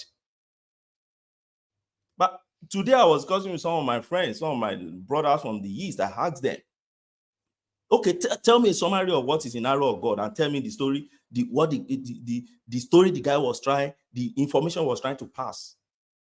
So my take home here is that don't cage that man to be a sectional man. He's now of blessed memory. Allow the man to rest. If they name a man after a particular street or road in Abuja, he worked for it. So don't tell me, oh, no, he worked for it. That's for that on Chinua Achebe. Anybody that wants to ask question can ask question. Okay. I am going to. Let me just say something real quick. Mr. Benny, I just want you to know that nobody has a problem with you. Do you understand what I'm saying? So, you're making, whenever someone like an obedient makes any statement, it is always looked at from the tribal point of view. I only asked the question, and the man that has the highest nuisance value on this show, which is Kulata, presented one. And I say thank you to him. That is how we roll. Do you understand? But I know that in the latter years of Achebe, the way things were going on in Nigeria in terms of governance was a great concern to him. And when he was invited to take that national award, he refused it. And that's the point I was trying to carry on, or make you understand, or put out there. So stop looking at whatever things someone say from the tribal point of view. I think as a lawyer, you should have an open mind, because you're going to have clients from different race and all that. So whenever we're on this show, never stop looking at the obedience as, people that are, you cannot even tell them that they're not intelligent, because most of the things that they predicted with the Tinubu government, it is happening. So you can't even say that they are not intelligent. There are many dumb stuff that have been done on this by this government that was predicted by the obedience, and it's happening. And let us not come here and say kumbaya, like things are good in Nigeria. It starts. And if the president has like an economic pathway, and we say this is the pathway we are following, not all these economic somersaults. The other day, Walegu brought up announced 105,000, and the same federal government is now denying the same thing. Look, let us like be open-minded a little bit. That's where I'm headed. In my place, we say if your neighbor does not know, you teach him. Do you understand what I'm saying? But don't look at it like whenever we castigate Tinubu, that we are castigating him from a tribal point of view. That's the wrong. That's the wrong thing that you usually do, and that is I wish that you could change from that. Thank you. All right. The interjection was longer than its allotted time, even. But when it's 3 more minutes, yes. Thank you, Oma. You see, Ogbeni, let me add my question so you can answer everything together. You said Ojukwu started the war. How did Ojukwu started the war? Okay, is that your question? Yes. Okay, so my answer to that is very simple. Ojukwu declared Biafra, the former eastern region in Nigeria, as a republic on its own. That's an act of aggression against a sovereign nation, and that was how the war started, and that was the war. Having done that, I'm coming. Having done that, in the first three, I've not finished answering your question, Baba Darling Kuku. Let me finish it. In the first 3 to 5. Hold on for Emir Sanusi. You know when it likes to flow in a particular manner. In the first, having declared a particular part of a country being governed by a particular head of state as an independent country on its own, which I say is act of aggression. In the first 3 to 5 days of the war, Ojukwu moved both southwestward and also northward. Ojukwu evaded Edo. Ojukwu moved down to Ondo State in the first 3 to 5 days of the war, even before the federal aggression came at all. And that was another act of aggression. Every book written on Biafra war attested to this. So it's not contested at all. So that's my answer on that. Now, on the other question, you see, it wasn't even because there's a comment, but this is my take on that. You see, it is called jig-jag arguments. When you pick an issue, you're discussing the issue of Achebe, and somebody is bringing in the issue of whether Tinubu is performing or not. There are two different things entirely. The issue I engaged on was Achebe. And my point is, don't sectionalize Achebe.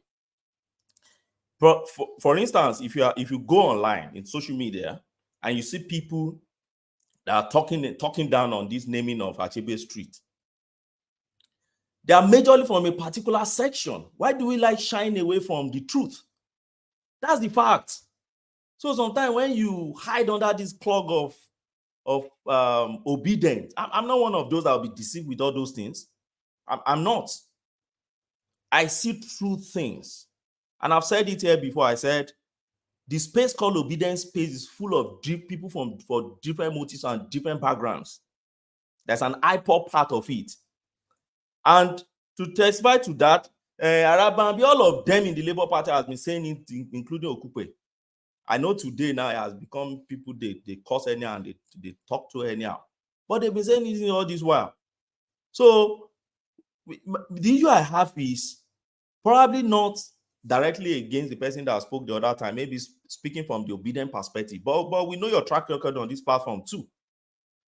So you can't now try to select where you belong now today. No.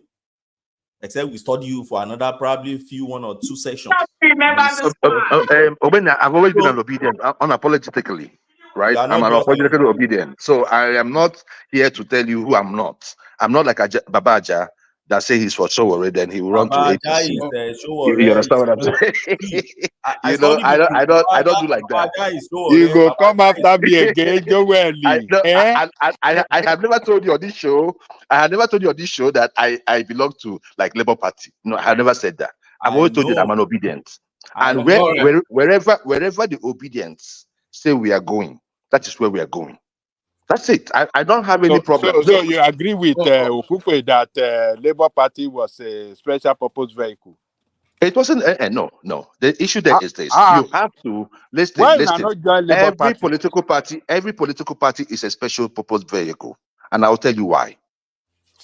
In Nigeria, no, I'll be short. One minute. All right, be short. So I'll be short. In Nigeria, you will need a political party to get into power, and that is simple. As long as you need a political party to get into power, it's a special purpose. How you make it or how you prepare it is how well you're prepared to win an election. So it's still a special purpose vehicle for everybody. If APC say tomorrow they're not giving Tinubu and the ticket for presidential for 2027, he will go to another party. You know, so let's not make this thing about Okupe and this. OP went to Labour Party to vie for the presidency of the Federal Republic of Nigeria. That's it. Thank you. All right, back to Ogbeni. 3 more minutes. Yes, thank you, one man. You see, Joy of Nashi just reestablished a point that we've always been making here. They are all politicians. They are all ambitious. They are not for you and me. If you think they are for you, well, good luck to your innocence about Nigerian politicians and their politics. They are there to grab power. They are there to seek power and then run with it and do whatever they want to do with it. And that is why you see somebody saying, oh, he moves to Labour Party to do what? Because he wants power. So that's it. They are politicians and that's who they are. So, but I'll move from there anyway. I'll move from this. But I would like to sound my note again on this Achebe. Please don't let us sectionalize Achebe. That man did well in the field of literature. That man did well. Go and read these books. He promoted, as far as I'm concerned, except for the fact that he narrowed his scope mostly to the Igbo culture, which is part of African culture in the real sense, you know, in most of his literature. But he has created good image for Nigeria outside there in the world. He has promoted our culture outside there. So please don't sectionalize this guy. Because I know my brothers from the East like doing that. When somebody has made the name of the country great, they will tell you an Igbo get this so. And then that Nigerian part now becomes secondary. No, we're all Nigeria. Just say Nigerian girl. And that's for that anyway. I would like to talk lastly on this minimum wage thing. This minimum wage, I think at this point, Nigerians should wake up to the reality that one of the major problems we have in Nigeria is our subnational government. And I think we've said it severally here also before. Face your governor. Face your governor first. If Edo State is paying 70,000, I don't know, but at least that's what we have in news for almost a year now. They said Obaseki has been paying 70,000. If Obaseki has been paying 70,000, why will Delta tell me he can't pay 70,000? Delta, Bayelsa, Rivers, all those are producing state. Why are they saying they can't pay 62,000? And as far as I'm even concerned, I'm even disappointed with this 62,000. When federal government had 30,000 to hit, which I came to this platform to say, I remember Bajale, all of them were against it back then. It's the reality now that federal government actually had debt. When federal government had that 30,000 naira to hit, I was expecting them to even push it to like maybe 100 or 150. Which me, I think it should even be like 100. Minimum, it shouldn't go less. But now, what these state governors are doing now is going to be a setback, which would eventually make federal government to sit at a very convenient boundary that is not that I think is not okay for Nigerian workers. Yes, I've listened to so many people with knowledge of economy saying it's going to cause inflation, it's going to do this and that. I will allow the experts to do their own calculations and their own talk. But all I know is that there could be, or there will be, other measures they can put in place to, correct or to ameliorate whatever is going to be the inflationary effect that is going to have. But workers, they deserve their dignity in terms of finances. And so I hope this governor's thing will not be a setback, but I'm expecting if more governors should come out to say, I can pay, probably that will encourage other governors also to pay, because this is not an issue now that federal government can start taking to the Supreme Court like they are doing in the local government. So everybody, look at your government before you start criticizing Tinubu first. What are you saying about your state government? And I would like to single out a particular state, which is Abia, because I know the obedient, they make so much noise of Abia. I learned that now Abia is still paying 18,000 or something like that. So the last 30,000 that Buhari or who even increased that one, Abia is yet not paying. And this is the man that they said is the, how do they even put it the last time? So as far as I'm concerned, we are still playing in Nigeria unless we put all these things in place. Our workers deserve dignity in terms of finance. They deserve good, and that's how we can start even addressing corruption in the civil service.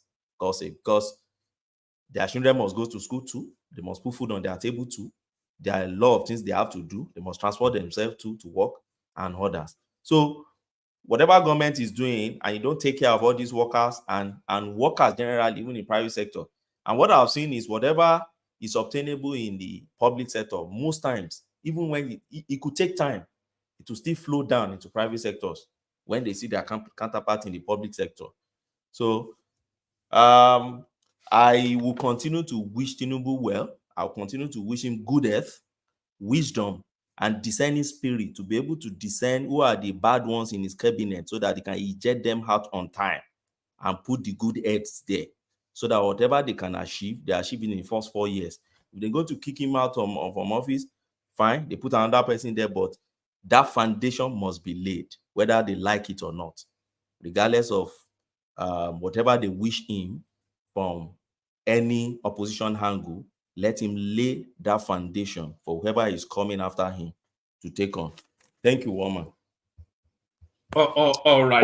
One Yes. man.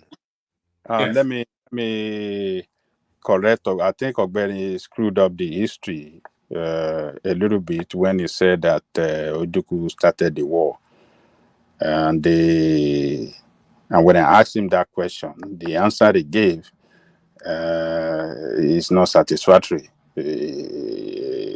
to me. It doesn't align with the history as well. Before Ojukwu declared the state of Biafra,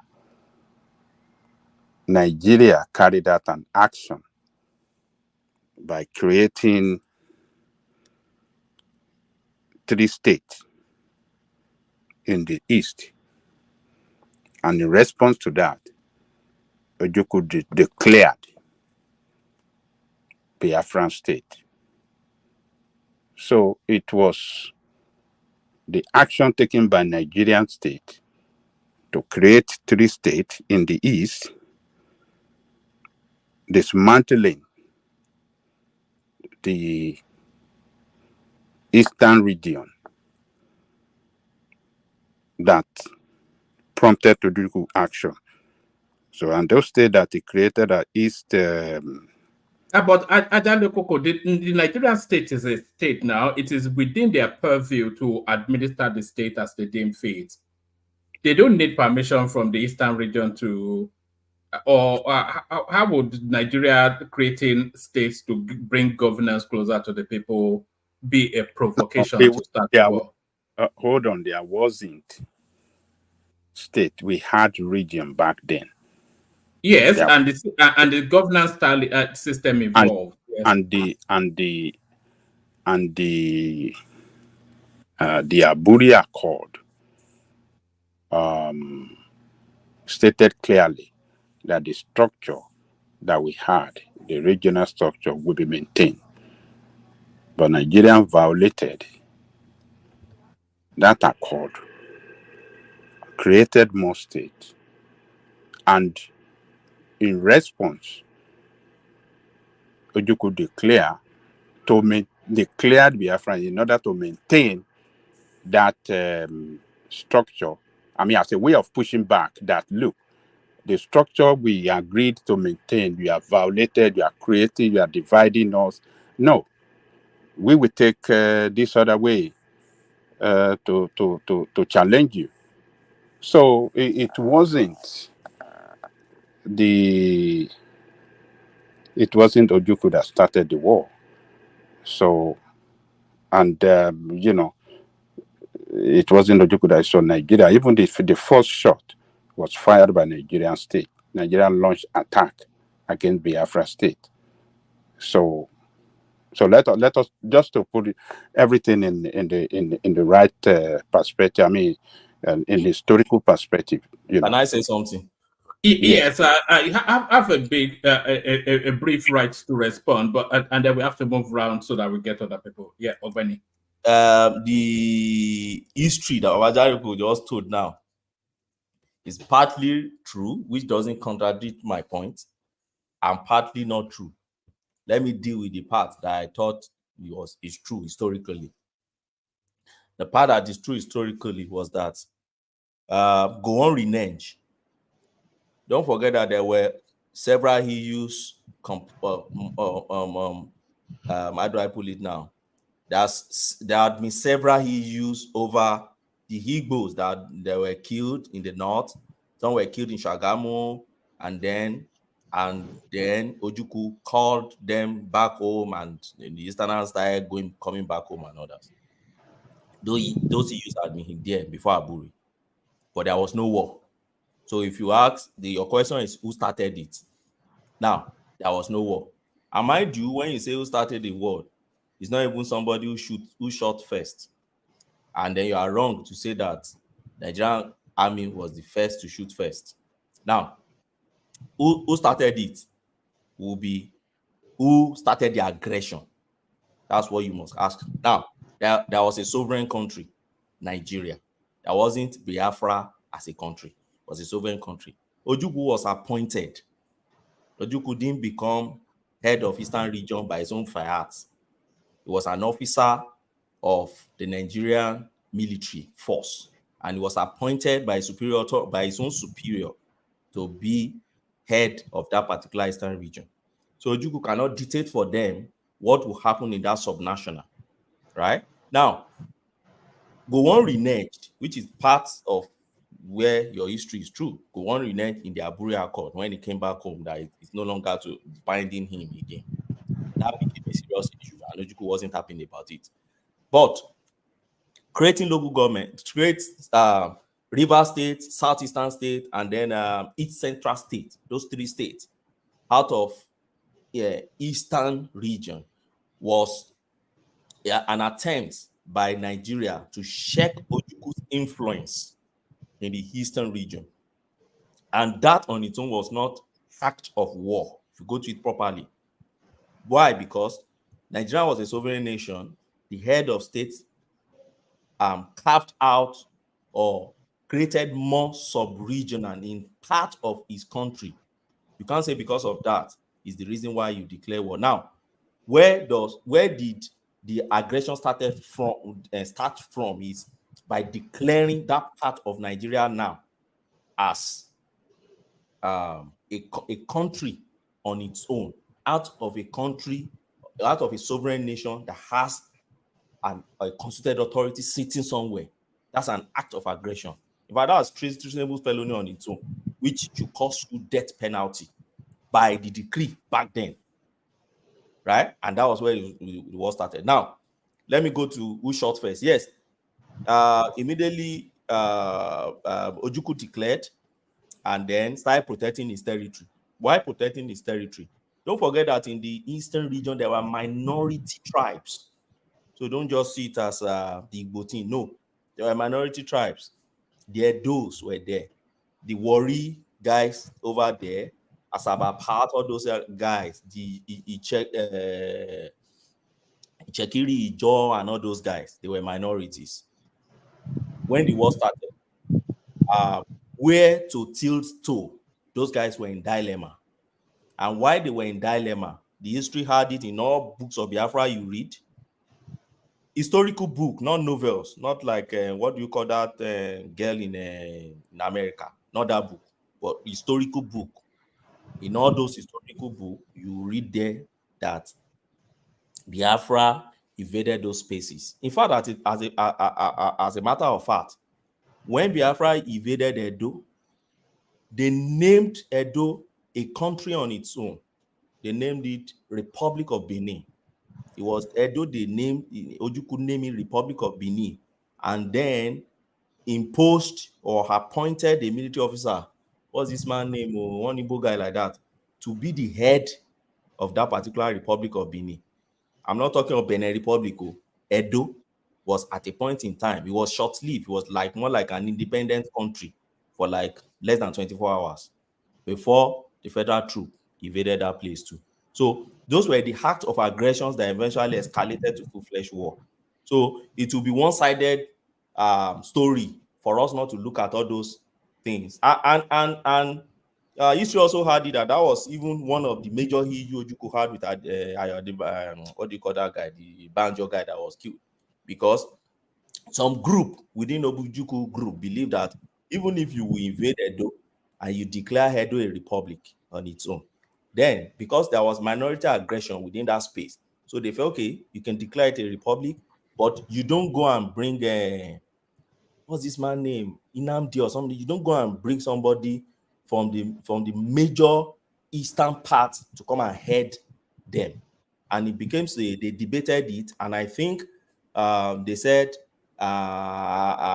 Banjo's opinion differed from Ojukwu, and that was where their issue started from, before it became a serious issue later, and the guy was, ordered to be court-martialed and killed. So that's my own understanding of that that aspect, and I won't belabor that issue too much anyway. It's a sensitive one for. Yes, once we enter that particular portal, we never come out. Yeah. Just leave it there, because it can go on for 2 hours. You're gonna be taking that will take a lot of argument, and maybe in the after hours we can revisit it, or once we've done the rounds with all the voices. Let's go to Isaac. So Isaac, your 5-6 minutes monologue now, Isaac. Okay, thank you very much. One man, I want to talk about the minimum wage briefly. Then you take me through other topic, maybe one or two more. For me, I would rather prefer the minimum wage remains as it is, 30,000. I don't see any reason why federal government should bother themselves increasing minimum wage from 30 to even 40. Because some people came here and said if you increase it from 30 to 60, I think our brother, I don't want to mention his name, he said if you increase it to 60, he gave me some economy analysis and all that, that the price of goods and services will double, will increase. So if that will be the case, I think we should just allow it to remain that 30,000. So that is what I have to say about the minimum wage. One more. Then take me to some of the topic. Inflation. What about that? You don't consider the devaluation of the currency. You don't consider the inflation that make that 30,000 worthless, that cannot buy anything. So you want people, workers, to die in penury? Is that what you want? No, I said even for me, I want it to even rise to maybe what problem 250. Maybe you didn't understand what I'm actually saying. No, I want it to even go. Problem is it going to cause? What's the problem is it going to cause? No, I didn't say that. People said it. They said if they take it to 60, it's going to be meaningless because the amount, the price of goods. For example, we have rice for maybe 60,000 now. People told me here that if the government take minimum wage to 60, people selling rice will take their rice from 60 to maybe 90. So, what is the difference? What I'm saying that how many? If you want to cook pot of soup in Nigeria now, how much you think it will cost to cook pot of soup? By 30, by 60, if I want to cook pot of soup, one pot correct pot of soup, how much it will cost? If I want to use that, I think Coco, maybe just allow him have that opinion also so that we can move it around. No, it does. No, hold on, one man. Look, don't let people just say something. He said they should leave it at this 30. But I somewhat agree with him. I think rather than increasing the minimum wage, they should strengthen the purchasing power of the currency. Yeah. Hold on. What purchasing power does Nigerian workers have at the moment with 30,000? And you say it to be you don't want to consider the devaluation of the currency. You don't want to consider the high cost of living or the what do you call this, inflation. That is why I'm asking the question. A pot of soup, how much do you think it can cost to cook a pot of soup in Nigeria today? Okay, I want to answer it. I will answer it with a question. Papa Jalit Coco. No, I want to answer it with a question. No, wait. You are going to answer it. Don't worry. Papa Jalit Coco. If government increase the minimum wage to 60,000, are you going to leave the price of soup of today where it is? If you are going to raise it up double, there will be no need. So the question is, are you going to leave the price of soup as it is right now? If you will leave it, then government should increase it. You know, you answer my question first before you go. I don't answer them. Maybe now you don't know how. He answered it now. I don't answer them. Now you don't know. What it said is that the price of a pot of soup now is the price of a pot of soup if you double. Let us continue. But you get let one man explain it well. Maybe you don't really understand. Do you get his point? Hold on, Ajaleko. Ask question anymore. If a pot of soup costs 10,000 naira now on a, I've not said that's how much is for the purpose of the example. If a pot of soup costs 5,000 naira now on a 30,000 minimum wage, if you increase the minimum wage to 60,000 naira, that pot of soup will cost 12,000 naira. So you are that is Nigeria for you. Yeah. So nothing has still changed. And what he's saying is that strengthen the purchasing power of that currency itself, rather than increasing the minimum wage. Yeah. I mean, when you guys talk like this, strengthen the naira. How do you want to strengthen the naira? Tell me how you want to tell in this situation. That's the job Tinubu and has how taken long now. it gonna That's the take? job. That's Tinubu's job. So he will And find a how way would to. how are you going to strengthen the naira? If you cannot However he can, you know, however he can. Listen, Senor, por favor, listen. If you cannot strengthen 30,000, I assure you, you cannot strengthen 60,000. That's it. No, just continue. I don't want to engage in this kind of. If you cannot strengthen 30,000, you can't strengthen 60,000. Do you know by the logic? Do you know by the logic that? It's so irritating, and I don't want to engage. That's because you are so angered by it. You are not listening to the logic of it. It's what the question. No, hold on, because I wanted to move on. You cannot strengthen the naira. Hold on. And yet, The question. Telling them that you didn't answer the question. Hold on, you didn't answer the question. that cannot buy anything. You did not answer the question that Isaac asked. He said if you increased the minimum, you asked him. Okay. If you don't want to hear it, then you don't want to hear it. Because is illogical because you are lying with it. Answer the question now. That's why you turned yourself to a spokesman for him. It's a logical question. And I gave you a logical answer. Hold on. He answered your question. He said if you asked him about a pot of soup, and he's asking you, just hold on, Richard, please. Yes. He asked you a question. You asked him a question, and he said about a pot of soup, and he said if they increase the minimum wage, if they don't. I heard it, one man. You don't need to re-echo this. He did not answer the question. Right. Hold on. He did. You don't need to re-echo it, one man. All right. A question deserves an answer. A question is not answered with a question. How much does a pot of soup cost now? Answer that one first. I'm not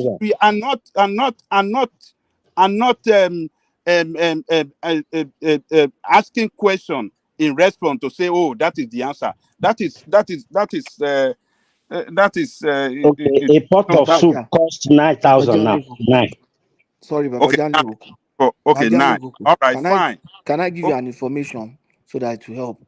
You see, left to me, they should just increase it because it will still not make any difference. It's like digging a hole and filling it back. You understand? You increase it and then they lose it.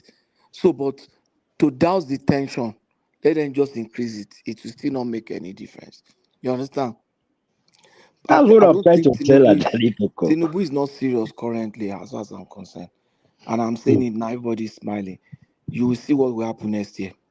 We're already middle of the year for this year now. This year is almost midway. You will see what will happen next year. I'm telling you. The day that Tinubu will start going to police station to go and begin to ask questions, that girl that came, that barbed wire tore her leg when the guy that wanted to kill her in Aba, she came to the police station and told the police that my life is in danger.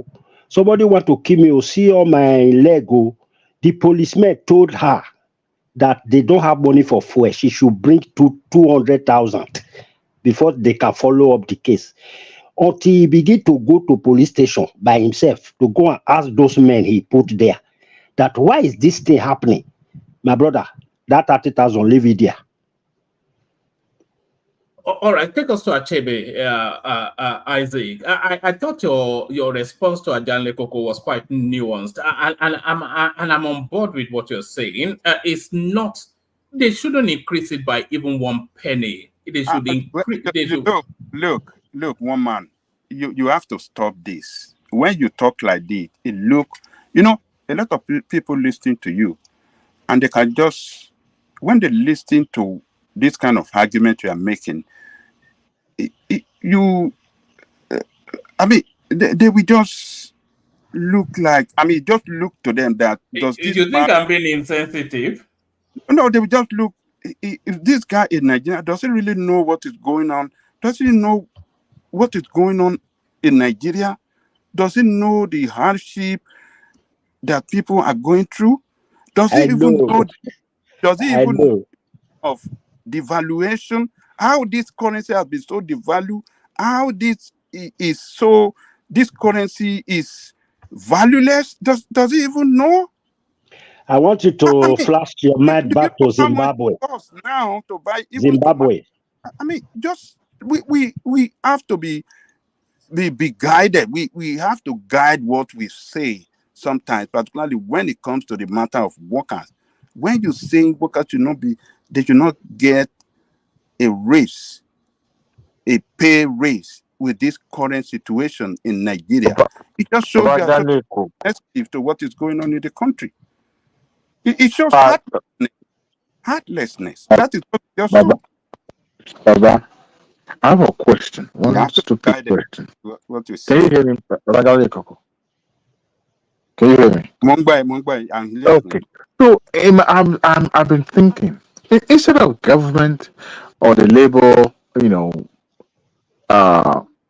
agitating for increment in the minimum wage, why not canvass for salary increment for federal government workers and the state government workers?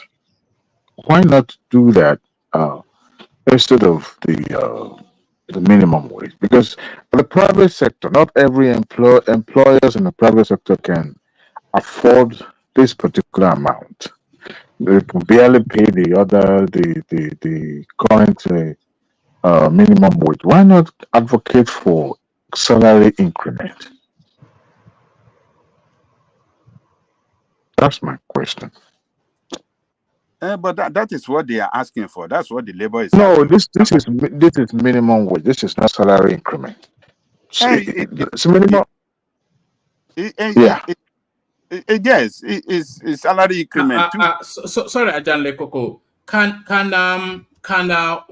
Huna switch on his or her camera? I want to see that person because we've never been here before and we've been having problems with our spammers. So switch on your camera so I won't put you on the screen, but I will need to be able to identify who you are. But yeah.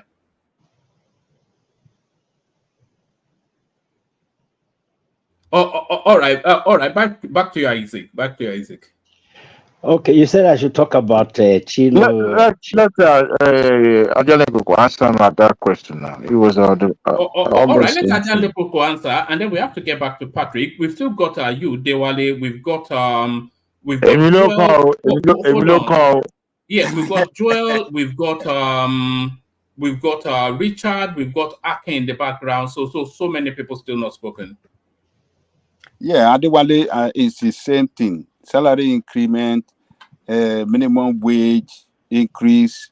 It boils down to the same thing. You can just define it in a different way. But when you look at what is aimed at achieving, it's just a pay raise. So it's just a pay raise, the same thing by my own definition, So it doesn't, there's no difference between salary increase and minimum wage increase. There's no difference. It's the same thing. So that's my take on that. All right. Back to you, Isaac.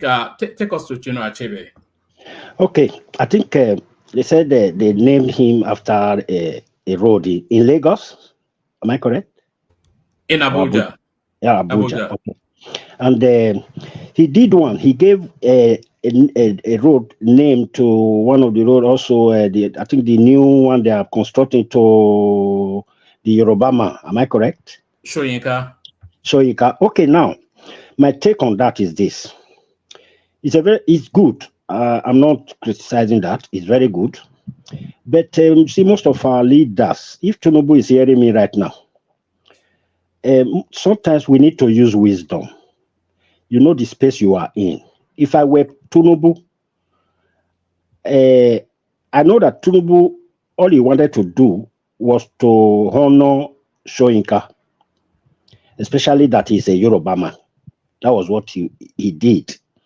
So I believe he now heard some noise somewhere.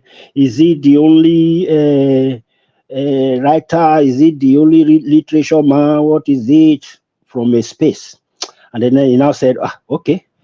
After some time, he now said, okay, Chino Achebe, take your own. But if I were Tinubu, if I know the space I govern, the first thing I will do, as long as I already have it in mind that I'm going to give to Soyinka something, first, I would first give to Chino Achebe. I will silence that of Soyinka. I will hide it. I'll first of all give to Chino Achebe. If he had done that, you will see our brothers will come, they will be rejoicing. They will say, you see, I told you we are winning now. You not see, we are winning. Then when they must have made that noise, after a month, I will now put a bigger one for Soyinka. That time it will be too late. So sometimes when you want to do things, you use wisdom. Don't just do it boom. Use wisdom. So if I were the one, that's what I would do. So I know what he did. He want to honor them. Fine. Political reason, they are there. All reasons, they are all there. But he did well. But that's the formula he would have used. So he would have been able to. The people he gave the road to would have been able to appreciate it if he had given them first. Even though they had the lesser road, and Soyinka had the more pronounced road. I don't know how to put it. So fine. So that's all I have about that space. All right, brilliant. Take us to one final space, the naming of a road after Sheyi Tinubu in Sokoto State. Do you think it's deserving? It depends. It depends. Because right now, Nigerians, it's time that we should stop eating Panadol for another man's headache. It depends. Why I say it depends? I don't know if the Sokoto man went to one bush and then cleared the road, one new road, and then put Sheyi name there. If that is what he did, it's okay. Because where I came from in Edo, like my street, Usama Street, is historical. You can't just come there and remove Usama Street and put another person's name there because it's historical. Right in time immemorial, that name is there, and there's a reason why the name is Ekewa, Siloko, Ogida, all these things, all these roads, Sakbomba, all these roads, they all have their historical value. So just come today, you say you want to remove Siloko and put Godwin Obaseki name there. People will come out now after you now say, what do you mean? So maybe he went and clear one bush and put part road there and then put Sheyi there. But if he venture historical names in Sokoto, valued name, and then replace it with just this tonteria, what the Spanish people call tonteria, I think the people should rise against him, not we. So me, I'm not going to eat Panadol for another person's headache. So the people there, they know their history.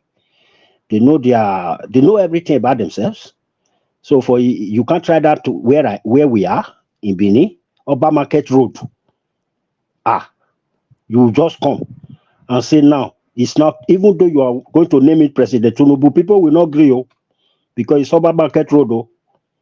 People, you want to come and name my street Usama Street. You know why the name is Usama Street? Because that is where the Oba touched ground before he will go to palace. Then you want to change it to Tinubu Road? Who born you? So that's all I have. Thank you. All right, brilliant, excellent. So that's the mighty Isaac. So thank you, Isaac. From Isaac, we're going to draw 5 minutes monologue. We're a bit more rigid with the time. One man. Yes. No. It is my space. Yeah, no. I'm coming to you after Joel. I think Joel is on break from work. So it's if you look in the private chat, it said that. I need to finish Joel. I started it. I need to finish him. Who is talking, please? You know who is talking, man. Am I still on the show? I just want to know. The Panadol. You are here, enigmatic. Okay. We're getting to the numbers quickly. Yes. Enigmatic, just calm down, please. Let me just do this time and I'll still be at the background. Thank you, one man. Thank you for the honor to talk. And thank you for others that allowed me to. Sorry, My Joel, opinion. sorry, Joel, and everyone else. We're going to be a bit more rigid with the time, only because you can hear impatience in people's voices now. Yeah, I know. It's okay. It's okay. It's okay. It's because they're enigmatic now. That's why. It doesn't I mean, matter. I never noticed that urgency when it comes to me or one man. Now you want to say everybody should speed up. Well, one man. I hope my time is guided. Is protected. You know, it has been distractions from everyone. If you can allow me, whenever my time starts, then let me know. Yes, your time starts now. Now, okay. All Our right, mission is to shorten that time real quick. You not talk again. You not talk. What did they do you? I love you. Make I talk now. Okay, see, one man. Okay, let me just start with the Sheyi Tinubu. I think I will agree with the last the last person that spoke. I think it was Isaac. It's up to the people of Sokoto, you know, to either accept it or reject it. But from the optics, does not look good. I know, you know, it's still something that was done by the governor. But in the real sense of it, having Tinubu as the president and having his son being named after a road in Sokoto, far away Sokoto, it doesn't look good. You know, to that brand, Tinubu or Bola Ahmed Tinubu. I mean, even if you went there and said Sheyi Tinubu, but he made it like Sheyi Ahmed Bola Tinubu Road, you know. So I mean, the optics, it's not looking good for Tinubu. You know, we've been trying to accuse him of, or people are accusing him of, you know, trying to Eurobanize his appointments and all that. Right now, we can just see him extending that same gesture to his son, and his son. You know, the other time we saw him standing before the ministers in a foreign land on an official visit. And now a road is named after his son in faraway Sokoto. All I can say is that it doesn't look good, but it's up to the people of Sokoto. If what they want to do about it, it's up to them. If they say, hey, they want to pull it down, fine. So I'll go to the next topic, one man. Which one do you want me to speak on? You've spoken on the Chino Achebe. Do you want to expand on thoughts on that, or do you want to speak to the minimum wage, or plenty of topics? Calling or be a fraud and all that? Yeah. Shawari is an entity. Well, who is Shawari? I don't want to. You know, these are one of the guys I want you to bring onto the on the show. You know, so I will tell him what I want to tell him to his face.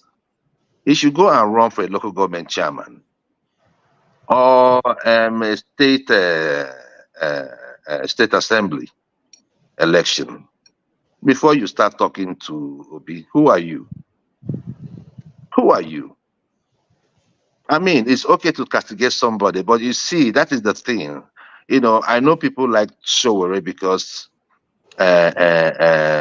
he is very direct and all that. But, you know, as a leader, you know, whenever you have to understand the environment you find yourself in. If you're a leader or you portray yourself as one, you know, there are certain words you do not use, but you just bring it out there. For someone like me, I can say anything I want to say right here. But tomorrow, if I'm a politician, I'll have to change the language. I might be too direct on this show. But if I'm a politician, I may have to switch it. Not really forgetting my core or trying to make whatever or my promises not to come true. No, I will still do that, but you know, there's a way I am going to make it flow so that people won't feel so hot. But Showore, why should I give him a thought? Let him win an election in a local government. Then I can talk. We can talk. As far as I'm concerned, it doesn't matter. And for him to have even said that, is I in mean, America, I don't want to call him names. I just want to be civil with my words. But it's clearly, you know, showing signs of someone that has no upbringing and someone that was maybe picked up from maybe under the bridge. But that is so worry. But I'm just trying to be nice. I'm just trying to be nice to him. I'm trying to be nice. And one man, let me go. You said they was picked up under the bridge. You are trying. If you are not I being say nice, he sounds like someone. what He would you sounds say if like you are not being someone. nice? No, I say he sounds like someone that was picked up under the bridge, and that's just being nice. You know, I could have gone further to describe Showere on this platform, but I wouldn't do that because I have respect for some people. I have some respect for him, but that respect, like we have in Shoyinka, I don't know, their names always starts with an S for some reason. Shoyinka was another one. I had a lot of respect for him, but over the past 1 year, he has lost that. I mean, I think that respect has diminished. Not even in my own eyes, but in the eyes of many Nigerians. So it's for them to continue disgracing themselves. Has your respect for Achebe diminished? Why should it? What has Achebe done to make me feel such way? What did Achebe say that will make me feel such way? While Achebe was still alive, he was still fighting for good governance. He wasn't happy the way Nigerians were living up to the day he died. And that was what informed his decision not to take that national award. It's not that he knows he thinks that he doesn't deserve it, but he didn't like the way the country was moving, the trajectory of the country. And for that reason, he rejected it. So that's that. Now, one man. Can I ask a question? Yeah, okay. I was trying to ask him a question earlier. Achebe Grouse. Did you think? I don't know if you've listened to some of his latter lectures before he passed. Can you categorically say Achebe was actually troubled with things going on in Nigeria or a particular section of Nigeria, particularly the eastern part of Nigeria? I mean, it was all encompassing. No. Wait, look, hold on. So. No. See, hold on. No, I will tell you this. It was all encompassing. If things were going on at the central, naturally, everyone will be okay. It does not matter where you come from. But he was angry at that, and because the center was rotten, you had Obeni talk about the 3 R's. It wasn't properly implemented. If it was, right? Some people will say, oh, after all, Ojukwu contested election and all that. No. When you talk about integration, you won't go about destroying, innovations that was created during the war. That's the way you build a country. Even here in the United States, all the museum, I don't know, Babaja, if you've been to any museum here, you go there, you see all those guns that were used during the war. Am I lying? No, yeah, that's true. That's true. Yeah. That's what I'm talking about. And those things till today, we still pay money to go see them. There were many inventions that Nigerians achieved or developed during the war. But I remember it was one of them, I think it was Obomedia, that made a statement. But they went there and destroyed it. When you have people, I bet you, if Gowon was a Yoruba man, I'm not saying this just to please the Yorubas. No. If Gowon was a Yoruba man, those things would not be destroyed. Because they value history. Why do you think so? Did you think it was only Gowon's decision? Look, let me tell you, the head of state always have generals around Gowon. You I understand. I know he was just listed. Now let me talk. I know that he was just a figurehead. I understood because the main people pushing was the what's his name? The what's this one from Taraba? Murtala Mohammed. Murtala Mohammed, and this one too. What's his name? The one that has oil well in Niger Delta now. CJ Danjuma. Danjuma. I know there are people, there were strong people around behind him that was pushing him to do those things. That's the point I was trying to make. When I was making that statement, I was talking about the region in general because most of them were in power at that time. They don't have value for education. They have no value for history. They only value those history of those ones that were taught to them probably 2,000 years ago. And that is why you still see them still riding horses. It's not a knock. But that is who they are. They did not value it. So one man, there's many things that would have happened, or many creations, many inventions during the war that would have made us as Nigerians today, a country where you can say we have we've been manufacturing things today. We can see the things we can see stuff that we can do today. So if we had started at that time, with a national backing, we would have improved on many technologies today. But we did not do that. And today you have seen where it kept us. I always ask this question. If you were saying that whoever went to war, it doesn't matter whether the North went to war or whether the Biafrans went to war, it does not matter at this time. But if there were concerns at that time that Nigeria is not going the way it should, let's not forget the political instability that necessitated the coup in the first place. There was political instability in Nigeria. Things were already going down in Nigeria. Nigeria was not safe at that time, before the school struck. So we can now we can say anything we want to say about how the coup was carried out by Katsina Uzogu, who is from present-day Delta State. So you see, one man, you see, these are history. I'm not even neck deep into the Nigerian Civil War, but that was because those days in school, it's like you only had teachers that had the passion to teach it, that were just going to say it in class. Everybody was afraid to talk about it. But that is our history. We cannot move forward and address the issues of the future if we cannot relate with things that we did in the past. Until today, that past is still hurting us. And that brings me to the question of when you asked me the question today, one man, that the Achebe enigmatic was asking me, what can Tinubu do? I said, look, let me tell you, it's just simple. You know these people. Since after the war, it's not like they've been the president and they survived through. What were they doing before then? Invest in their craft. That's it. You go to Onisha, you go to Navy, you go to Aba. Solve the ecological problems in the southeast. The federal roads in the southeast. Make sure I'm not saying you should be 100%, but at least step it up to about 60 to 70%.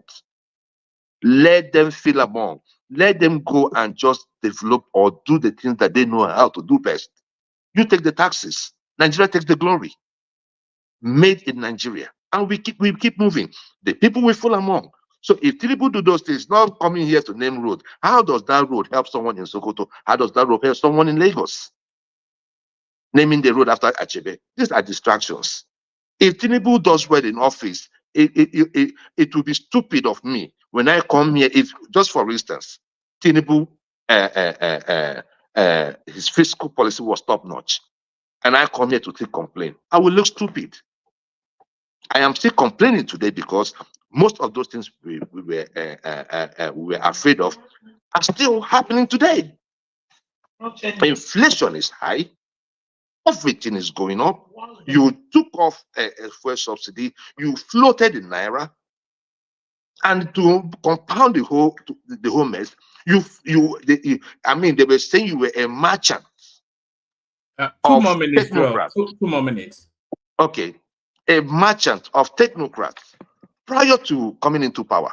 Today, you are a merchant of mess.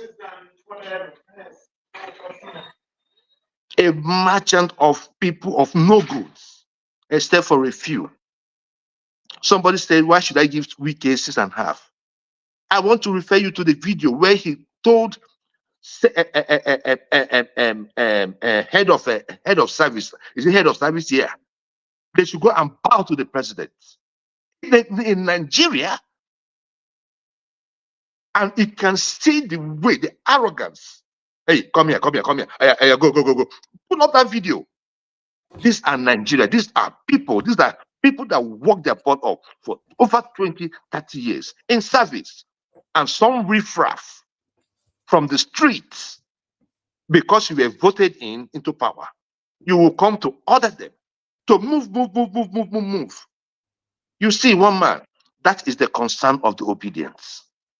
Nigeria must act right. If Nigeria is good, it does not matter who it is done to. Every part of Nigeria, every person in Nigeria will feel good. And that's the philosophy of the obedience. This is not it. The Tinubu government is not it. Go ahead with your question. Ask a question.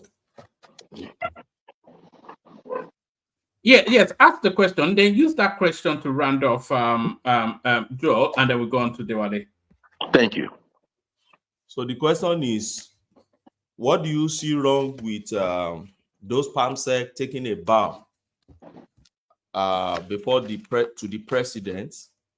Is it the way Wike said it, or the act of taking a bow? Both. No Nigerian should bow down to any president. If that person has just in official capacity, if you want to, like maybe you are a Yoruba man, you know that the president is the symbol of state. The president is the symbol of please, one man, please, enough, please. If I see the president on my own and I want to do ballet, I want to prostrate, I do it on my own, out of my own volition.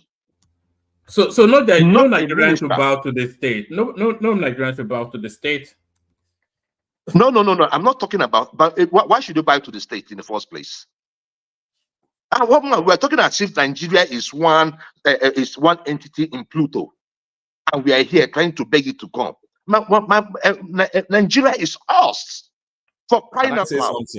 Can I say something? Nigeria is us. So how can we say we should bow down to Nigeria? Bow down to which authority?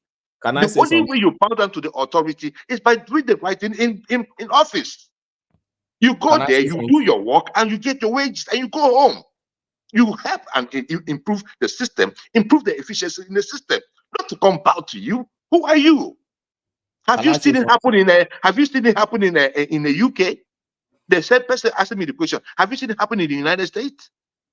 Even me that is not even in government, I will see Trump, I will bow, or I will see Biden to bow. For what? You have like a minister in Biden's government telling people to come. Head service. If it's not for this man, they did not know that you were going to be. That is, he was even accepting the failure of government because those people were meant to be promoted long before now. Now you were meant to, okay, now you came in and you did it. Now you want them to prostrate before you? Is that the country you want to run? This is pathetic. Excuse me? Can I say something? Excuse me. Please. Can I come in, please? Go ahead. No, I wish to say thank something. you. Please, thank you. I have problem with you using Europe or the US as an example. These are two continents or countries that have failed their children. Listen, we are Africans, we are Nigerians. Respect is what makes us to come from poor background and become better people in America. So, some few years ago, Barack Obama was a visitor to Harvard University convocation. In their medical school, out of 16 prizes, Nigerians won 13. But by the time these Nigerians become to behave like Americans, they lose all those. They don't become competitive again. Recently, there was a video, YouTube video, that was trending. A guy with a suspended license, somebody as old as myself, and virtually they asked him to meet the judge and plead. Maybe the judge will forgive him. Somebody with a suspended license, African American guy, as old as myself, he was driving. I was even telling the judge, please hold on, let me pull up. And the judge looked at it, that is stupid. When you don't hold on to your culture, when you don't respect your elders, you become stupid. That is what is going on with Americans. That's why you see the children beating up their teachers. That is what I'm telling you. You are Hold on to your culture. Okay. Let me tell you something. Let me tell you. I think you don't really understand. If that is your own idea of culture, right? Your culture is your culture. Culture is what you practice as a people, right? But this is governance. I think you're mixing the two. And that is why I said, as a person, as an individual, if you want to prostrate to Tinubu, that is not a problem.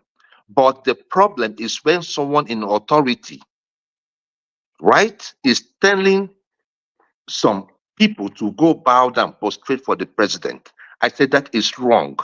It has nothing to do with the United States. It has nothing to do with the UK. It has everything to do with your human right. Hold on. I don't As a want us to citizen of open up a Nigeria, debate, you shouldn't do Richard. that. Take up Benny's question and then round it off, and then we move on. Yeah, take up Benny's question. Thank you, one man. You see, sometimes when we don't put things in a context, it is so easy for us to misplace it.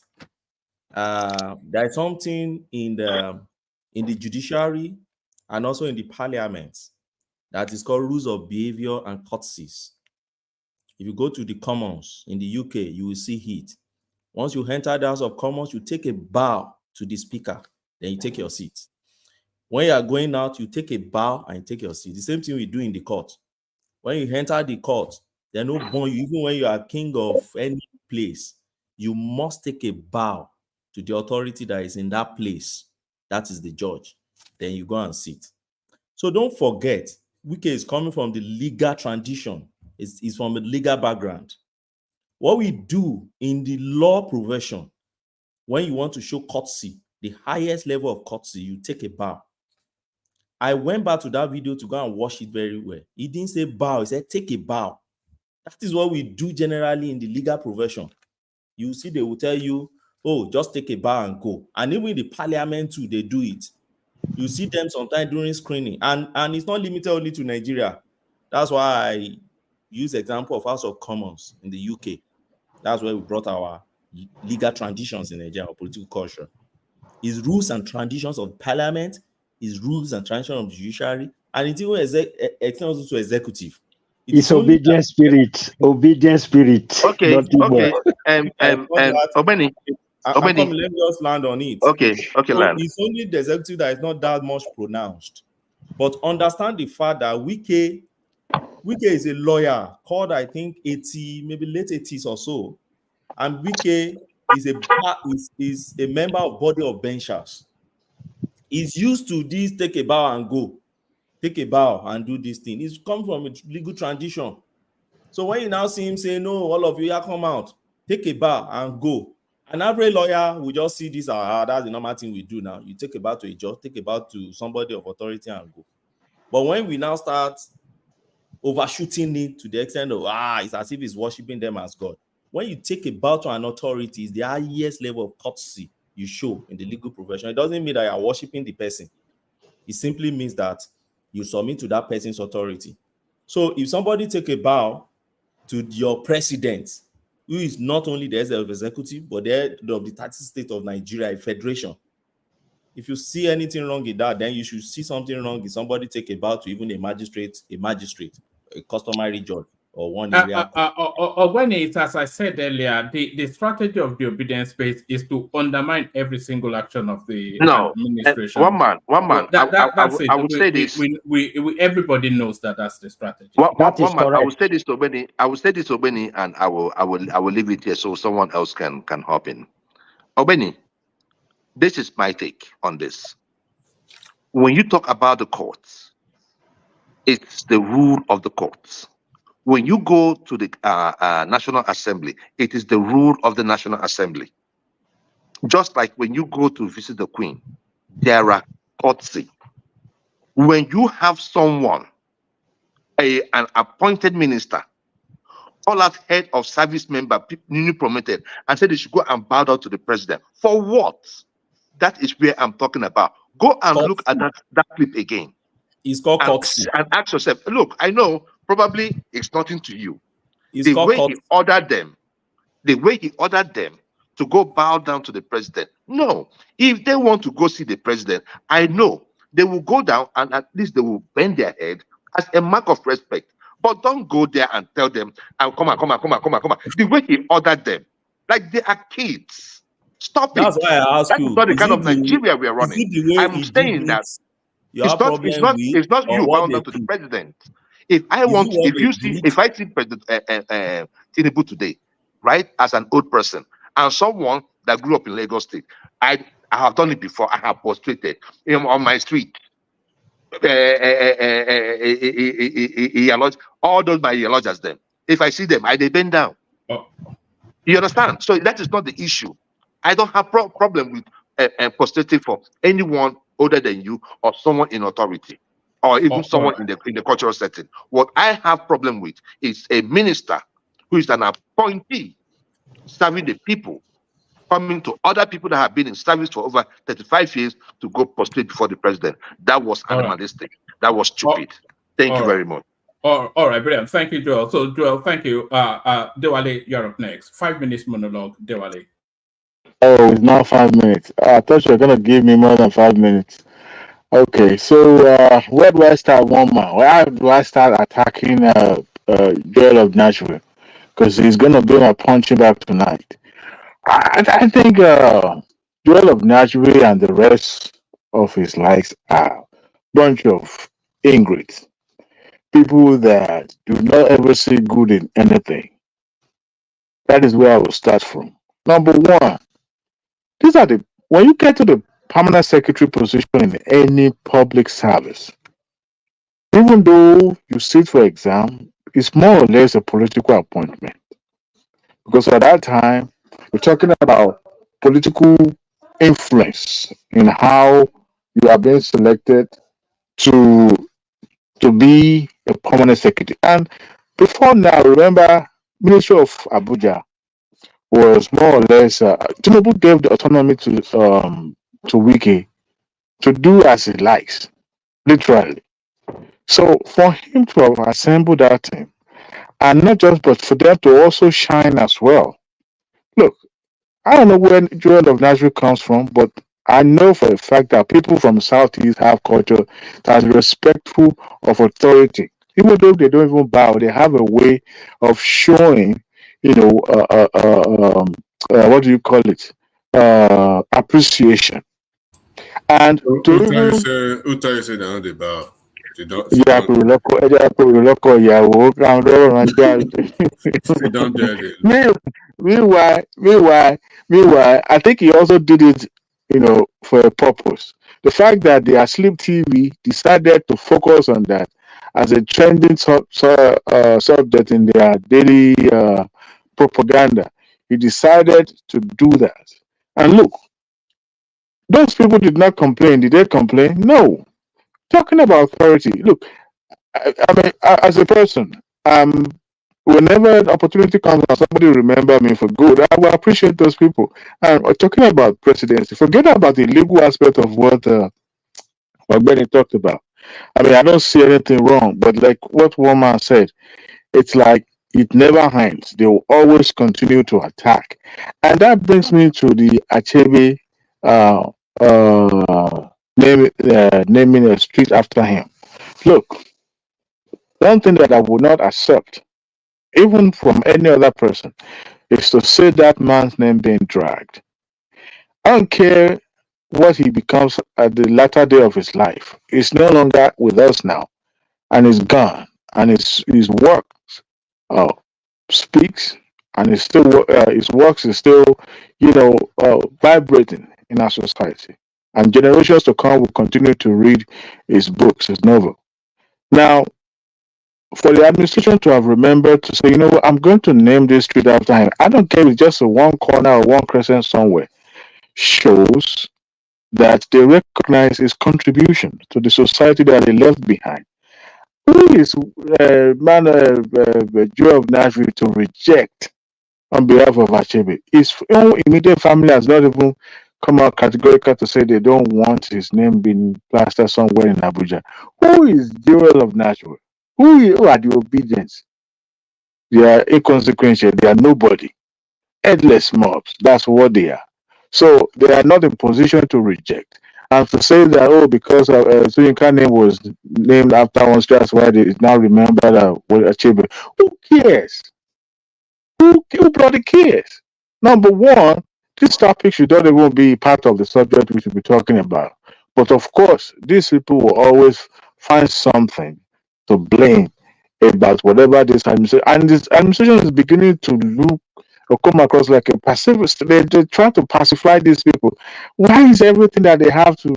I don't know. Maybe it kind of look like that, but I don't get that space. Anyway, let me move a little bit away. I talked about Tinubu's son. It's not been named in Kano. Is it Sokoto? Sorry. Look, as I objected to Baba Jale Koko earlier, you know, we like to leave the important thing and focusing on the things that doesn't make any sense. Yes, he doesn't really, the optic is sounded a little more psychopathic in a way. But look, we cannot deny the fact that Tinubu's son is an adult. An adult child of president has more influence, even more greater influence than minister. Because we're talking about somebody who have the ears of his father. Remember, he was involved during the electionary period. And you can't just push it aside as if it's nobody, to this administration, whether you like it or not. So whether the purpose of naming a street after him, well, what is the cost of naming a street after somebody in Nigeria? Cost you less than how much? Even despite how things are in Nigeria, with 20,000 or 15,000, you can get a name after you as long as you pay the house, you are the first on that street, or you are first to approach the government for that. Your name will be plastered on something, and what does that mean? We even have Nigerians' name being named after a street here in America, but you see, we may call it high level of psychophancy, but hey, look. Politics is not limited to just campaigning for something. Sometimes it may be just ordinary, something that we don't even attach much importance to. And by the way, we've seen in the past, in the 60s, President John F. Kennedy appointed his own brother as a Attorney General of the country. America did not go up in arms against him, and it was beloved. It was loved. They have Even a his own system, brother. please. Don't compare that with ours. They have a system. Give me a What you break. don't, yeah, What they have a system are you system. talking about? He I mean, come chose on now. to appoint somebody that he could rely upon. Nobody says, oh, that was nepotistic in nature. Why should he choose his brother? Despite that, they still loved him. And his own brother decided to take that gauntlet again when his brother was passed and decided to contest for presidency before he too met his untimely death. We're talking about, sometimes somebody who you relied upon the most, just like Tinubu, will ever trust his wife than even his minister that he appointed. But yes, everything we read meaning to as being psychophancy in nature. I mean, I get it, but to me, it does not affect the price of Gary. It does not affect anybody doing the job as a minister or even we as a Nigerian in the first place. But we want to see it from that prism of psychophancy or nepotistic or whatever we want to call it. I do not share that. It's not worth discussing. Let's just put it that way. It's not. But I know Obedient will want to take it up as a subject matter, which to me is nonsensical in the first place. And one more thing, one man, what is the topic again? I forgot. Trying to remind me, please. I don't like taking much time. The minimum wage was very contentious. The governor saying they are not able to afford it. It's the reality, and it's beginning to dawn on every Nigerian. You know, I can say I asked a dumb question earlier, and I said, "Look, Babajale Koko said minimum wage and salary increment are the same. To me, they are not the same because the moment government comes up and says this is going to be the minimum wage for the federal workers, that will set the standard, the golden standard or the benchmark for every other state. And you remember, fingers are not equal. Not all the states. Talking about other states like Oshun, Ekiti, they can barely pay their workers because most of the majority of the staffs are all with a political appointee in the first place. So, for a state that is known for a civil service, right? How would they be able to afford? They could barely pay the minimum wage. I think I don't know. It might sound a little bit, out of economic theory, whatever. But instead of focusing on the national minimum wage, why not conversing for salary increment? Because if government increase salary, there's a possibility that it may not actually affect the inflation rate more, but barely making a pronouncement of withdrawal of subsidy from fuel subsidy every petroleum seller in Nigeria increases their price, the pump price. Despite that, they have enough, in the reserve, but they increased it, right? So such pronouncement makes such impact. You can imagine when federal government decided to adopt the one that they're proposing. You know what the Fed is going to every year tomato seller, everybody will now want to jack up their price because now every workers will now be paying more. But I'm suggesting maybe salary increment. Here in Texas, the minimum wage is still $7.25. I believe in other liberal states like California and the New York, I think it's either around 17 or $11, depend. But federal government minimum wage is somewhere around that area as well, so that other states too they would make determine how much they're going to pay their workers. But each state now, make that decision so that people will be paid. I think because we have every government workers that belongs to the union, have lobbyists on their behalf that goes to those lawmakers to lobby on their behalf to increase salary. I mean, despite the global inflation that we have, in some other states, they have increments, like I think in Georgia and Oklahoma, I believe, and Texas had an increase in salary recently. And the amount, the percentage was not that significant, but it was still something at least to cover gas money and stuff like that. So that is my take. But the fact that federal government is going to adopt it, I would not become 2 more yeah. minutes, Dewale, 2 more minutes. Yeah, I'm trying to because I don't like to take time like some people. But my take is that I don't even think that minimum wage should be increased beyond 50,000. To be honest with you, because if we decided to go over 100%, it's going to affect the price. Somebody said that the price control never works in Nigeria. Because you don't tell me how you enforce the price of commodity in a local settings in the state like Ekiti. Sometimes ago, I think I sent you a video, one man, about the yellow jazz of each town in the Yoruba land being sent to the market to talk to the sellers, to be considerate in how much they fix for the prices of their goods and wares, right? Those are indirect way of changing things. But if the government we are not in a ministry administration where you can shove things down the throat of people. People would not comply, and you can't tell people on how much they're going to, sell their wares. You can only talk to them indirectly like they are doing now. But like I said, I think salary increment should be better than just minimum wage. And when we come back, I will deal more. I will deal with the Joel of Nashville more so that we won't be able to say much. And on that actually base issue, we will talk more on that. Thank you, Woman.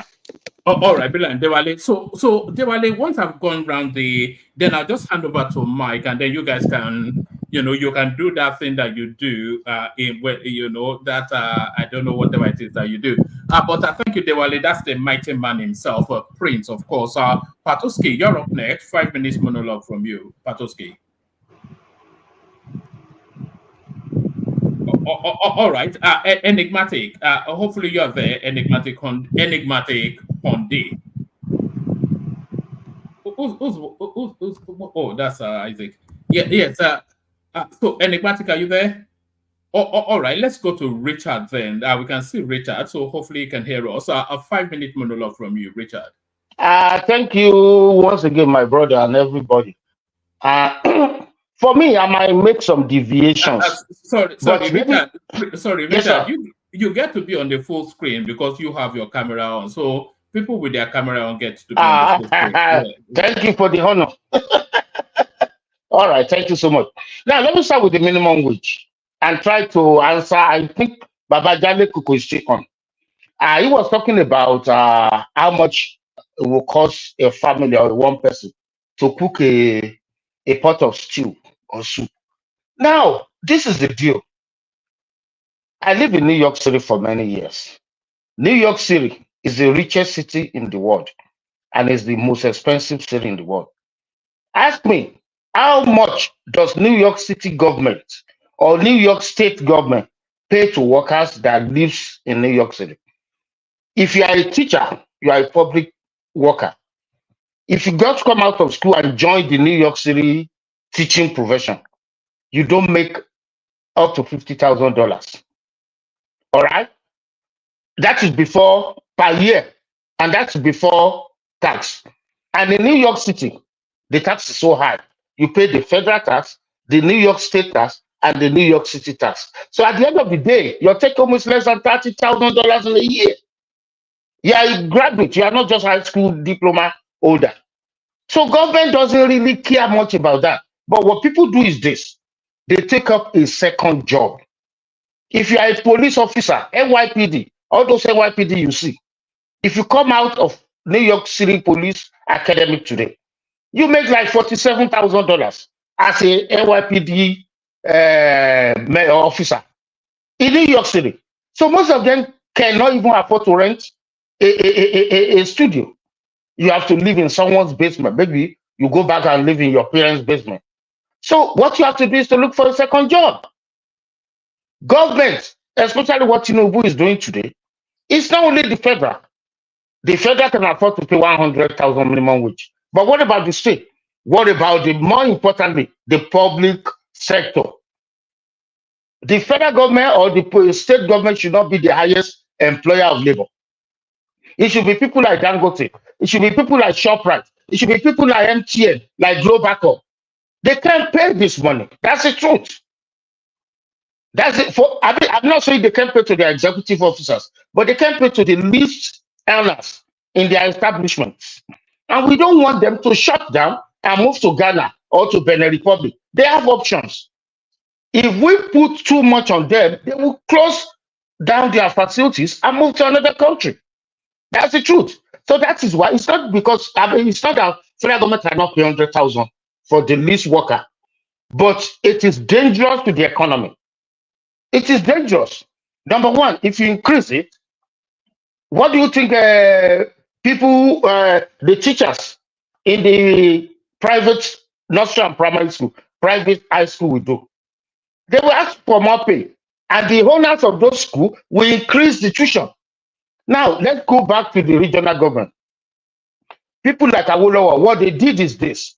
They pay workers, they pay more than other region. Awolowo pay more than other region, but at the same time, the more important thing is this. You look at a worker, when you get your salary per month, what do you do with the money? You pay your rent, you transport yourself back and forth, you feed yourself, you pay your tuition, you pay your children's school fees. What workers should bargain with the government is this: improve our public school so that we don't go pay high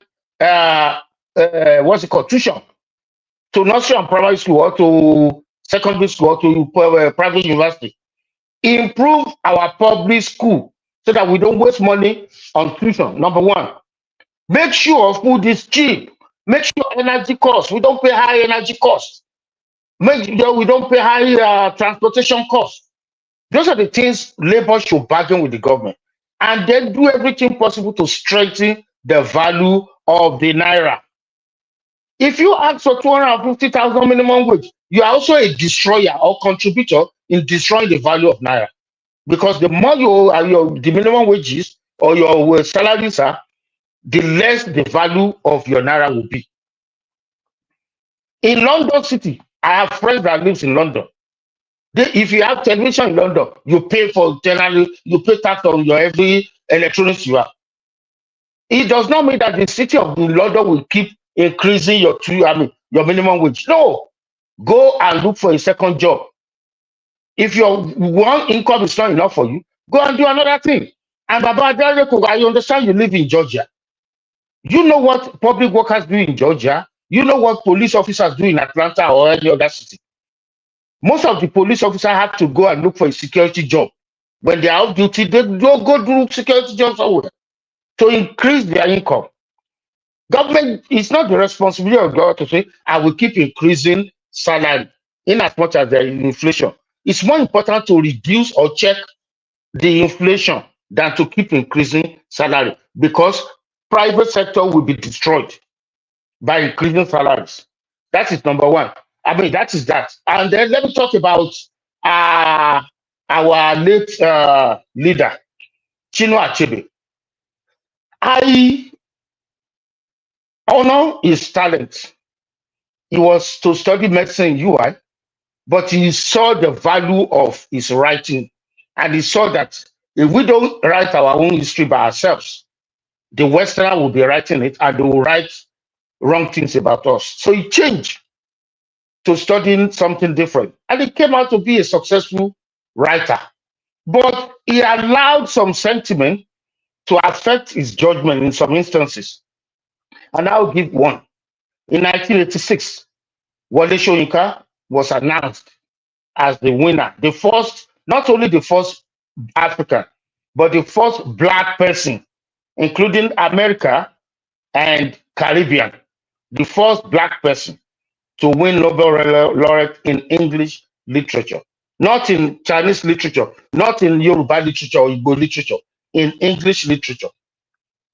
That time, it was Wole Soyinka and Achebe that were here in Nigeria.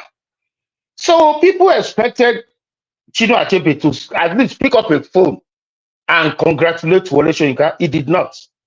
To the extent that the journalist asked him, "You have not congratulated your brother." He said he believes it's better than Wole Soyinka. That is absolute nonsense from an elder statesman. Wole Soyinka did not evaluate himself. He was not evaluated by Yorubas. He was evaluated by the body, those who own the English language. So for Achebe to now say, I'm better than him, but he won. And everybody on this panel, mostly people who are in the academics or academia, we know that nobody ever won Nobel laureate, either in physics, in medicine, or in anything except peace, if you are not affiliated to a university. In 1986, Achebe was not affiliated to any university. Wole Soyinka was a university professor. Go and check it.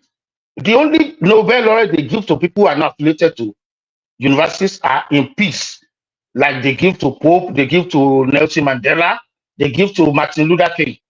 But when it comes to Nobel laureate in literature, in physics, in science, in all those things, you got to be affiliated to a university. You are doing research. You are imparting knowledge. So that's the only area I have problem with him. That he refused to congratulate another Nigerian who won a big prize, being the first Black person to win it. He did not congratulate him. Well, that is that. Then another thing I would like to say is this. Please, please. Sorry, just that Achebe, when Achebe won the Nobel Prize. No, when Soyinka? Sorry, when Wole Soyinka won the Nobel Prize and they were inviting Achebe, Achebe made a comment that Wole Soyinka is acting as though he was the Bashorun of African literature. And Soyinka then retorted to Achebe's comment that no, I am not the Bashorun of African literature. I am the Igwe of African literature. So that's how we respond. So there was that real tension there. and you could see the envy play out when exactly. That is why, personally to me, I celebrate his talent as a writer, but I don't see him as a national man. He's a tribal man, and he should be treated as a tribal man. That is it. But for people to now be condemning Bola Tinubu has done more than naming a road in Abuja to the southeast. Recently, 5 soldiers were killed in Aba. And the army said they were on a mission to revenge. But I believe they did not go because the commander-in-chief said, no, I have problem with the Southeast. They think I don't like them. If you go, they will think I wanted to bring economic sabotage to them. Imagine because if that Abba is very important. Yes. Imagine if that happened under Babangida. They will say, we said it before. Tinubu they never liked us. Because if Abi comes to Abba, that will affect the income, personal income, and even the government of Abia. Because Abi will come there and spend like 2 weeks or more. And that will bring the economy of Abia down. And the economy of Abia too, when the current governor is running on the 70% borrowed money, his state Abia, go and write it down, will soon become another Kaduna when the governor is struggling to pay only salary. Because Alessoti is borrowing money like crazy. By the time we start paying the money, the then governor will be struggling to pay salary. Okay, that is that aside. Then most of us like to talk about Biafra. It's a very difficult issue. And don't let us always blame our past leaders. I will tell you one secret, which most people don't know. Richard. Okay, yeah, I will end it here. Now, I'm very opportune to access a group chat of a very important WhatsApp group in Nigeria. The WhatsApp group is made up of Professor Bolaji Akinyemi. It's made up of Professor Bolaji Aluko. Then we have Professor Tony Fadola. All these 3 people are professors and they are leaders. So what they were discussing is that they were talking, and there are some other professors from the Southeast. So they were talking about Nigerian government did not do anything to immortalize Biafra. And Professor Bolaji Akinyemi had to come up. I think you all know Professor Bolaji Akinyemi, former External Affairs Minister under Babangida. He said Babangida put in millions of naira on the table. And they called all professors of history in Nigeria, from all parts of Nigeria, that the Nigerian government doesn't have a national record on Biafra, that they should do research and write a national book so that all of us can believe and we can pass to the next generation. So Professor Bolaji Akinyemi said he was made the chair of the body of that research group. But he said when the Southeastern professor comes in, their writings about the event is totally different from what people from North, people from West wrote. And it became a disaster that Babangida had to cancel it and say, hey, it means we are not going to have a national record on this if we cannot agree. And it became a violent thing. So if we don't know what's going on in the inner circle, please don't let us cast judgment. Don't let us blame all these people. It's tough. Nigeria is a very difficult place. Everybody wants to control. Everybody wants to say, this is what happened to my tribe. I was cheated. I was treated badly. And you as a leader, you want to show that you are neutral. I'm listening to you, and I'm in the middle. So it's difficult for all these leaders. So I will end it there for now. Thank you very much for the opportunity. All right, brilliant, excellent. So that's the mic. Yeah, carry on. Okay, no, I just need a little more enlightenment in that area of the book. So what happened to the research eventually? Well, did they stop it along the way? And that is one. Secondly, this is just a comment to say that when Buhari got there in 2015, Buhari paid off. He paid off all the Biafran soldiers. He cleared all their monuments. But today, when I've been to some spaces where people keep still saying that the veteran of Biafra. I said, but Buhari paid them off. He did that, though years after, but he came back and did that. So, but I would like you to answer that my question. What happened to that research outcome? Is it that they abandoned it along the way? Okay, thank you very much for the question and for the other information. Now, according to Professor Bolaji Akem, he's still alive. If you have any contact with him, please do. I ask you to go ahead and he's still alive, and he will love to answer you. Now, what happened? Okay, what happened is this. He said at the meeting they could not agree, and it became verbal. They were exchanging words to the extent that in the presence of General Babangida, he had to stand up and say, "Hey, everybody, if this is the way we want to do it, then please let's let it be the way it is." So he cancelled the research, he cancelled the national publication. So there's nothing. But please, if you have access to Prof, and one man, try if you can get Prof. He comes to Arise near TV. So he's still making, he's old, but he's still making public appearances. And then the second one, thank you for the information. It is true, General President Baba Buhari is not only paid off all their arrears, he restored their ranks. So some of them are getting pension today. He restored their ranks in the military. So apart from paying all those gratuities, some of them are getting pension, monthly pension. So thank you very much. All right, brilliant. But one man, please try if you can contact Professor Bolaji Akem. He lives in yeah. Try. I'll try and see if I can. Baba Falola too. Toyin Falola, very, very resourceful. All right. I'll watch this back to note down those. Bolaji Akem, no, that Falola. I'll see what I can do. Thank you, Richard. Stay with us. I think Enigmatic might be ready for us now. Enigmatic on D. All right, thank you so much. So 5-6 minutes monologue, Enigmatic Hondi. Why are you restricting the time to? We've been seeing a lot of people speak more than that, but let me try my best anyways. No, go for it. It's only to get to other people. But go carry on. Yeah. It is 5 minutes. It can be more than 5 minutes. By the way, you notice that I'm not rigid to the 5 minutes. I just use it as a guideline so that people don't get carried away. But carry on. Yeah, sorry. So, my regards to everyone in the house. They patriotic Nigerians and the fake Nigerians who are pretending to be Nigerians who are basically hearing us on the platform, and then those on the comment section. So do not forget we have a lot of apostate individuals who do not believe in Nigeria, except it is the dictates of their own idea of what Nigeria should be. So let me start with this one, man.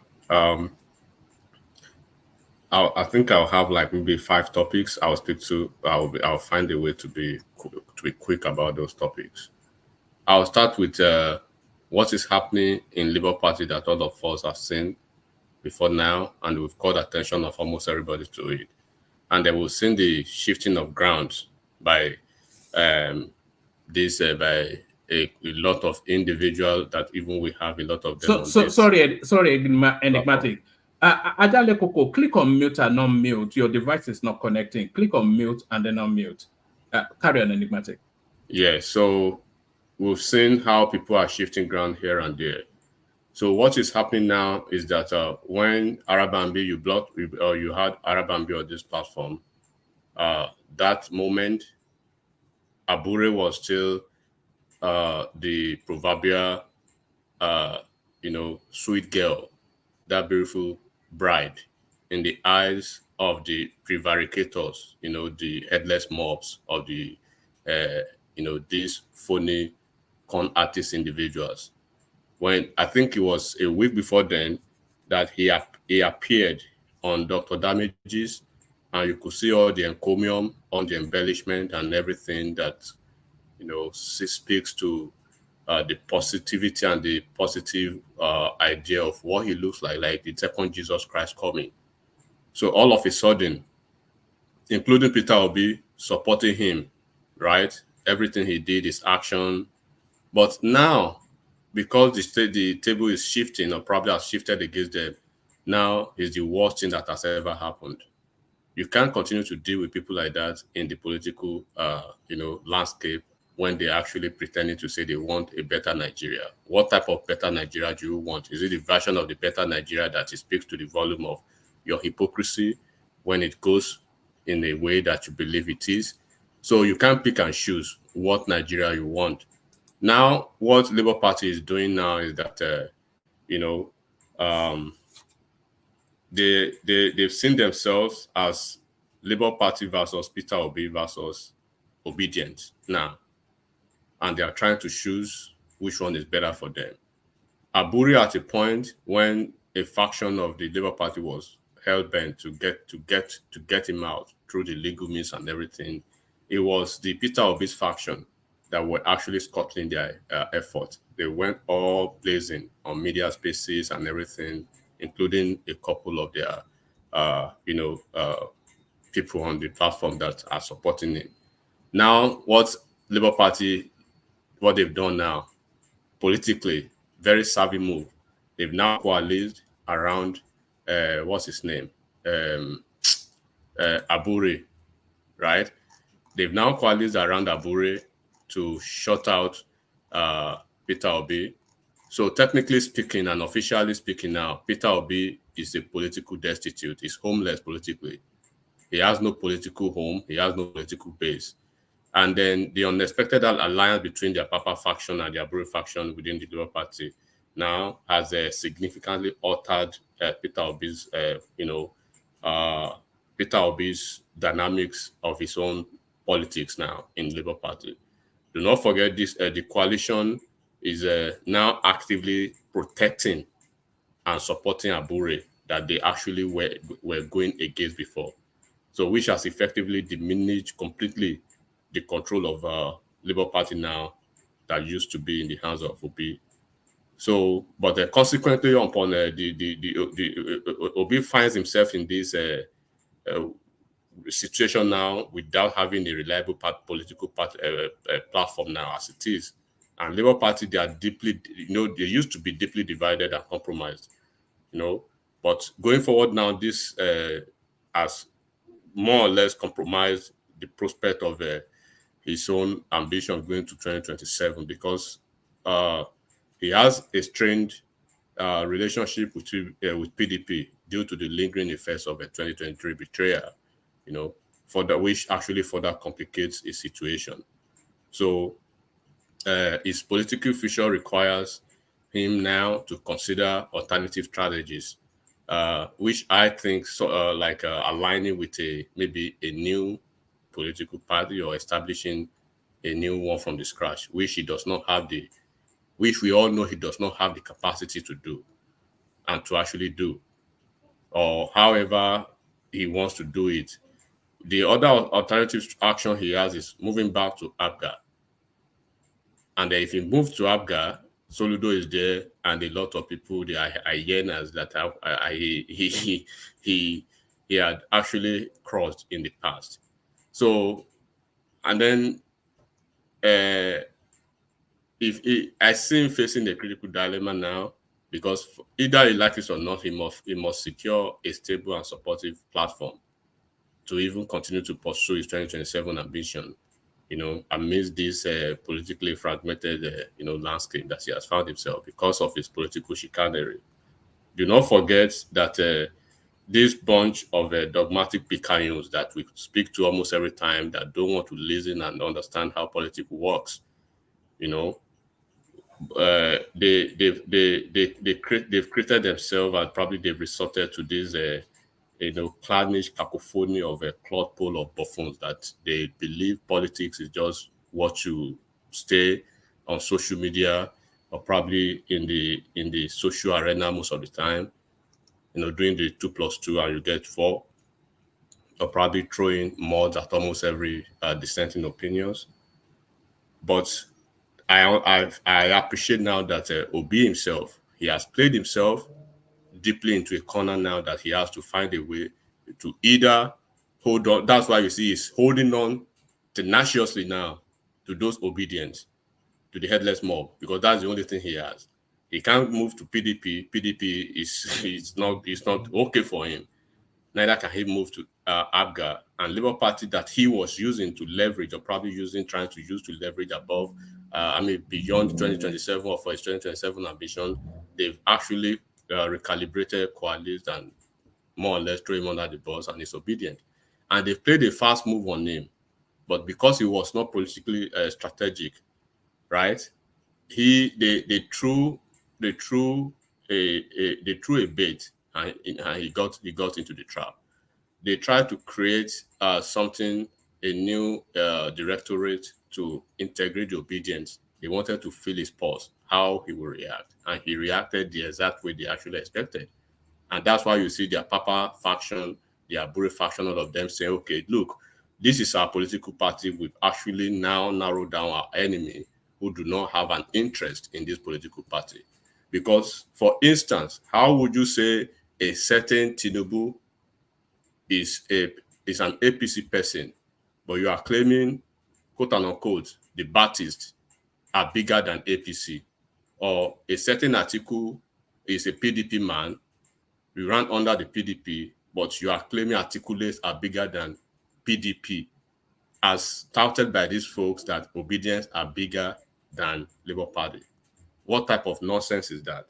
So when you think about the ideas of these dockheads, scaramuches, and scaramutans most of the time, you want to see that, are you actually having this conversation with them in 2024, moving to 2027? So now if you ask them, where do they belong? We've asked them several times on this platform, do you guys believe in Labour Party? They will dance around it. Are you guys registered members of Labour Party? They will dance around it. And Labour parties, they've done the job easily for us now to ask them, you either be a part of Labour Party or you choose where you belong. You cannot pick and choose. And Obi has actually come out. He's right. He had, I believe you saw it, one man. He had a lengthy stuff writing about Peter obedience and not a member of any political party, blah, blah, blah, no, that nonsense. And then all of them, they came together to let him know, Ogbeni, sorry, not your own Ogbeni, you know. So you are a nervous, beguiling, hypocritical politician that nobody can trust. Even Labour Party that was an SPV, they had to drop a candidate that they had behind the scene. They know how much you paid. And just all these things will come out in matter of days, in matter of time. Post-2023, you see people shifting their ground now. Doyin Okupe is out. The one that replaced Doyin Okupe, that Ekiti man, what's his name? Akin Oshutokun. They are all taking the middle position. Even Baba, this man in Lagos State, Bode George, right? So they are already when you look at the message that actually got passed today, I think some hours ago. I don't know if you have it. I'll share with you later, one man. The Middle Belt, this I think Middle Belt Elders or Consultative Forum from one Middle Belt wherever. Middle Belt that actually had this guy actually had significant numbers, because you know the Middle Belters, there are a lot of Christians among them. That's where you have the Benue State, Plateau State, and all those, you know, central northern states that are majorly Christians. Now they are telling him to move on. You cannot continue to demarket Nigeria. That's the summary of what they said. You cannot continue to demarket Nigeria. You cannot continue to do this and do this. Election is gone, has come and gone. A lot of us from the Christian North, we voted for you, but the numbers actually showed that Nigeria, the majority of Nigerians voted for the present government, and the present government has integrated heavily. It's not discriminating against Christians. So what else is your problem? Why are you saying South Africa election is better than Nigeria? Why almost 600, 557 or 575, you know, body actually wrote a lot of petition against the same election? So everything is better than Nigeria, and you want to be the president of the same Nigeria. Each time you have the opportunity to go out of the country or even within the continent, you are doing nothing but demarketing the country almost every time, because you lost an election that you never had a chance to win in the first instance. So everybody, they are all coming out now because they've seen that this guy is not trying to, it's not stopping anytime soon, and is bringing that his Ipobian agenda to national politics. They are trying to cut him back, cut him slack, and cut him loose now. That's why you see Labour Party himself, they are trying to strip him completely so that he can go with his bunch of headless sharamutans to anywhere he wants, which I know Labour Party will not, APC, PDP will not receive him. He can't go to Abga. He has burned the bridge almost everywhere he has been because of his lack of political leadership. So then, and this is a man that suffers, an unprecedented dose of, a disease that I would personally call, mythomania and the pseudo Fagia fantastica. He suffers a dose of that, right? He's a pathological liar. He's a compulsive betrayer. He will betray anybody for political desperation. He's too desperate. He's already betrayed Nigeria, and he's setting all these, babies, these Lilliputians, into the path of perdition. 3 more minutes, enigmatic. 3 more minutes. What is his agenda for them? Lying to them that he won an election he never won, and making them a mockery of the entire, youthful populace of people who believe in the paradigm shift of governance in Nigeria. So I really appreciate what Labour Party is doing to him, because a lot of, we've said it over this on this platform. He has no room. He has no way now. He is a destitute politically. Maybe Omo Elesowore will find a home for him in AAC and Ababaja. Probably you guys will give Obi your platform as an SPV next time, because SDP will not receive him. A lot of people thinking Obi will go to SPV. Adewale is there, and the SPV and the SDP chairman, he's been on this platform before. If you know that man, you know those people are ideological politicians. They will not have anything to do with this. We've had quite some big names here, haven't we? Yeah, of course, absolutely. So I will touch base quickly on the minimum wage. We've had a lot of people they've spoken about the semantics, the economic semantics, and the other factors and elements of what could be or not about the minimum wage. But let me just say it in a simple way that people are not understanding. Nigerians, I always say it, they are the people who want to go to heaven, but they don't want to die, right? They want good governance, but they are not ready to speak the truth. It is only good governance when whoever they believe in, is in power. Look at the governors now. We all have state governors. We all have state governors on this platform. I will use Osun State, for instance. There is a governor in Osun State who is dancing all over the world. He has not erected. You can't count a single project, a legacy, anything. Even legacy is too big. It's too audacious. Any project, you can't actually pin any project to that guy, that Ade dancer in Osun State. As we speak, there was a governor in Ondo State that died almost 8 years into his administration before he died. May his soul continue to rest in peace. For those almost 8 years, you can't count a significant achievement to Akeredolu's government, except for the fact that the one I will always give him credits to, which is the Amotekun. Only that one. The one that actually is in power now, Ayedatiwa, he's been in government he's been there for 7 or 8 months.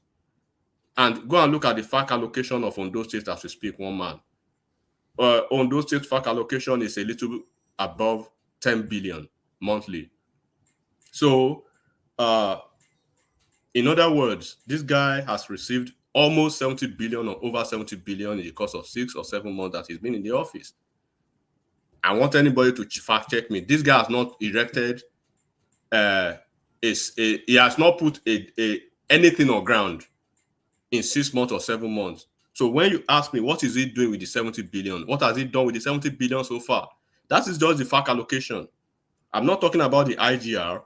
I'm not talking about, do not forget, it's part of the oil derivative states. It's part of a lot of other funds that comes from because of the position of that state. So when you look at all these state governors, and they have to come out 2 days ago or thereabout to say 60,000 naira is not sustainable. So you ask yourself the questions. Before this minimum wage, national minimum wage discussion, how many of those state governors are actually paying 30,000 minimum wage? From my last count, I think over 20 of them, over 20 state governors are not paying the 30K or thereabout. You have a state like Bayelsa State with just 8 local governments, one of the richest fact allocation collector in Nigeria. IGR is not there. The Return Fund is not there. IOCs, international oil companies, are in the Bayelsa State. They receive royalties. They receive a lot of stuff. What are they doing with the funds? So, and then do not forget, when we are discussing national minimum wage, national, it's not, this is not, it is a tripartite involvement of the federal government, the state government, and the local government administration, and of course the private sector. So the private sector, from what I know, they've been discussing behind the scene with the labor union and the governors and the federal for almost 4 months thereabouts, since February, I think. But those ones, they've given a threshold that we cannot cross 60K maximum. That if we have to go 100K, then it means we have to fire a lot of bankers, we have to fire a lot of our people, of our workers, throw them into the labor market. So they say, okay, let's keep on discussing. But Ajero, in the course of the discussion, jumped the gun and then did this Ajero stuff, right? So now, let's assume that hypothetically the federal government will say, okay, we will agree to pay 100K, and the private sector will agree to pay 100K.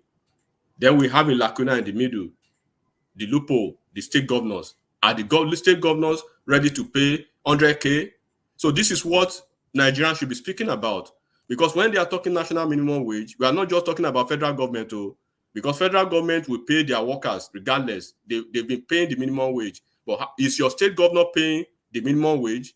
Where is your state? Where is your state of origin? If you're on this platform, is your state governor paying the minimum wage? What is your state governor doing with the increased FAC allocation so far?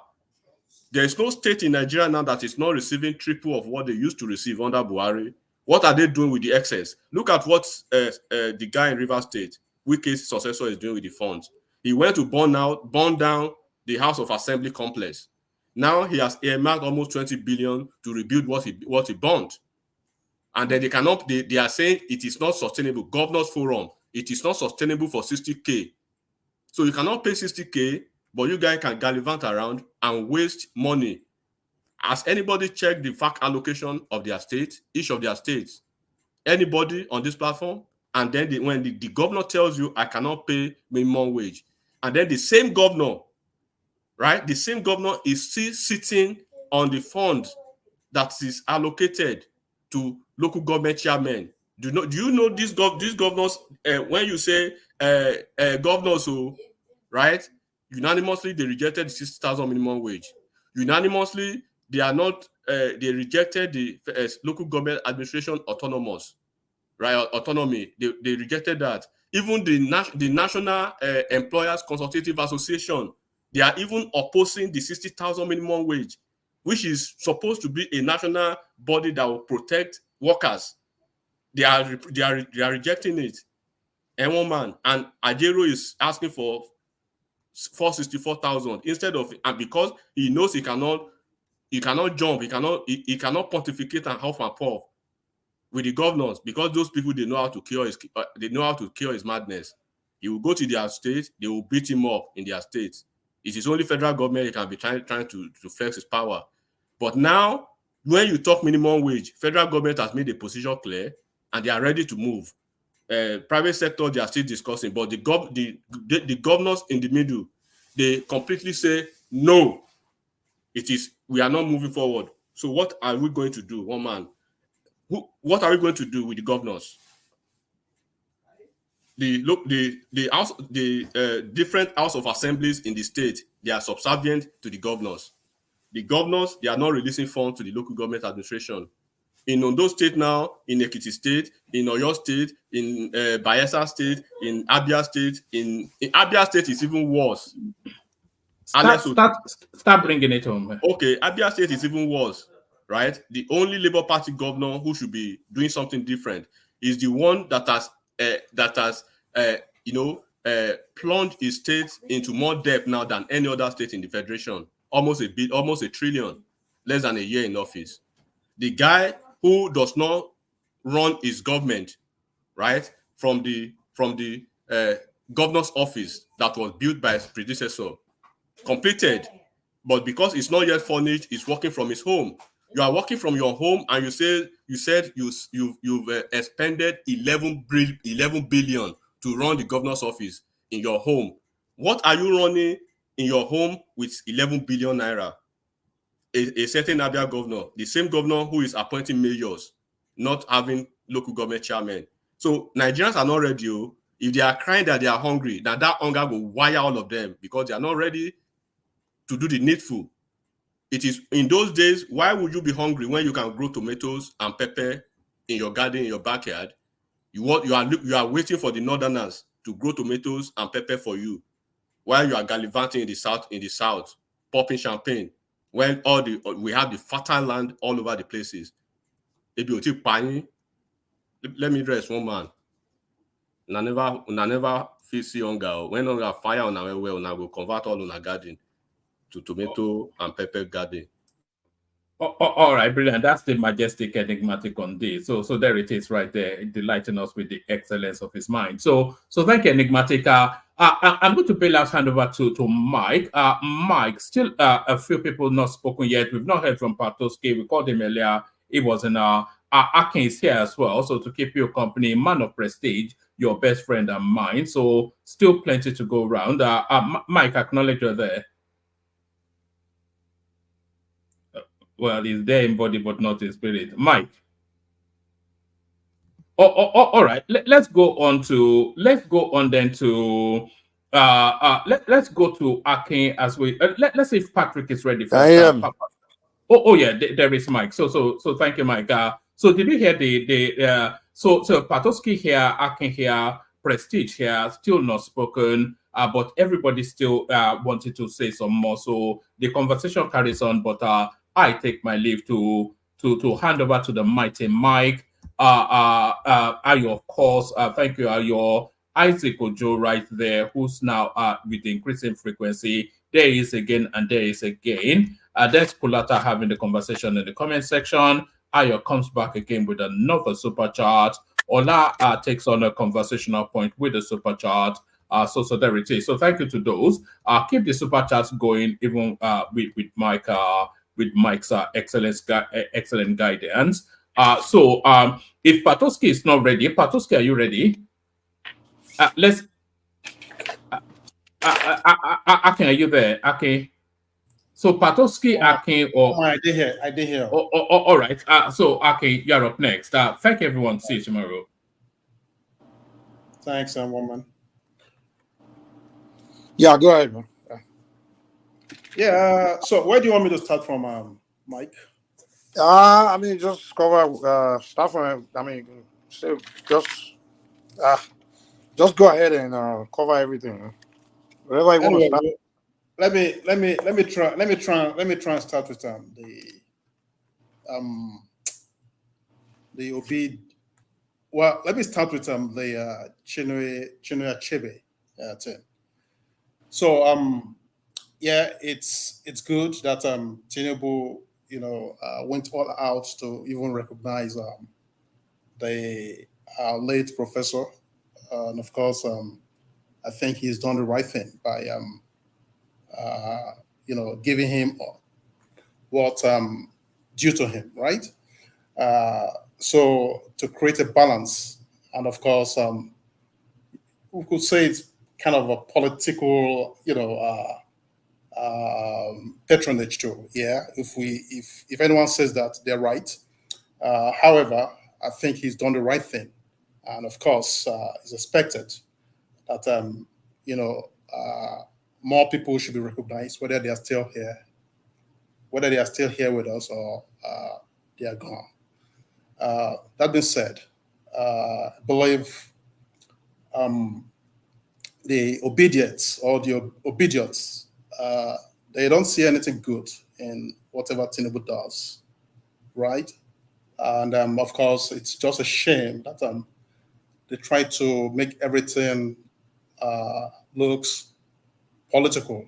And of course, it's really irritating that someone is in power, okay, and is doing the right things, but you're still, downplaying everything it does, even though everybody, I will say now, I will say 80% of Nigerians are saying what it's doing, and of course, they are siding with what the present government is doing. Okay, and forget about all this noise making about people are dying and all the stuff in Nigeria. Yeah, now today that's when it happened. It's been happening for a long time. Okay, it's been happening, since the military administrations, and of course even pre-military administration. So what I'm saying here is that the obedience, I think it's high time they started winding down on this their political, bigotry.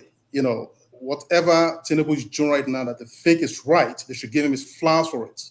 Okay, so that said, now let's go to the second and then to the next thing in the plate, which is I believe Sheyi Tinubu, right? Yeah, I believe I've listened to a couple of speakers who spoke earlier on. Some against it, and some, of course, opposing. I mean, supporting it, right? I would say I'm in the middle of it, okay? Because Sheyi Tinubu is the son of a president, and you expect such thing to happen, and this is just the beginning. We'll continue to see more, I'm sure. So if we see more of this in the future, I am not going to be surprised that the obedience will probably be saying all sort of things that, hey, why should this be? Well, I don't want to relate it with what is happening here in the United States, but we just have to say it just to create that balance. I'm sure everyone remember when Trump was in power, right? He made his son-in-law, right? He made him, I think an advisor or something, and of course the daughter also worked in his cabinet. Okay, and I mean, did America crash? Of course not. So why should this be a news that a street was named after Sheyi Tinubu in Sokoto, and it's becoming like Nigeria is going to crash, right? Yes, it doesn't put food on the table. Yes, it's not one of those things that should make the news, or probably makes the news, I should say. But, well, like I said earlier on, more of this are still coming. This is just part one. We should look out for part two, and of course, even part 20 of this. So if the obedience want to go and jump in the what is the highest River Niger, they could start doing that right now, not to wait for tomorrow, right? So I believe that's all I can say about that. And the other thing on the plates, I believe, remind me, please, Mike.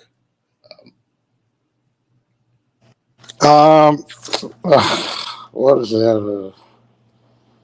Anybody remember?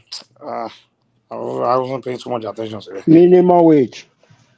Oh, okay, yes. So minimum wage, I think it's Richard, right? That I think Richard really murdered it. He did. It's like he spoke my mind. Okay, what government should be doing right now, and well, not just Richard, but the guy who Ajale Koko was asking question in the row. Minimum wage, I think, in my own opinion, should be left the way it is. Okay, and the reason is just what Richard actually gave. Okay, what government should be doing at the moment is they should focus more on incentives in many other areas, in of course agriculture, transportation, and education, and etc. If they do this, okay, if they do this, they are actually cushioning the system, the economy, so that whatever the employees, whatever they make, it will make a reasonable sense. Even if it's 20,000 they make per month, it will make a reasonable sense that, okay, because these incentives have been injected into the economy, they probably will not feel, they will not feel any pain, they will not feel any pressure by I cannot afford a bag of rice or a bag of gari. Okay, that would definitely make a lot of sense if they actually focus on those areas of human advancements instead of trying to pay 100,000 as suggested by Labour. I mean, Labour, I think they are just not thinking, or maybe they just want to gain political, grounds with people just to make it look like, well, we are with you. Of course, I never liked Labour. I never liked the so-called president of Labour, because from where he's coming from, every time he speaks, every time he tries to make it look like he's running the cause of labor for Nigerians, I definitely know he's not sincere. He's not being sincere. There's no transparency to what he's doing. He's just for himself. He's just for his own political progress, right? So if they're coming up with all this 100,000, 400 and something thousand, I think that is so ridiculous in the Nigerian space. Okay, who does that? I mean, the economy is going to crash. Okay, it's crashed right now, let alone making it even it's like putting a rocket, and it will crash it even furthermore. So that's what it is. I think government should focus more on ensuring that they support small businesses, and of course agriculture, education, transportation, and the likes. If they actually make all these little things work perfectly, right, they will feel less impact, will feel less pressured about what everybody makes in Nigeria. And is the government thinking about private sector? And somebody talked about yes, the private sector might start thinking of relocating their businesses outside Nigeria. Yes, they are right, because not every private sector could afford that amount. I mean, it's so ridiculous. So that is all I can say about that one. And I'm sure there's this last one of I cannot remember. Remind me again, please. The last one. What was that? What was the last topic there? Yeah, for me, I think you've almost gone through all of them, except if you want to maybe still touch on the area of what Ogbeni, what he submitted about the governors not being able to pay the former minimum wage, which is 30. Some are paying 18,000, not able to reach that limit. Now, when you shoot it down to, or you take it up to 60, would they be able to do that? Okay, yeah. So, I mean, it's so ridiculous that this. Okay, that is one thing I actually forgot to, insert in my submission. Governors, especially, we shouldn't be looking at the federal, at the center. Okay, we should be looking at governors and of course local. I know that we don't have any local government system as it is right now in Nigeria. If I'm wrong about that, somebody should correct me. But what I'm trying to say is that governors, okay, they should be the ones, okay, actually pushing this issue of minimum wage or whatever it may be called. You understand? They should be the one pushing it. That okay, you know what? The present minimum wage, I don't think is going to be supporting the present circumstance, the present situation in Nigeria. Okay, we should be looking at many different things. They should be innovative. They should come with smart ideas. Okay, they shouldn't just be stuck. Okay, what the money they collect, the FAC allocation, what do they do with it? If I may ask, if anybody has the answer, please let me know. What do they do with it? So all those money, okay, security vote is one of those things they collect from them. I think I have an answer to that. You say, what do they do with it? Correct. We have an answer. At least we have a figure. We have figures in our heads. Like Benny was, actually spelling out a lot of figures, 70 billion, and there are other aspect. And I know there are people here who really have these figures in their head. Now that even the state, the people in the state, like my state, we already know these figures that comes to our state. We can do nothing even right now. We cannot talk to our governors to say, what are you really doing with all these numbers? Then when you now say regional, every take care of your resources, something like that, which means in your state, your governor takes care of the resources. He's going to hide the figures from us. We wouldn't even know what is coming. I mean, I don't know what we're going to do in that Nigeria, for real. For my own, I don't know what we're going to do.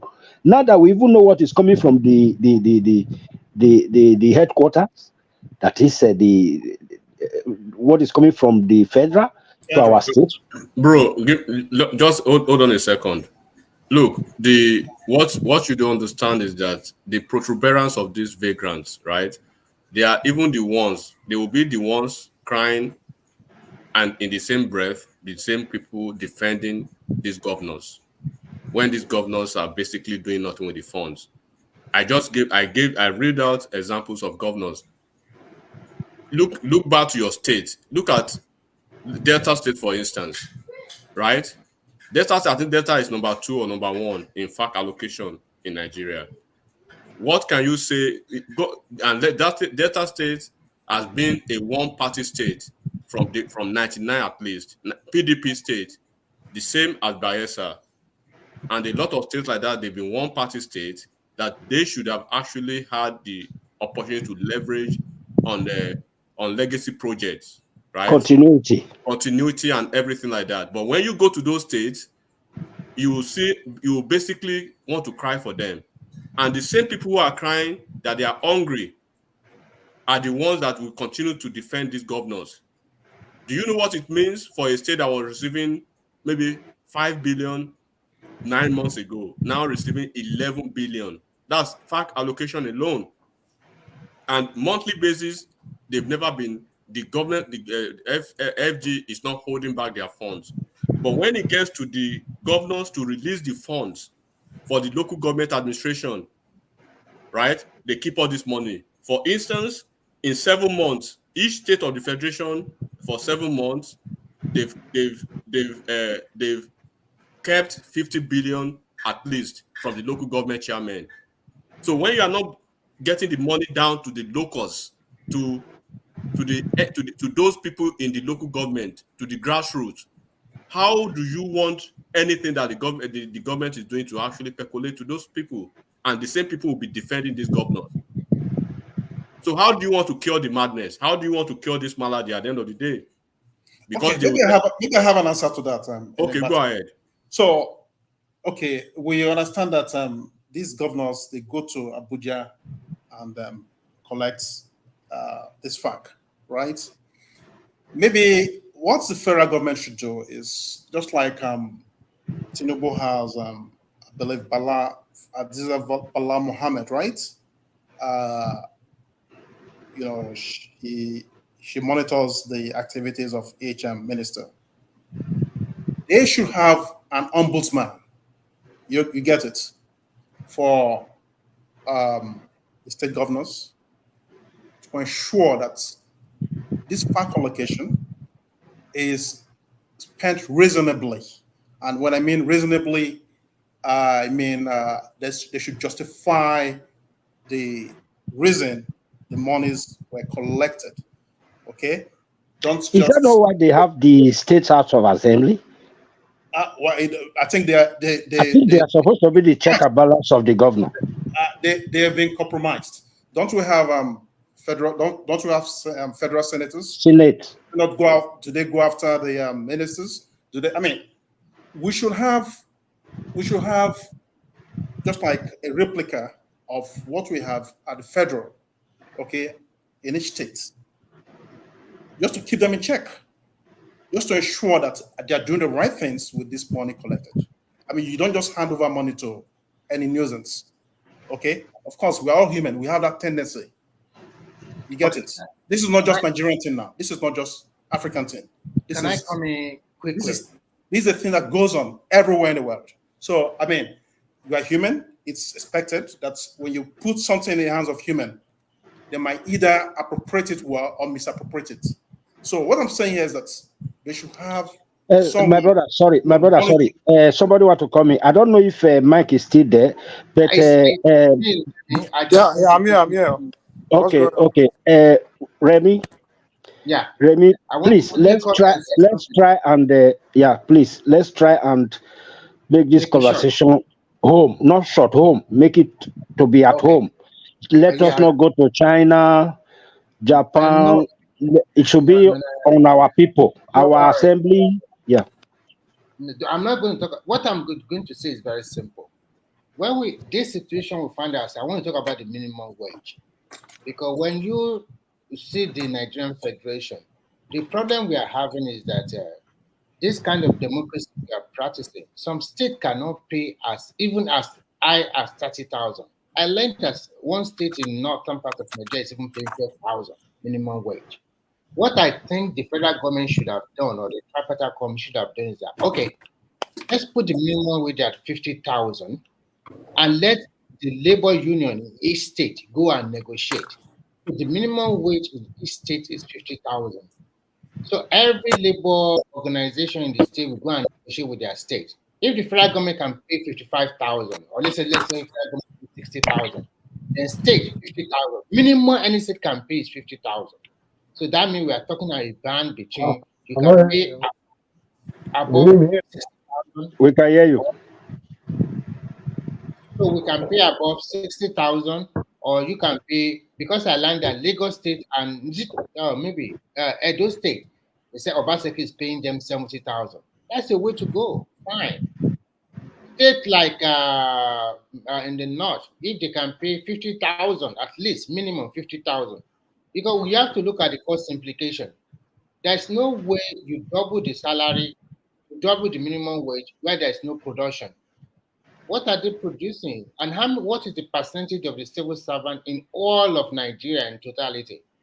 What the concern of all these state governors and presidents should be the generality of Nigerians. I'm not saying they should not increase the minimum wage, but whatever you increase, be rest assured in Nigeria without no price control, without the government dictating the price of product or agricultural farm. The market women or any Nigeria that deals on the cash and buying, selling and buying stuff, they will increase their price even more than what you expect. So when in the long run, it's going to be the same thing. So what the government should. Yeah, Mike, we can hear you, but like your network is not that it's wavering. You mean mine? No, Mike. Okay. I think Mike is trying to talk. He's trying to talk, but his voice is coming like. Okay, Mike, try to adjust your mic, and probably you'll come back in again. Maybe you should log out and log in. Yeah. Yes. I think what they should do, that I really want them to do, is that look at other benefit as being a worker. Like some people have already said, make it a good public school, free education up to secondary school, anywhere in Nigeria, free education with good schools. We don't need to have multiplicity of schools. If in a state capital you have 15 schools, but they are solid with a lot of classes and teachers and whatever and instructional materials, then you know that you have 20 solid schools and everybody can go there. Then we look at transportation. The transportation system we are still doing in Nigeria is still shambolic. It's all those small downfall. You should have at least called these people together. Government is going to fund you. We get you like a 50-seater bus, and then you pay us back in the next 10 years, where we give you, this is your route that you are going to be flying. This is your group of, let's say, I'm talking about all this transport union. Government buy the buses for them and collect their own money from them, and they say, okay, this is your route from maybe from Marina to this and to that. This is your route. They split it among them evenly. This way, you have a modern transportation system. Like Not subsidy on transportation. So government should look at transportation, help in that, health, and then they should have price control board. Buy all the food you can buy from the farmers. That way you can control the price in the market. But the way it's been done now in Nigeria, that every time Dick and Harry just, I will buy my ewedu in very very local village for 5 naira. Then I take it to Lagos, sell it for 200 naira there. At least they have money. That's not supposed to be. That is exploiting because not everybody in Lagos is rich. The government should look at other aspects where they can help the workers. Not because when you increase the minimum wage, there is no guarantee. What about those that are not working for as a civil servant, which represent about 85% or 90% of the population? What about people that are working in the private sector? That the factory is a small mini factory. They cannot even afford to pay 40,000 or 50,000 to their workers. So how many Dangote do we have? How many Totela companies do we have in Nigeria that they can afford to pay 100,000? Most of the banks, if you go to banks in Nigeria nowadays, they are just an eyesore. They are not like used to be. Look at their branches; it's so dirty. All their chairs are torn. They're not like that before. How much can they afford? So we have to look at the holistic. And I don't like this thing about Nigeria. Any problem, we are still using the whole old way to treat it. Every little thing, strike. There's no other way we can do. So are we not living in the same Nigeria? Did you not see that the economy is in trouble for 8 years? And then you come up with a ridiculous figure, 496 or 600, 650, 496, 250. Something you know is not realizable. You are just wasting people's time. And I think, like in some other countries, they don't accept union. There's no union. And where there's even union, the rate is so little that if you see the rate, maybe €1 plus or €2 plus to your minimum. Remy. Say you said you inserted productivity in your yes. That is a very that is very you are on point, right? See, maybe not all Nigerians, maybe not all civil servants, but I would say majority of our civil servants in Nigeria are so lazy. Okay, so there should be justification for this money, even if it's the 30,000 currently that they are paying, that government is paying. There should be justification for it. Actually, my friend, it's not even the minimum wage. It is the differential because no civil servant will collect that 30,000 because there is levels. So the differential, when we look at the differential, what about how many people are in level 1 to level 6? When you look at the differential of how much they are going to hand to add what they used to hand, and then those one in the middle and those one that are high income are like level 10 and above. So the differential is also very important. So people don't think that it's just the minimum wage alone. Yeah. Sometimes for me, because when you look at all the states, they have downsized a lot. They continue to downsize their civil service. So like why are they why do you think they are downsizing? Because they are downsized because they are not productive. And apart from not being productive, it does not make any sense to pay money just our wolf money. People don't go to work. They don't do. That is the productivity. That is the exactly. So yeah. Remy, I completely disagree with you on that. That's a very false equivalence and false narrative for you to make. The civil service in the state are extremely efficient and very, Are very you productive. kidding me? Yeah, let me just hold on a second. Why you see that they're downsizing is because, look, go to each of the states, because especially the most predominantly civil service states, right? You will understand that as against what used to be the norm in the past, in those days, right? You will understand that any any Tom, Dick, and Harry political appointee or any commissioner, for instance, will come into the office and basically sit on the budget of each ministry, and they won't be able to do much. So at a point, and it speaks to the volume of the level of the mismanagement of this governor that we're actually speaking to. I gave an example of state governors and how much they are making, and what you cannot see the equivalence of what the equivalence of that money on ground, of that funds on ground.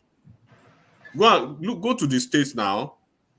What are you okay? You know that for a fact, every 30 days you are clocking 10, 11 billion monthly. That is just fact allocation alone. Imagine even if you are not spending anything for the people of your state, for their welfare or nothing, but the one that is accrued to the local government administration, let it go to them. At least those people can do something. We are not discussing that one now. We are just talking about minimum wage. But if you are talking about, the minimum wage, I'm not saying the state cannot pay. What is the population of civil servants in each of the state that the governors cannot pay 60K? Okay. What are you talking about? Okay, you are generalizing it. Do you think a state like what do you call this kind of state? Maybe all those KB and the rest.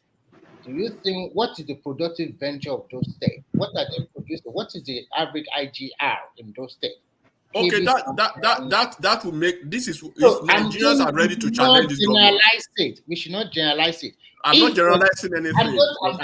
I'm giving context to your conversation. No, like in Yobe State now, let me give like in Yobe State, for instance, Yobe State governors in the past and present, and most of their politicians, they don't stay in Yobe State, and that applies to most of the northern states. They live in Abuja there. For instance, let me give you a typical example. The ex-Senate president, Ahmed Lawan, right? Yeah, he completely stays in ABJ. Even during election, he runs his primary, and even the real election from ABJ, he stays in ABJ. They don't do anything back there. Why? Because people allow them to do that. There are people allow them to do that. If they put their feet onto the fire, when they see that your 10 billion, they want to know what you are doing with 10 billion that you cannot pay, maybe 350, maybe what is the number of the civil servants for crying out loud, out of a population of 4 million? So we are all nearly saying the same thing. The IGR of those states is nothing to write home about. The allocation from the federal governments have been double or triple to them, but the way they play politics all over there, it cannot be compared with a vibrant southern state. For example, I don't know why states like Bayelsa, Delta, Akwa Ibom, or Rivers cannot even pay 80,000. Because they Remy, get please. a lot of money. Remy, sorry. Yeah. Remy, please. There are some questions I want to put on ground. But first of all, I want to really know who is with us.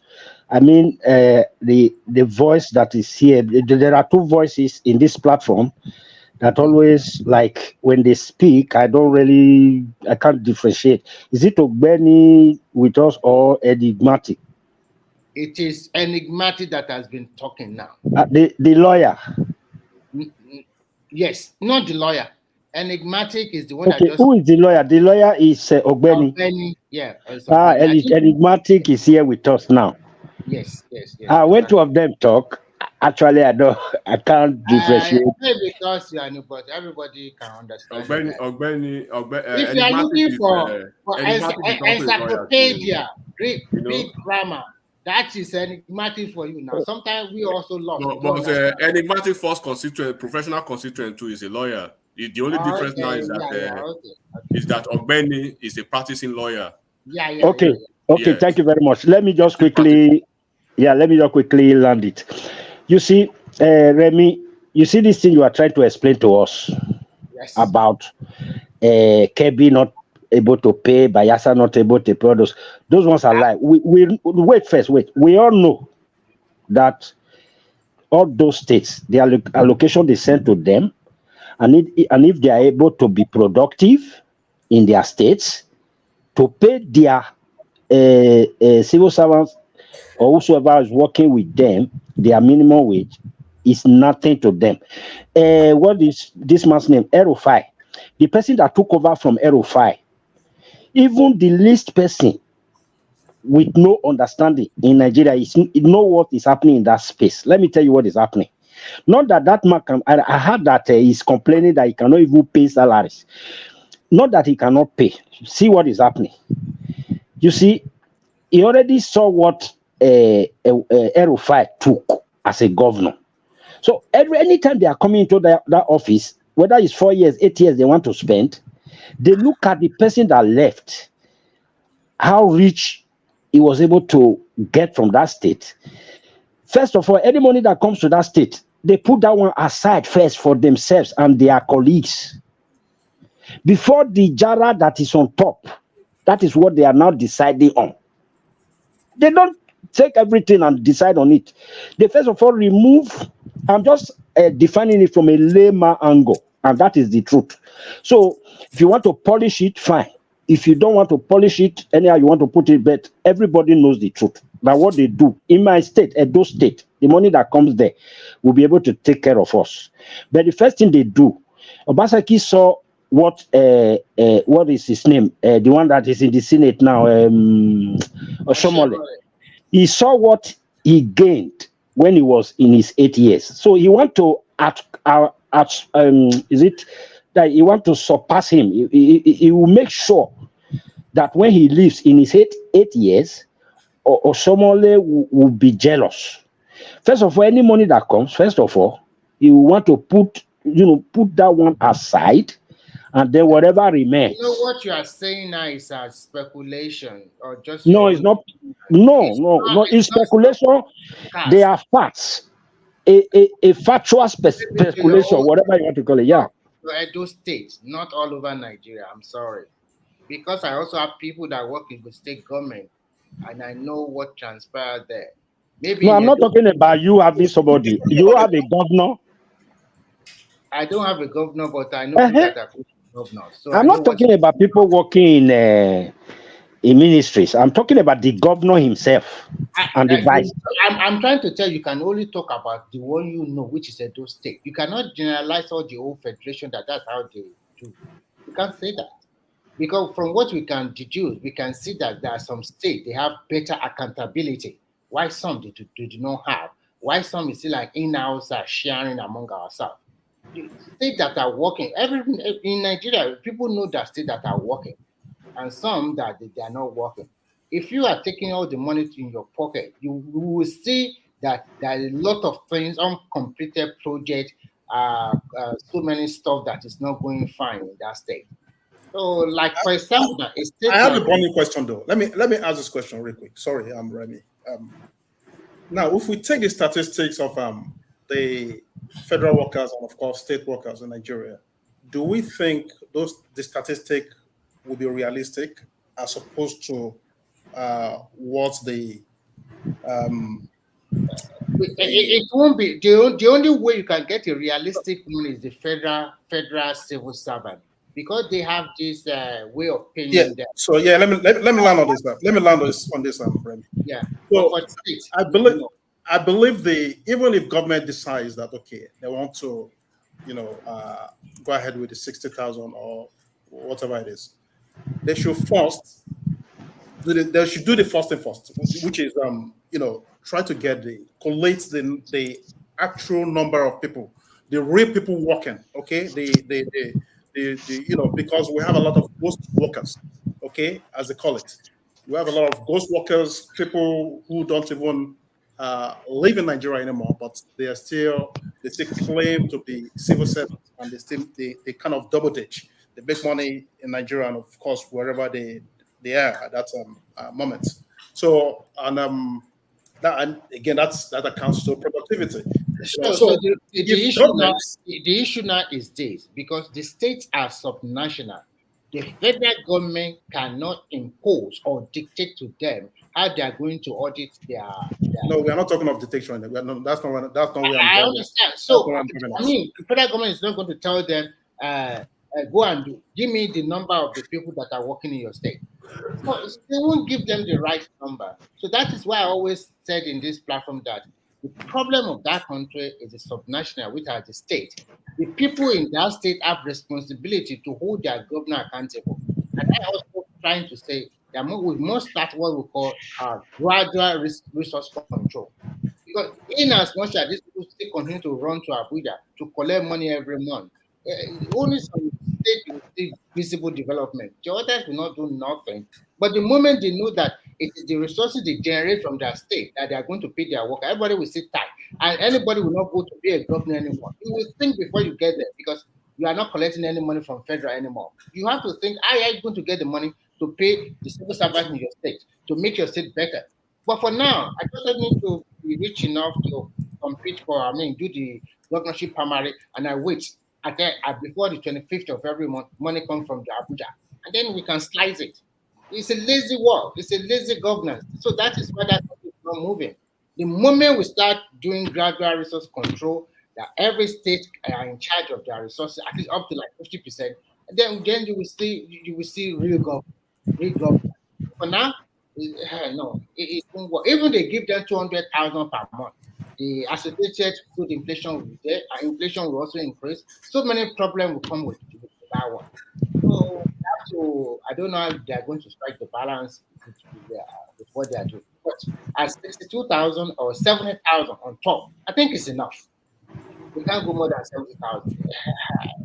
But I'm not sure most of the state will pay 70,000.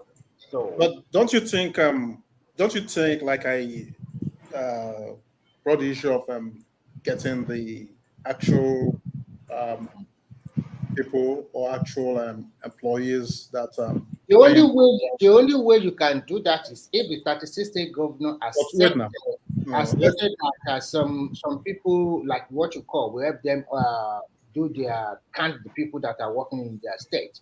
But if you give it to the state, you are not going to get the right figure, because the governor also have a lot of people they give employment to. There are so many people they give employment to that is not in the book. That is how they also cheat. And the people that work in the service, those permanent, what do you call it, directors, top directors, that is how we do cheat money. That's where the corruption lies. Exactly. So don't you think that is where the labor should start from first? Okay. But they won't start from that one because they already greased their palm also. Which labor are you talking about? Do you think these people are really fighting for the people? Come on. That's the point. That's the point. They are not fighting for the people. They are fighting for their political. Fight for the people. But Remy, is that how they do it in other places? That the government will have people they employ that is not in the book? Of course not. Of course not. That's what I'm trying to say, that the reason why they are doing that is because it's a laid back and a very lazy approach of governance, where you sat down and you collect money every month from the federal government. The moment they change it to resource control, what you get from your state, that is what you are going to use. You will see that most of the people that want to be governor, they will not go there anymore, because it's going to be a hell of a job. It's going to be a tough job for people to do. And then you now see the real people that really know about governance will be there. But the moment we are still practicing that everything comes from Abuja, don't expect a magical result. We might see a sprinkle of suspect here and there, but overall, no, you won't get it. You won't. And then the people themselves also worship people now. Nigerians is about worshiping money. Just giving. Okay, that means if they now change it to like you said, the regional control, whatever. I'm not talking about regional now. I'm not going to resource control, something. Then the people will now have the right to demand for responsibility. Abi? Yes, yeah. Before you become a governor, people will ask you question, Mr. Black. You are not going to Abuja to collect money. The state resource control, how are you going to get money to pay salary? How are you going to get money to go for health? That is what is happening in America. That's why they have all this debate. How are you going to get money for education? How are you going to do it? People ask questions. If you don't give them a satisfying answer, they will not elect you. And anybody that can break it down for them, they will think this one have a right idea. And they will pick that person ahead of those ones that don't have nothing. But for now, you don't need to say nothing like that. You just rely on the federal government. Every month they will give me the money now. And they give me security vote. They give me all the money I want. So I don't need to trouble myself.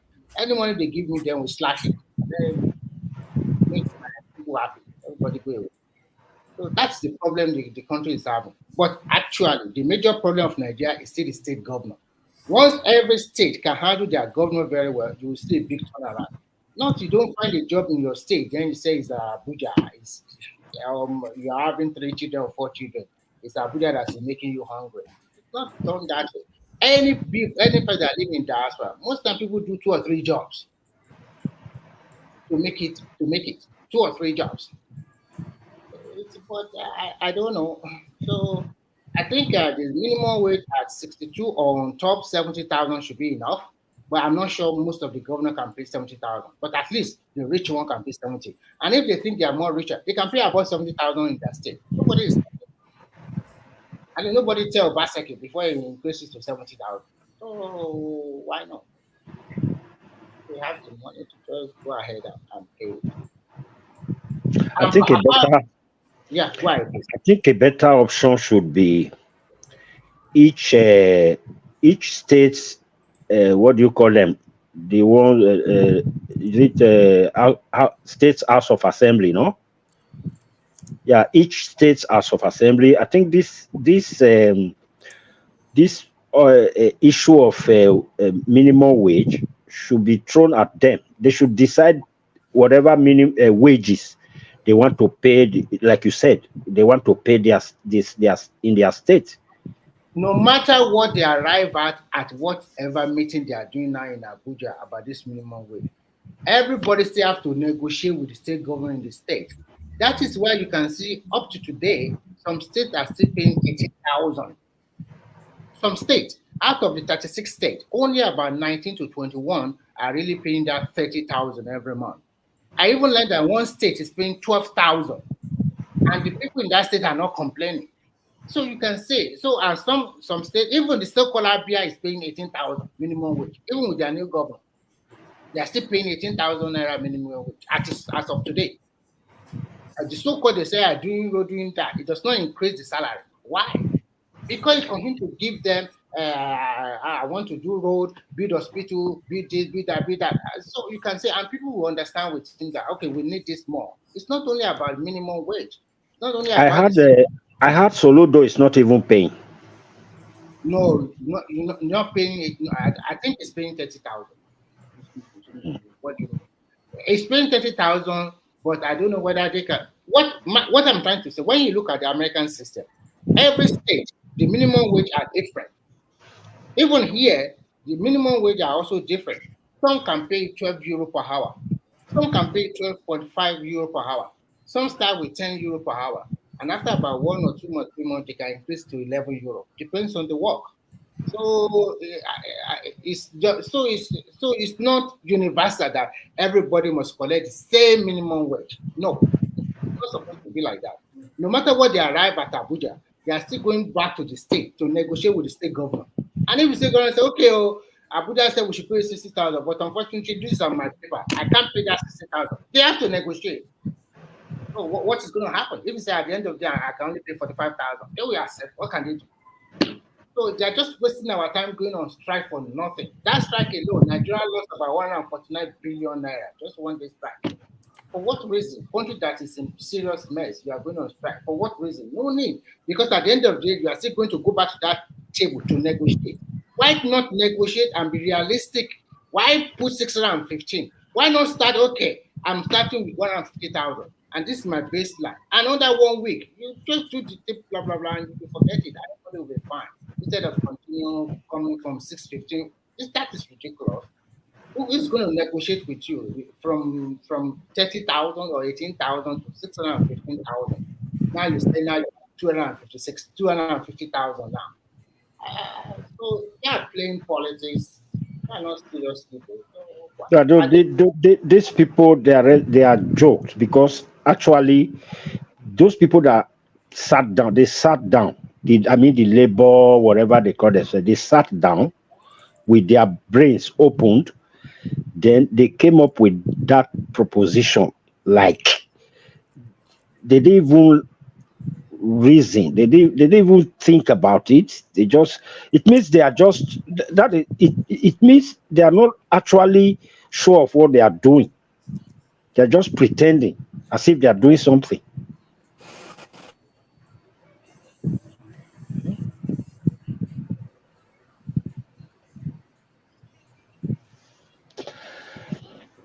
I don't know if we can talk about this. If we can still hear ourselves, if we can talk about this, because I wanted to bring it up because Can you guys hear me? Yeah, we can hear you. Okay.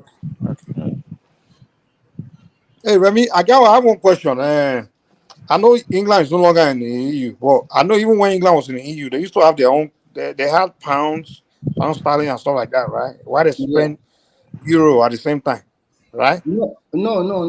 They are still spending their pounds. But if you go to like England with your credit card, you can spend it with your euro. The credit card company will convert it to euro on your account. No, but was it like that when they were part of the EU? Was it like the same way? No. When they are part of the EU, they still continue to spend their pounds, and they are part of the EU. You remember, not only England. If you go to Sweden is also spending their local currency. Oh, that's why I was going. I was trying to ask if all the European countries they all had their own local currency, or if it's just England. Only few of them still continue to use their local just currency. few of them, yeah, just few of them. The majority are using the euro.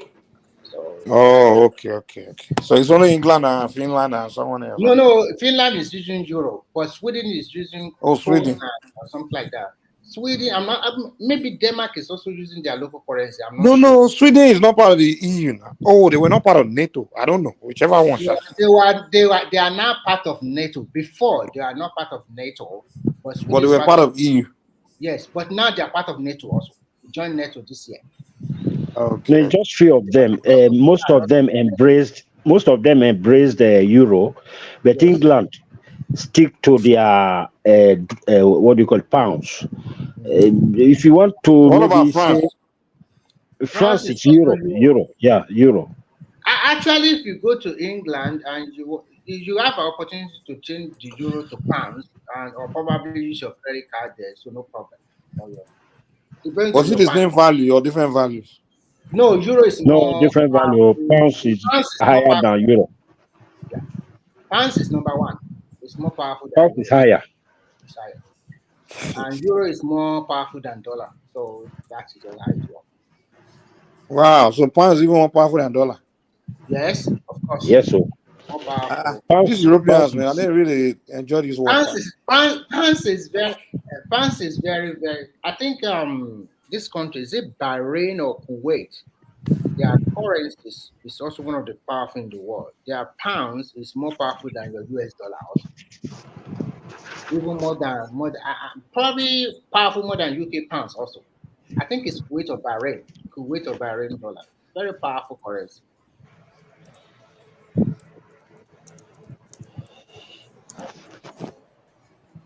So why is everybody demanding for dollar? You mean the market?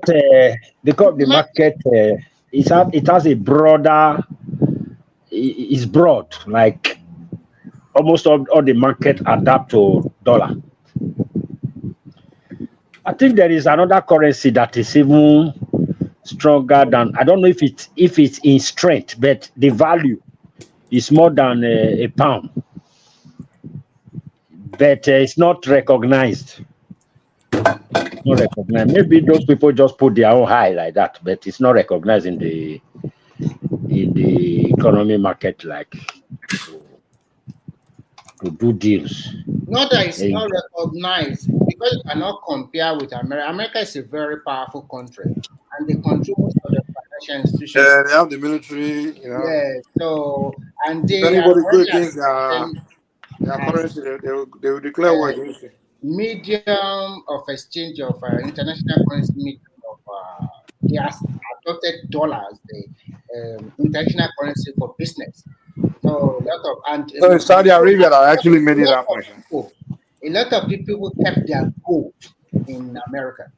You know, gold, that is just not research, kept it in America. So that is why it also shifted to American dollar for international business. But with what we are doing, Brazil, Russia, China, and the rest, though I don't know, maybe in the near future we can trade in Chinese renminbi. That's why America is trying to go to war against China. But They see the threats. You know. Mike, no matter what happened, China will not go to war with anybody. They are not stupid. We can be making mouth blah blah blah blah blah, but they will never go and write it down. No, That country. what I'm saying, I'm not saying China. Of course, China is not interested in going to war anyway. It doesn't favor them. What I'm saying is, America is trying to stop China because China is looking like they're posing a threat. So that, you know. I think the problem has to do with that America is losing, not only America, the West, they are losing the disruptive their production base to Asia, to China. And, most of the countries of the world, we are not interested in fighting anymore. Everybody. Yeah, I don't think you're missing my point. Just think I'm talking about war. I'm not talking about war. I'm talking about economic situation, economic more economic war situation might lead to actual conflict. Because we're talking about the dollar being a global trading currency. Now that China is actually connecting with trading almost every country right now, becoming their number one trading partner of almost every country. It's a matter of time what China will start telling everybody, okay, I only want to trade with you my own currency. And just figure a way because China becomes so powerful where they can easily just dump the dollars as a global trading currency. And that will affect America. And the US will not let that happen without some kind of conflict. That's not going to happen anytime soon. It's not going to happen, Mike. It's not easy. It's That's not a easy. joke. What's not going to happen? Dumping the dollar? Yeah, it's not going to happen. Or competing with the dollar, not necessarily dumping it at all. They may start saying either dumping the dollar or competing with the dollar. Okay, let's put it this way. Let's put it this way. Every country China trade with them in dollar, right? Okay. So when China get that upper hand, where all those countries they actually China favor them more than they all depend on China and things like that, and their trading with China is so more favorable than their trade with the US or anybody, or even not necessarily, or maybe equally as favorable. It's a matter of decision. And China will just say, okay, now from now on, we just trade in our currency. We're no longer accepting dollar. But they cannot. Why do we have WTO, World Trade Organization? Why do you think we have WTO? It's irrelevant. It's not relevant. Every country can decide. WTO. WTO not China. They still regulate what goes on in the international markets, international trade. One thing you should realize is this: even before now, China have started trading with some countries using their local renminbi. For example, the trade between China and Russia, and China and Brazil and South Africa, they use renminbi as the local currency. The question I was going to ask him, so with the WTO, why did Russia dump the dollar? Say they no longer accept it. So forget WTO here. So those big countries, they are using for example, if I'm buying something if I'm a South African, I'm buying a lot of things in containerized ones from China. I don't use dollar. We just find exchange between our own, but I don't know the system they use, between the rand, South African rand, and Chinese renminbi. They pay each other that way. Even with Russia, among themselves. That's what they are doing. They are thinking about coming up with a single currency later. I don't know, maybe next year. So if they come with that currency, so if China decide they want to trade with their own currency, so if Ngozi they will tell China. No, you should know that WTO does not belong to Ngozi Okonjo-Iweala. It's an institution, right? Yeah, so whatever she goes in there to discuss with team, right, is what stands. Of course, you see all these organizations, right?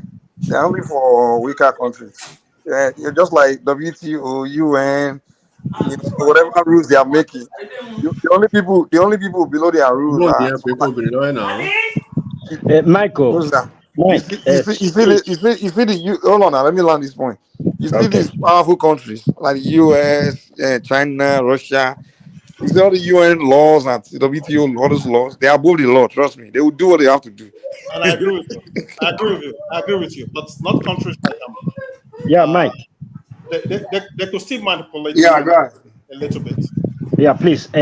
Mike, you see, I have in front of me here. You see the Kuwait dinar will buy one Kuwait dinar will buy $3.25. You see that? Nah, we should not That be is 0. jamming to Kuwait then. And that boys watching the show now, they won't start going to Kuwait now. No. Okay. Nah, No, just joking. yeah, that's the strongest currency in the world according to where this place.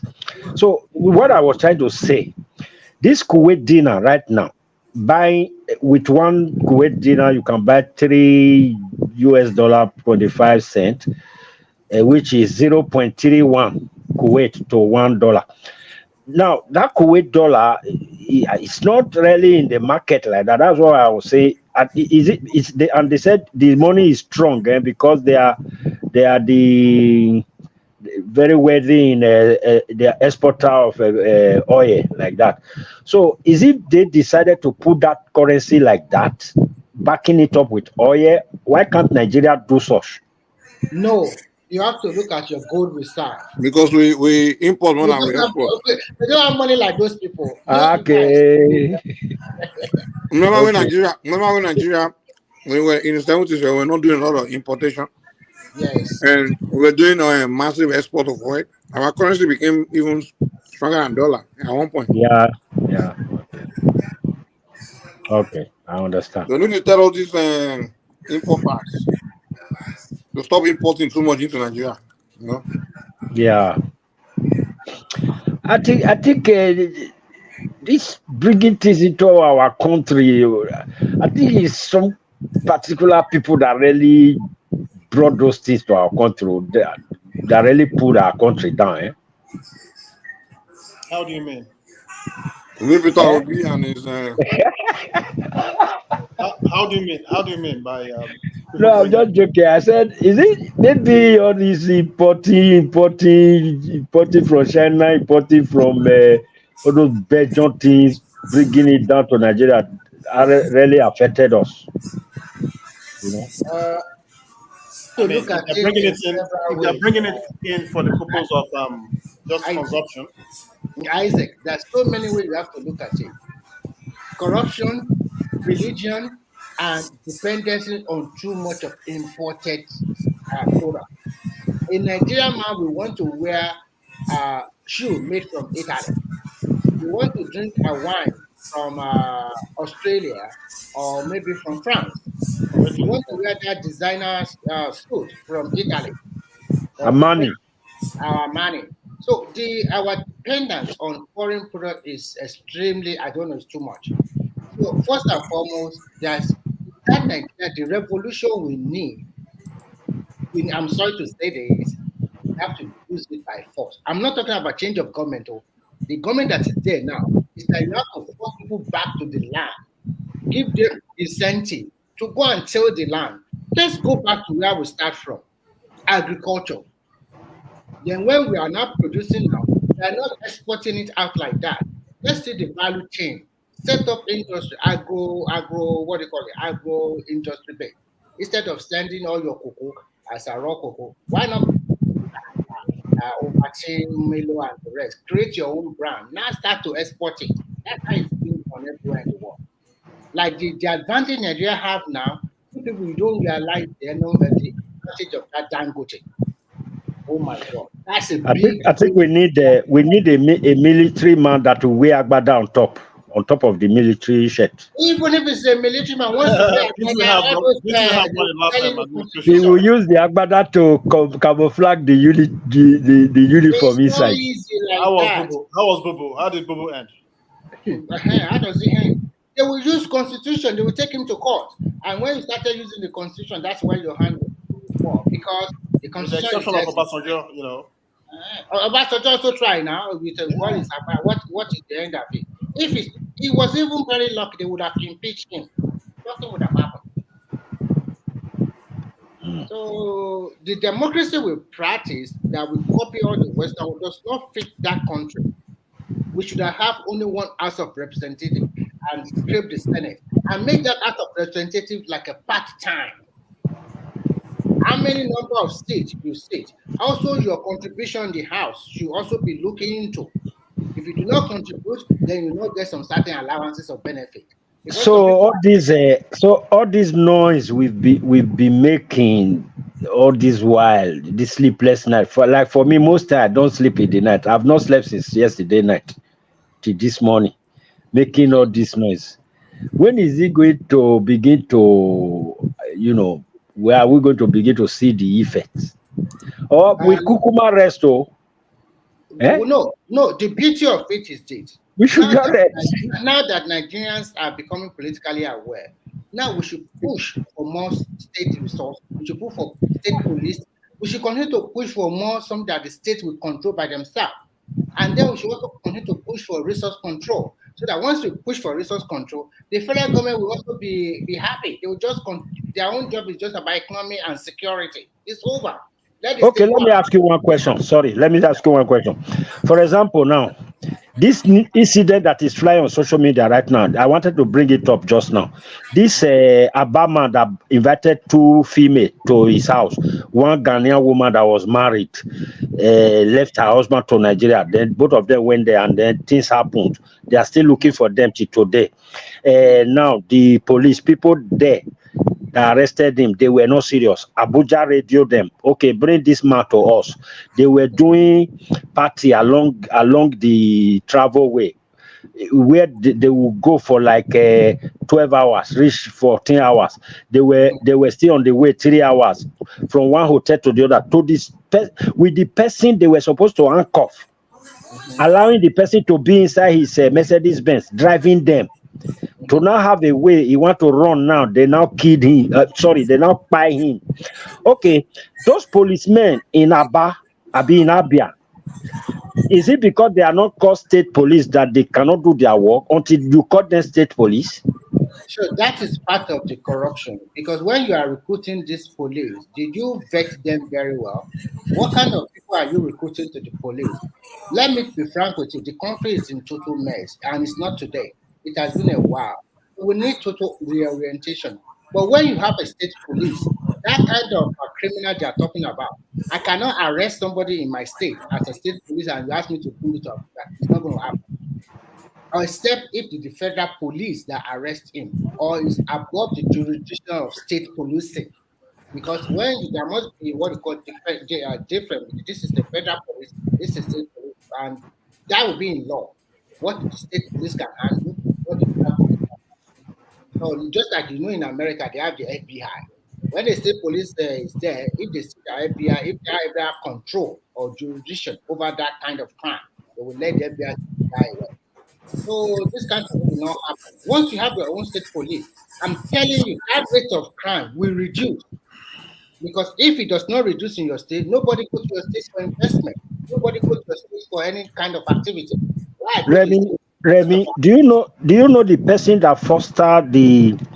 I don't know if that English is correct. The person that actually pushed the investigation, a civilian, a human rights activist. I've forgotten his name. One young guy like that. He was the one that now went into the matter. If not for him, they would not even make that request from Abuja. I think what happened was, like, according to one man, probably the guy already committed a lot of crime in abroad. Maybe he has done whatever he has to do with the two ladies. He has killed them, dumped their bodies. He has tied them. He has tied them, dumped their bodies somewhere. And along the line, the police people also saw that he has a lot of money in his account. So I jolly want to collect their own part of the bargain so that they can change the story when they get to Abuja. Along the way, that guy also wanted to be smart, want to outrun them, they hire him also. So all of them are criminal, including the police that arrested the guy. So unfortunately, his case closed. Do you know what the human rights activist? Do you know what he did?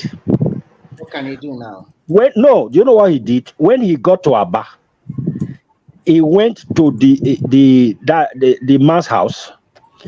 Then the vicinity, the people living around that area, these activists started going to those people's houses to go and begin to ask questions about the man. It was the people living in that area that now told this guy that inside one bush there near the man's house that they saw two bodies there.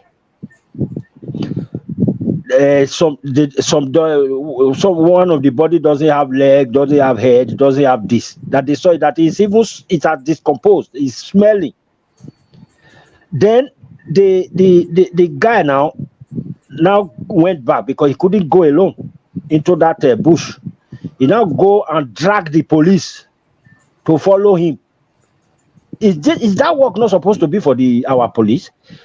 Before they now followed the guy to that bush, when they got there, they now saw only one. The people said they were two, that they saw two. Now, what happened to the other one, they don't know. They saw only one, and the curtain that they used to wrap the girl was one of the curtains in the man's parlor. One curtain was still hanging. You know, curtain you put two, you slide it. So the community know that this guy has been committing such a crime, and yes, they know, but they cannot talk to the police. They cannot. No, they cannot, because the police are so. You know that place, that Nigeria, you will see a lot of things, but you can't go to the police. Otherwise, they will involve you. So we are also saying that when everybody blame leaders in Nigeria, just laugh. Followership are also as terrible as leaders. It's the same thing.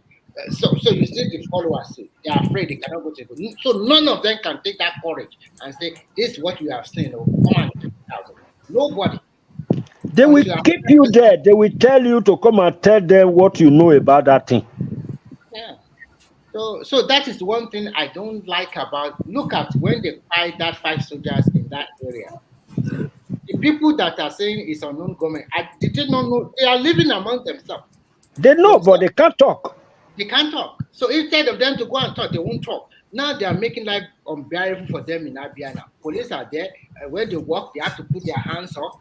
They are not living. They are taking all their younger teenagers away to the police, to the army barracks. Don't know when they are going to see them anymore.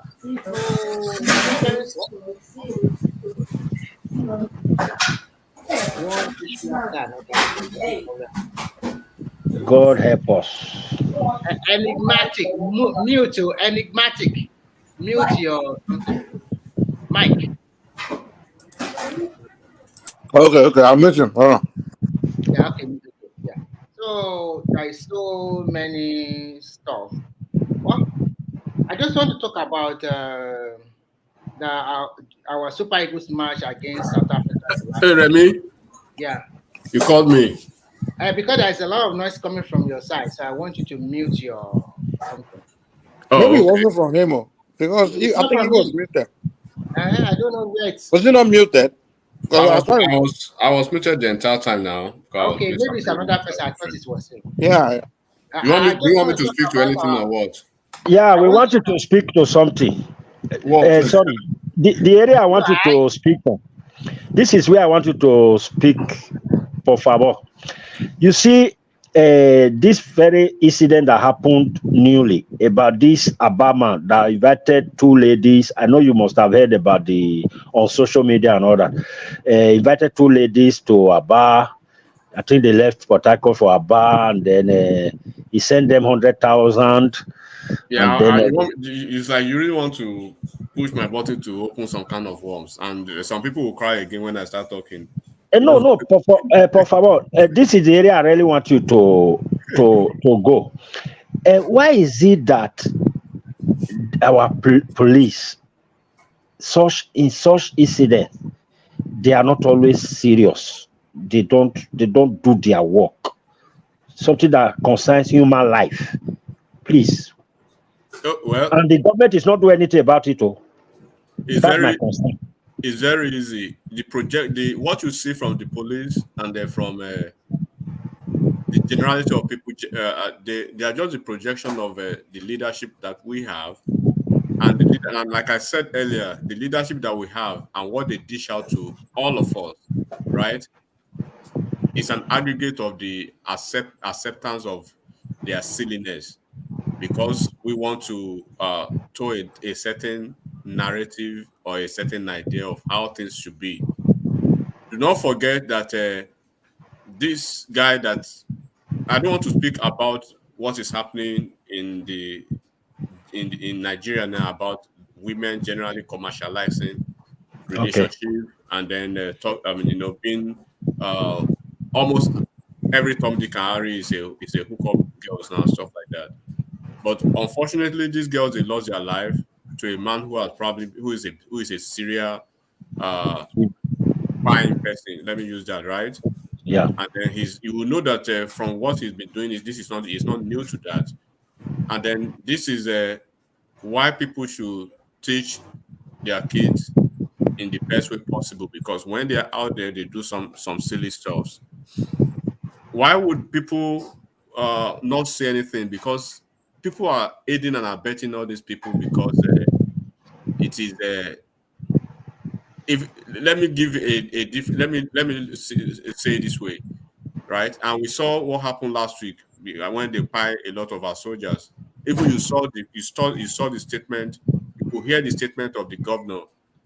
And even 2 days ago or 3 days ago, the governor still came to say some things, basically in a tone that he was speaking to the fact that he was not speaking directly to the issue, scared to call these people terrorists and stuff like that, basically pampering them. So when you see that type of society at the upper echelon of governance, why wouldn't you see the replicate of that, right? Of the replica of that in the lower echelon of the society within the people?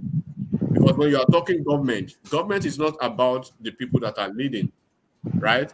The leaders, they are as strong as the followers. So when the followers are giving you the go ahead to continue to do your silliness, when it comes to certain things they should speak to, when it comes to individuals, why do you think they won't cover it up? They are able to cover it up because people give them the opportunity to cover them up. Imagine if that thing has happened in a country like US or UK or Canada, or where you live now. What do you think would have happened in that neighborhood or in that state? It would have been all over the news. You understand what I'm saying now? But because when I report this thing, people will definitely reduce it to a lot of sentiment, right? Oh, a Fulani man, a Hausa man, or an Igbo man has done this or has done that. So Yeah. because of that sentiment and the parochial interest that a lot of people attach to all this type of conversation, they want to make mockery of it, and it speaks to the mediocrity of mindset that we have within our people. So when you allow things to fester like this, then you see the ugly become the beautiful, and you see people always giving excuses, to some silliness. Why would somebody be scared to call to call terrorist a terrorist? Why would a learned colleague, a learned mind, a lawyer? There's a reason why they call lawyers learned minds. Why they call lawyer learned minds is because you are assumed to know 50% of to know and understand and have a grasp of 50% of every conversation, every subject. That's why you will see a lot of lawyers, right? They will turn 360-degree from law to any other profession, then they will seamlessly transition to that profession like they were born with it. I have colleagues who turn from law to medicine, right? I have colleagues who turn from law to information technology, and they are big boys. They are at the top of it. I have some colleagues who turn from law to a lot of other professions, right? And I have a lot of friends who are still in the practicing landscape of law. So why you see this type of conversation? Why I use that is that yesterday or 2 days ago, the IPOB lawyer, he threatened the entire nation that if they call IPOB terrorists again, he's going to file a lawsuit, right? So in the same state, within the same week, we were dealing with IPOB and the lawyer threatening Nigeria that if they call IPOB terrorist group again, that he was gonna file a lawsuit. And we have people even on this platform basically defending the defenseless. They were telling us that it looks like we don't know, we are not sure that these are the people that buy military men. Who buy them then? Now the governor buy them, or now you buy them? If no be the people buy them, the IPOB people that have been threatening that they will keep buying all the people. They buy them, but you are giving rooms to their excuses. So when you see a man that came from abroad and he went on a social media, got two teenagers, and then buy them or buy one of them or buy the two of them, and you are not seeing the state shut down or people shut down, or people actually, this hysterical about it, then you understand that Nigeria is gone to the wires. You know that Nigeria has gone to the wires. That it is. Imagine if let's use it this way. Imagine if it has happened like those two girls, they were killed or they were pied in that neighborhood, but they are from that neighborhood, right? They were pied by a Fulani man, or they were pied by somebody who is not from that neighborhood. Do you think you will see the same reaction? It will be different. It would have been an entirely different reaction. Yeah. That is what I'm speaking to. But people, sorry, enigmatic. Sorry to interject. Before, if they kill people there, what they always say is that it's the army that killed them. If so they buy, it's army that is killing army now, right? Buy, por favor. Yeah. Is the army that is buying army now? They want to explain it away. And then they will even ask you that why are the army people, right? Why are the army people there? Those are the idiotic conversation you will listen to. Why are the army people there? But these are the same people that will call on federal government to secure them. But when the federal government is trying to secure them, they will guilt trip and blackmail the federal government. And what I will keep saying this, right? Tinubu is too generous. You leave them alone. Let them self-govern themselves the best way possible they think. Like this Achebe being given something, you see the way they rubbished it. Yeah. They can never appreciate it. So just leave them alone. Let them live in the fantasy of the way they want to live, and let everybody move on. Because the more you think you want, okay, you try to say, okay, let's appreciate them. They cuss you out, right? If you are not doing what they want, they still cuss you out. So what do they want? So it's better you just stay in the middle and do your own game. Buhari tried this. Just try whatever you can do, no matter what you do. And it does not affect you politically. People speaking about the political exigency of it, or it has no political contingency at all, because they do not matter in national politics, right? Southeast does not matter in national politics now. And it matters even if you make them priority, do a lot of things for them. It's not guaranteed nothing. You will not vote for him also. So what's the big deal about it? No, you don't just if you want to do stuff, do it for the sake of nationhood. Don't do it because of any other primordial reasons. Because politically, it's not going to help. Enigmatic, just see this example. Buhari built the second Niger bridge. And some people will come here and be telling me, no, it's not him. It is Jonathan. Jonathan that just do paperwork and just go there. Yeah. I don't know why some people they will find a way to explain it away. That's the thing. And when you look at all these things, right? Can we say, no matter what, no matter what happened, I still hold Buhari in high esteem. Look at that Lagos to Ibadan standard gauge line. He did it under his 8 years. And the second Niger bridge also. And you are not giving credit to him. You are telling us that he doesn't do nothing for you. Why? For God's sake. Obasanjo has been there. Yar'Adua has been there. Jonathan has been there. None of them construct that bridge for you. And this guy did it. I'm not saying it's a perfect man. I'm not saying he did a wonderful thing for that 8 years, but I did it.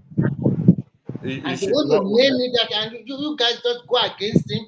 my best advice is what I've said. Look, just take a neutral approach, sit down, look approach, and let them do their own thing. Nigeria will see that until Buhari left them, because when Buhari tried to send Operation Python, Operation this, right, to help at the initial stages, at the national stages of this IPOB menace, they called him out, right? And I've given several examples here. When the nuisance, the willful nuisances in the southwest were calling for Yoruba nation, that they had the audacity to go to Oyo State Governor's Lodge or whatever. Immediately we wipe them out. You could see within a week, you could see the action within a week. It was community effort that routed these people out. They wipe them out immediately. Yeah, it means, it means if somebody like Anini and his gang spring up in that region today, that's how they will just protect him. Do you know that? Let me just share it. Do you know that when this Anini and his gang spring up in Edo that time, we were all consigned. Even though we were not able to come out to look for him, but everybody was consigned. The day they caught him, they caught him, all the streets, people were dancing, rejoicing. God bless you. Know. But look at, I just gave you a typical example now. Enigmatic. Oyo State versus Abia State within 2 months. Oyo State versus Abia State, 2 different governors. At least we cannot say Abia State governor is not a member of APC. Yes. Likewise, Makinde not a member of APC. He's PDP governor. But he came to the TV that day. He said, "You will see from the tone of his voice, that guy was ready to run. He was ready to run down Oyo State to fish out those people from wherever they've been kept." And Oyo people saw the marching order. Do you know those people, like 27 or 24 of them, right? All their buildings leveled to the ground. Leveled to the ground. That is probably one of the most the fastest adjudicated cases we did with immediate. So even from their street, they were pointing, this is their house. This is where this man lives. We know him. They were pointing them out. So what is unknown gunmen? Unknown gunmen that are killing, that are finding prominent people from that place, and you are still calling them unknown gunmen. Then you send policemen, they fight them. You send soldiers, they fight them. But hold on. You send soldiers, you fight them. Send police, fight them. Send federal agents, fight them. And you are still blaming the federal not helping you out to secure your environment. Then what else do you want? Enigmatic, do you know Chief Priest Kubana? And I hear what he said. They are roasting him already. They are roasting him now. That guy should not go back to that place anymore. They'll be roasting him now. But that is the do you know that name today in Edo State, that name Anini, is like a taboo. I heard he had a son after that incident. He had a son. That boy couldn't stay in Benin. He had to follow route. I think they said he ran to Italy. He couldn't stay. Bro, I'm very glad that you're a Benin person, right? In those states, when they notice a bad person in a street or in a neighborhood, they can even say, okay, we have to go to the shrine to go and fish out who is doing this in the street, in the neighborhood, right? The community effort will see it there because they want to sanitize that environment. But in the course of saying you are because, and then this is very common now, and it is very okay now that the entire nation, they've seen the silliness and the supercilious of all this, cavalier attitude. Because now you cannot say, you can Google, go and listen to Alex Oti's statement 2 days ago. He was still maintaining his position, not calling these people terrorists, one, and then still trying to shift the blame that whoever, probably the people or the group, the people who were, he was trying to find a way to speak the language around it, that whoever is responsible for these atrocities against, man, it is very open, it is very clean now, very clear. You can see. We can't say this are Boko Haram now that fight them. Am I lying? We can't say these are headmen that buy them. You have an existential threat in that neighborhood, and they are IPOB, and they are always out there. The governors are scared of the IPOB. The politicians, the senators, House of Rep members, they are scared of the IPOBs. And right?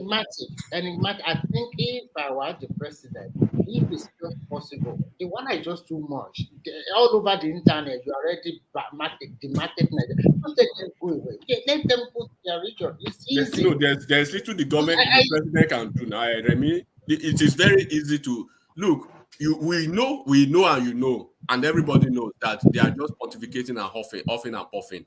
That they want to go give us this or give us that. You know, somebody was asking me a question, enigmatic. Somebody was asking me a question one day that if they go to their region, if they give them what they are asking, do they take their resources? And I asked the person, if you build 10 houses in Lagos and you are going back to your southeast, are you going to uproot all the houses? It's possible now. And that means you are leaving that country to your own country. So they are not really. Look, they are not really ready. All they want is just to blackmail the nation. And I think they use emotion too much. And you will see during the Jonathan regime, did you see them cry throughout? No, not at all. They were whenever they are in the driving seat or whenever they are having it good politically, they will be keeping quiet. But when it turns around against them, especially this 2023, that they brought their IPOP candidate and Nigeria rejected the IPOP candidate, because you cannot be. Nigeria is a zoo. Nigeria is a zoo. Nigerians are animal. 9 months ago, for instance, and then shortly after, during the election, you brought an IPOB affiliated candidate to the same Nigeria, and the Nigeria that you call a zoo and Nigerians that you actually termed animals. Then now all of a sudden you want to be the same president of the same Nigeria. Then you are flip-flopping. Where is your position? And now, shortly after the election did not go your way. Nigeria is back to zoo. Nigerians are animal. The marketing Nigeria is the opportunity you have. Enigmatic, that's one thing that surprised me. After the Supreme Court judgment, and we is also going to go from one place to another. Aren't you tired? Aren't you tired? And that's why you see the Labour Party. And just 2 days ago, you continue to say the election was not fair and fair. Blah, blah, blah, blah. Aren't you tired? Go and read the Midwest, this North Central, Middle Belt. Go and read the Middle Belt. Yeah, I read it. Those people are telling him to just keep quiet. They are tired of him already too. They are already tired because they gave him. He amassed a good number of votes from the Christian Northerner. But now they are tired of him.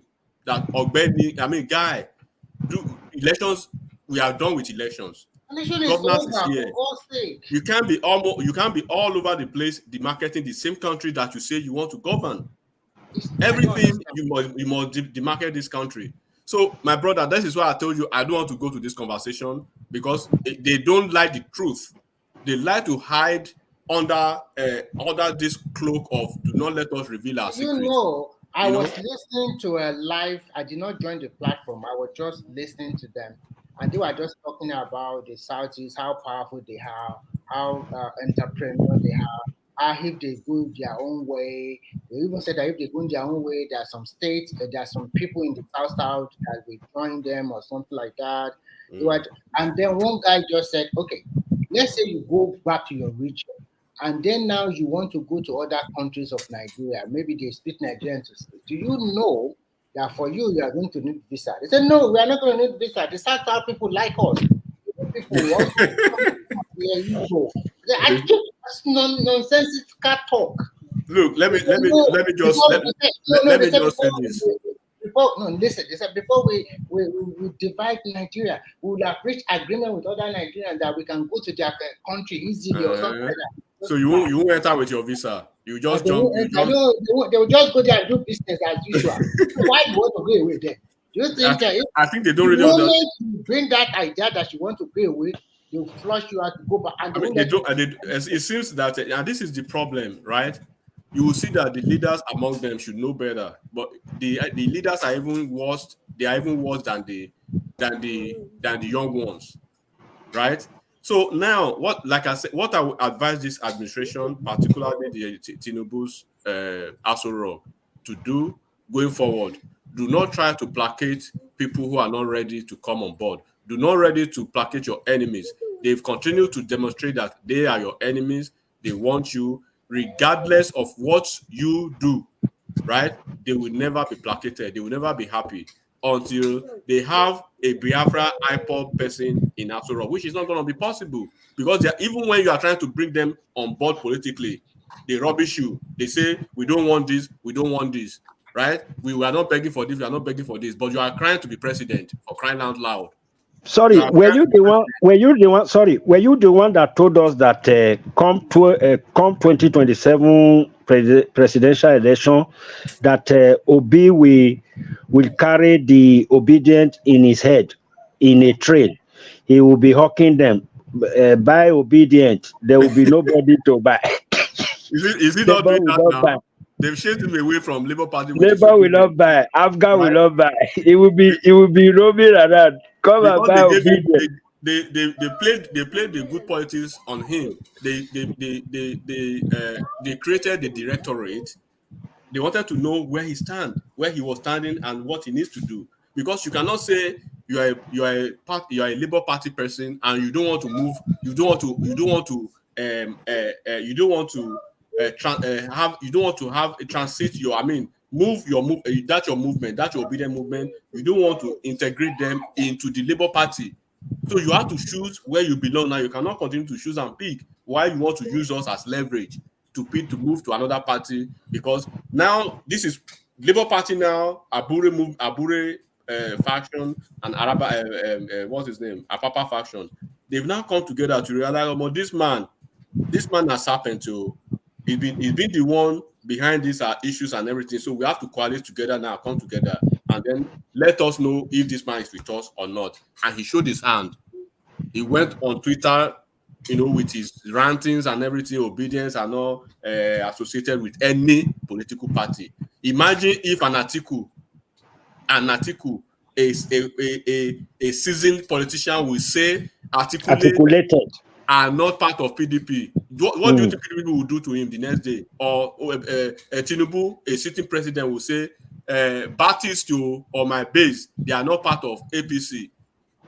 That will be the beginning of the end of it. I think he is playing what I would call destructive politics. If I cannot have it, none of the people from my tribe will have it. That's what it is. They are asking Remy, the IPOB people are asking you if you need visa to go to Ghana or Kenya. I think the people need to learn international politics, international relations, and what it really means. When the moment they give you your Biafra, you cease to be Nigerians. And for you to come into Nigeria, you need a visa. For Nigerians to come into Biafra, they need a visa. So they should understand these things. You cannot just run into Nigeria and run out of Nigeria as it used to be. I think what they are saying is they will be a member of ECOWAS and they will be able to. Okay, when you are a member of ECOWAS, does it mean you just run into Ghana like that? But are we surprised that they are doing this? They are not just doing this today now.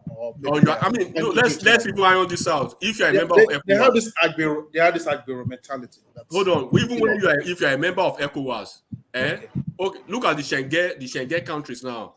You have the Schengen privilege, but will you just run from Netherlands to Belgium without having some paperwork to enter? But now you can run into Lagos with nobody checking you. You can run from Lagos to Abia State with nobody checking you, right? But now it is a different ball game, because the moment you say, and then they have the privilege, they have the power for the first time, right, to fight for a referendum. Now they have the 5 state governors. They have the 5 state governors. They have their senators. They have their House of Rep members. The number 2 person in the House of Rep now is from the region. They should call on these people on their behalf. Submit our referendum. We want our Biafra. Nigeria is not stopping you from having your Biafra. In December 2023, they provided free buses to the southeast. In January 2024, they all came back with the buses. They did not stay back in the south, in the Biafra land. So you are either a Nigerian or a Biafra. You have to choose where you belong. You cannot choose and pick. So if you choose to be a Nigerian, you must be a Nigerian with a patriotic mind, not defending IPOB, or probably we knew that you were a member of IPOB, and then you basically subsumed into a movement that you say you want to take Nigeria, and you presented an IPOP candidate, and Nigeria saw between the lines that we cannot have an IPOP candidate. Hold on. The person that will not call out IPOP for one day, a single day, he will never call out these people, and you want to be a president of multi-ethnic group. Enigmatic, the funniest part of it, what they are doing now is that they are telling you that no. One of them say it's not in Nigerian. Say, why are you on the Nigerian platform? These people are stupid. You are not in Nigeria, but you are listening to Nigerian. You are listening to a Nigerian platform. You are commenting on Nigerian platform. You are having headaches about Nigeria. Do you know what is going on online now? They are trying to say we are going, but we want Edo to follow us. Rivers is also Igbo land. Delta is Igbo land. They are afraid that they are landlocked and they want access to the ocean. That's not my problem. If Edo, they can as well take the entire South with them if those people will follow them. But if I know do we have any Edo people on here? If you want to go with them, Black man Isaac, they want you to go. They want you to go with them to their Biafra. And let me quickly say something about that. I was surprised. Oiboma would say flabbergasted.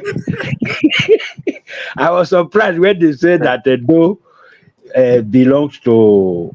Apart from that, I don't think that's just nothing. What I wanted to say, I was surprised when somebody came here having issue with what do you call it, Wike, telling the minister to take their bow before the president.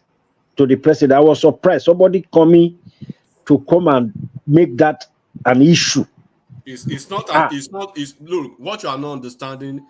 Substitute that president, right, for Peter Obi, and you see them how they will explain it away, how they will be so defensive. It is not the president. It is not that action. It's not that action that actually gets them riled up. It's because of the hereditary hatred. They have this hereditary, deeply rooted, seated hatred, right? And you are not getting one thing. The fact that they did all the propaganda and they did everything under the sun, right, to get their graduate, their IPOP candidate elected, and Nigeria rejected that man. They've been thinking, how are we going to replicate this format again? Because it can never be replicated again. They know him. They know him now.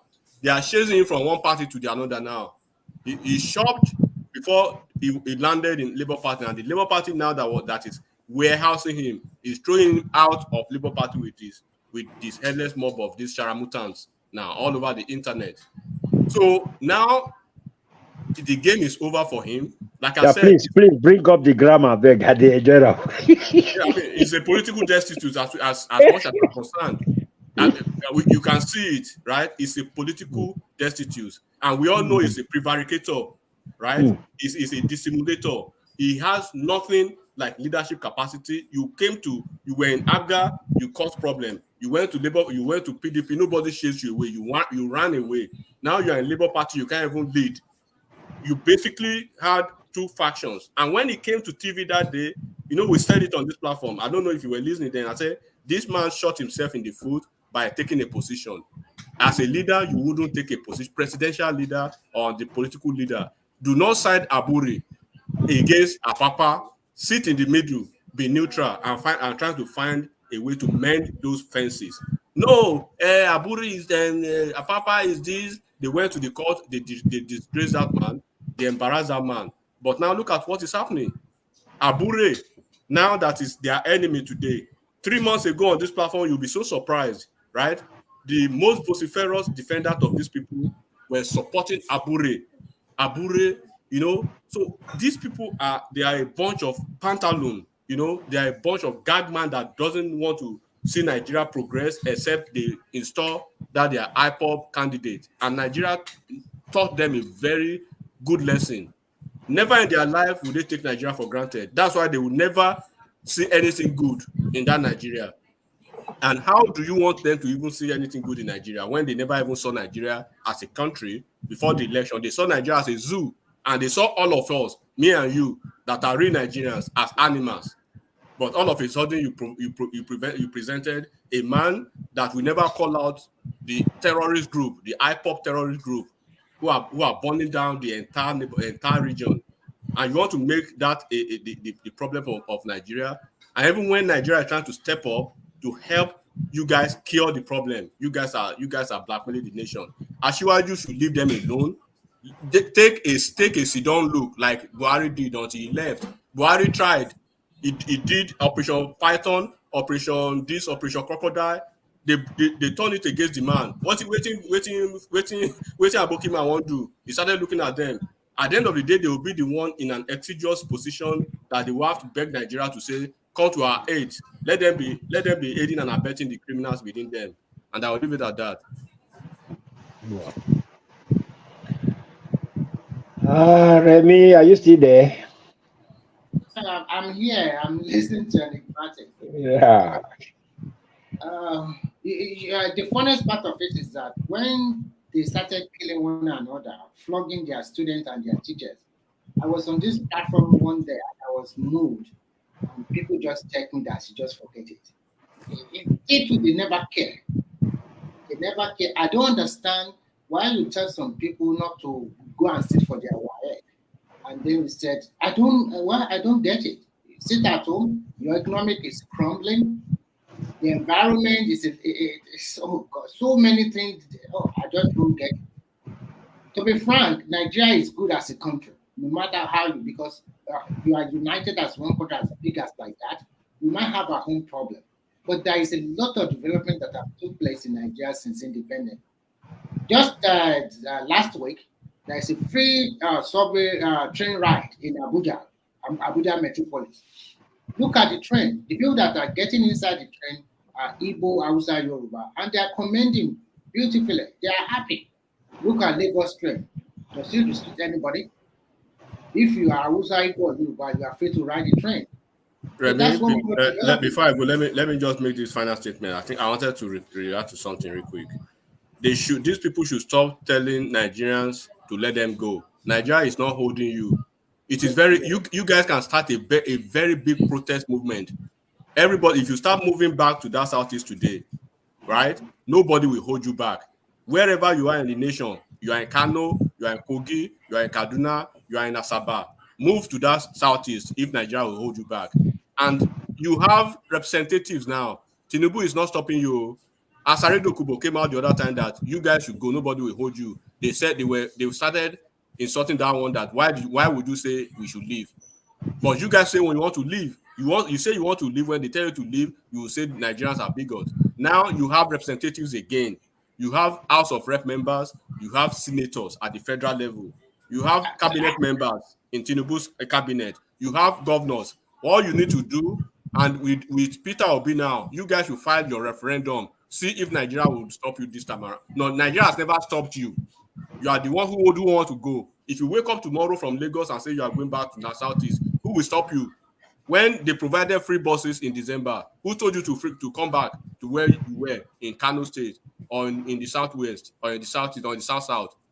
So nobody is holding you. Nigeria is not holding you. You are the one holding yourself and crying and whining. If they really want to go away, some of their leaders, as you said, in the Senate, everywhere they find themselves, everybody should immediately move back to their region, the southeast, if they really want to go away. And when they move back, all their rich people, whatever, they are the richest in Nigeria, okay, we know. Everybody move back to the southeast, and from the southeast, then you can force a referendum. And I bet most Nigerians will just say yes to you, go your own way. And everything Nigeria is ready to. Nigeria is tired of them already. Nigeria is really tired of them. Because it does not make any sense why you are just fighting the whole region. You fight the southwest. You fight the north. You fight the north central. You fight the south. So if something is wrong with you now, something is definitely wrong with you. Today, if you are not fighting with Yoruba, tomorrow you'll be fighting with the Benin. If you're not fighting with the Benin, you'll be fighting with the Aquarius. Actually, worst enemies right now, to be honest. The Yorubas are their worst enemies, right? Of course, we are their worst enemies. Tinubu won the election now. That is it. It's It the has right always man. been like that. For And, 8 years, Fulani were their worst enemies now. but they've forgotten that when he first came out, you had a lot of supporters who are Yorubas, and of course what's his name? Is it Adebanjo?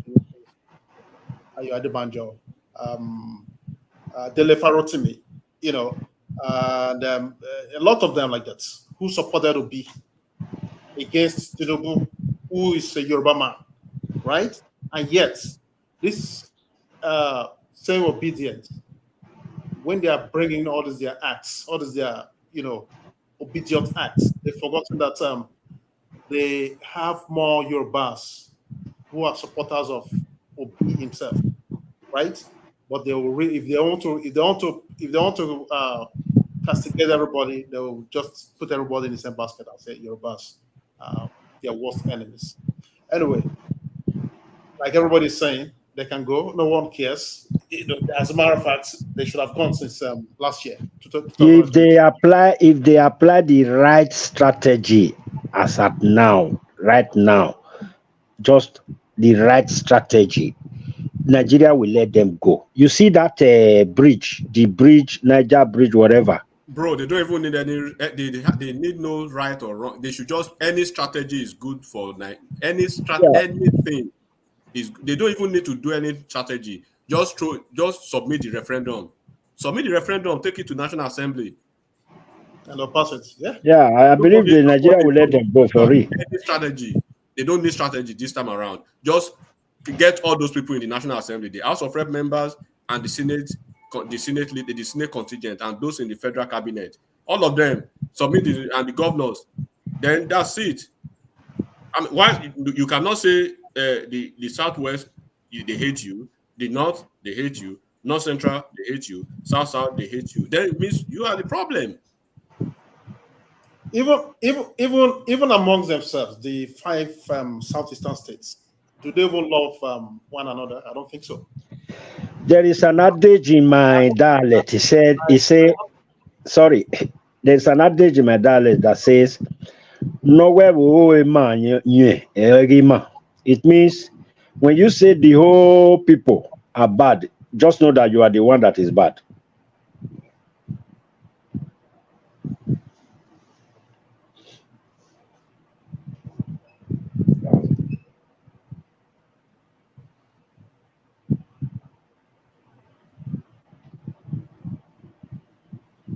Is Mike still on the show? Mike? Yeah. Yeah, I'm listening to you guys. I'm just on the phone. Okay, I'm gonna switch account. I'm gonna stop. Okay, I got you. Okay. Hold on. Are you already logging twice or what? Yes, I want to shut the one on my phone down and use the one on my computer.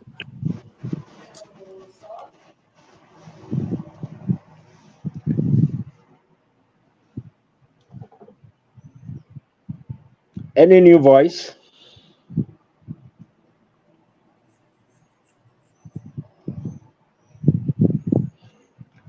No new voice apart from Remy, my other brother there. Yeah, let's go ahead. Let's go ahead. Let's talk about the what do you the professor that was honored, the late guy, Chinua Achebe. I think we were flogged this obedience and obedience. Can you guys hear me? Yes, we can hear. Oh, okay, great. Earlier, one man would not even let somebody finish the sentence within 1 minute. Time is up. So, anyway,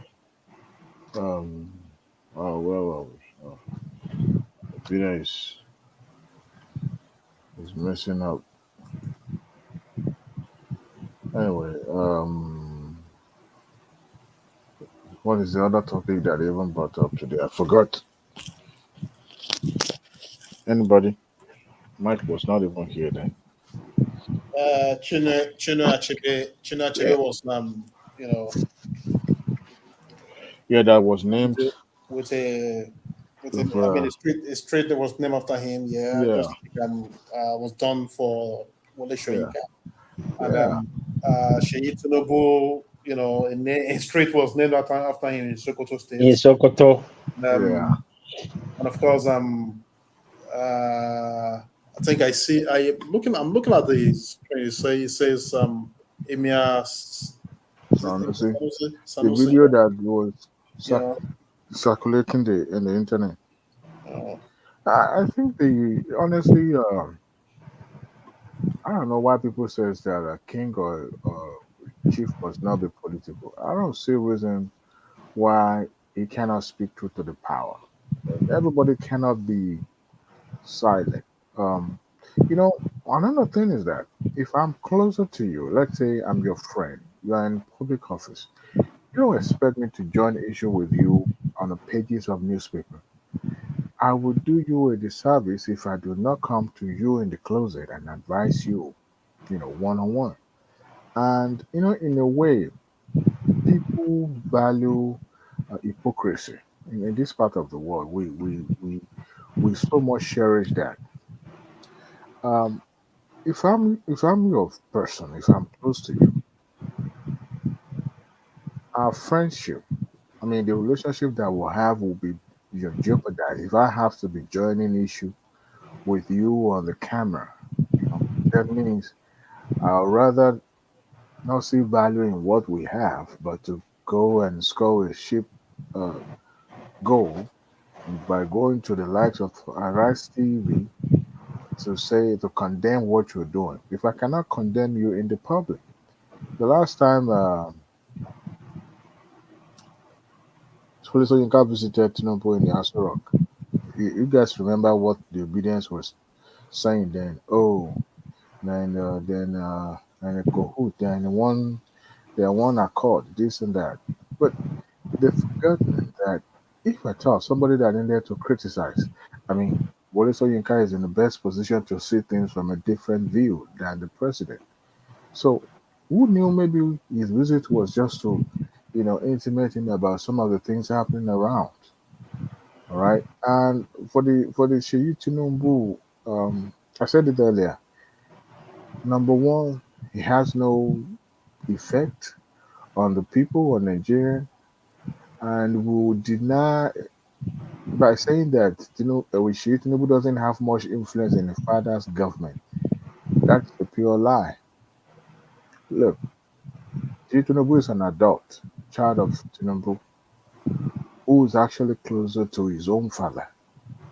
So, if at all somebody somehow in Sokoto decided, you know what, the best way they can get to his father is to romance the son in a way, not necessarily that, about pro, but, I mean, why not? I mean, it doesn't take anything away from the state. I mean, not like Nigeria where anybody can be, buy or pay a little amount of money to the government and then name a street after him ourselves. But we see things from the view of why must he be the one? Why not him? Is he too small or young enough to be named after a street?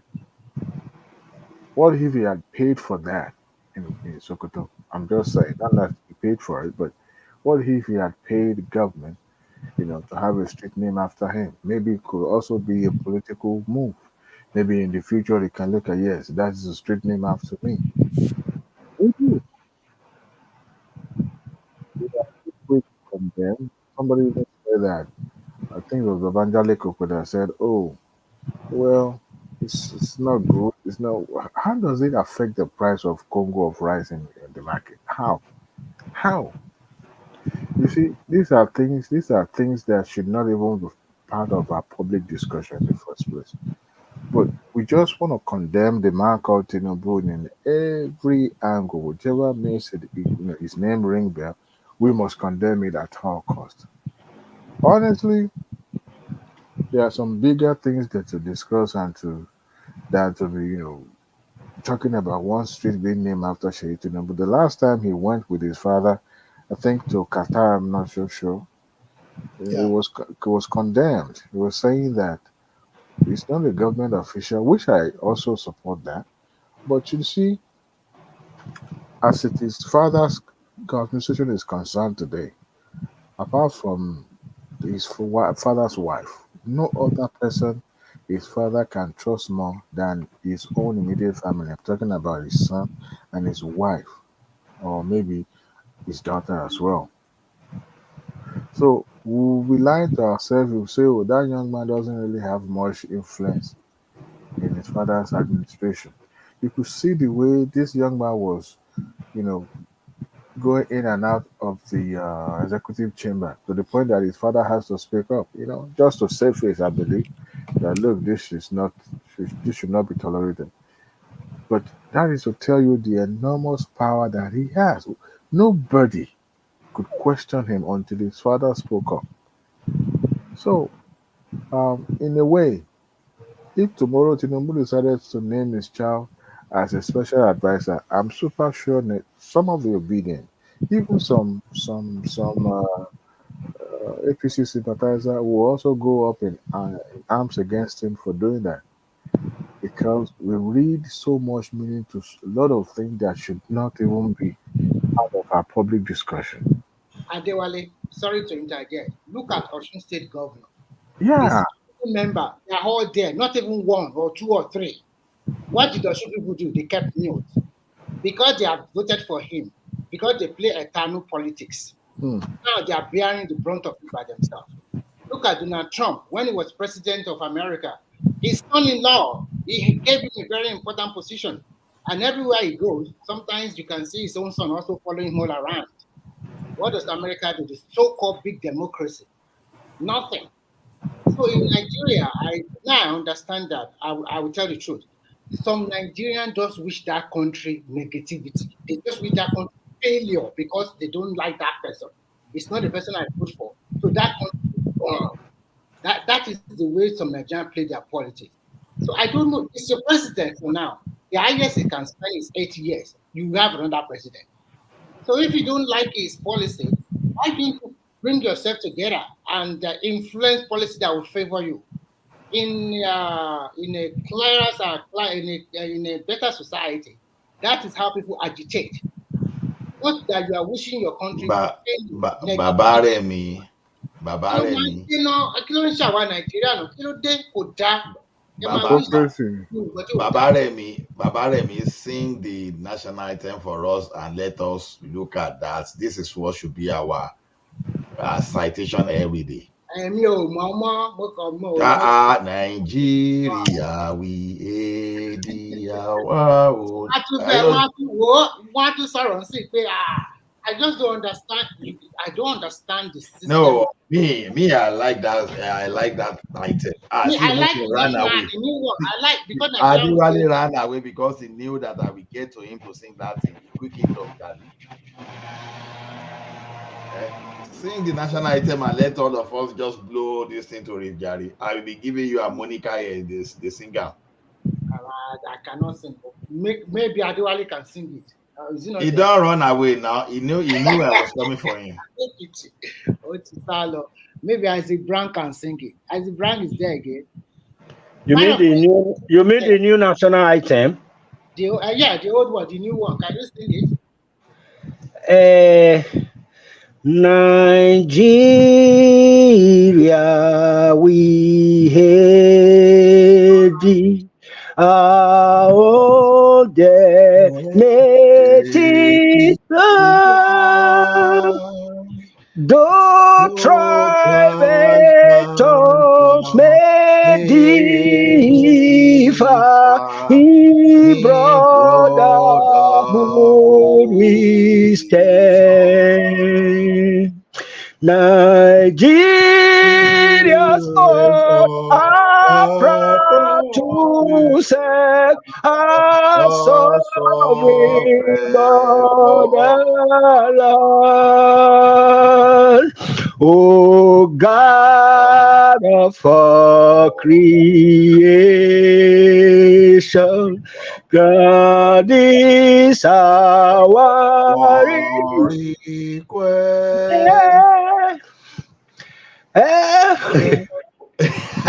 Help Okay, us thank you, guys. to build a nation where no man is oppressed.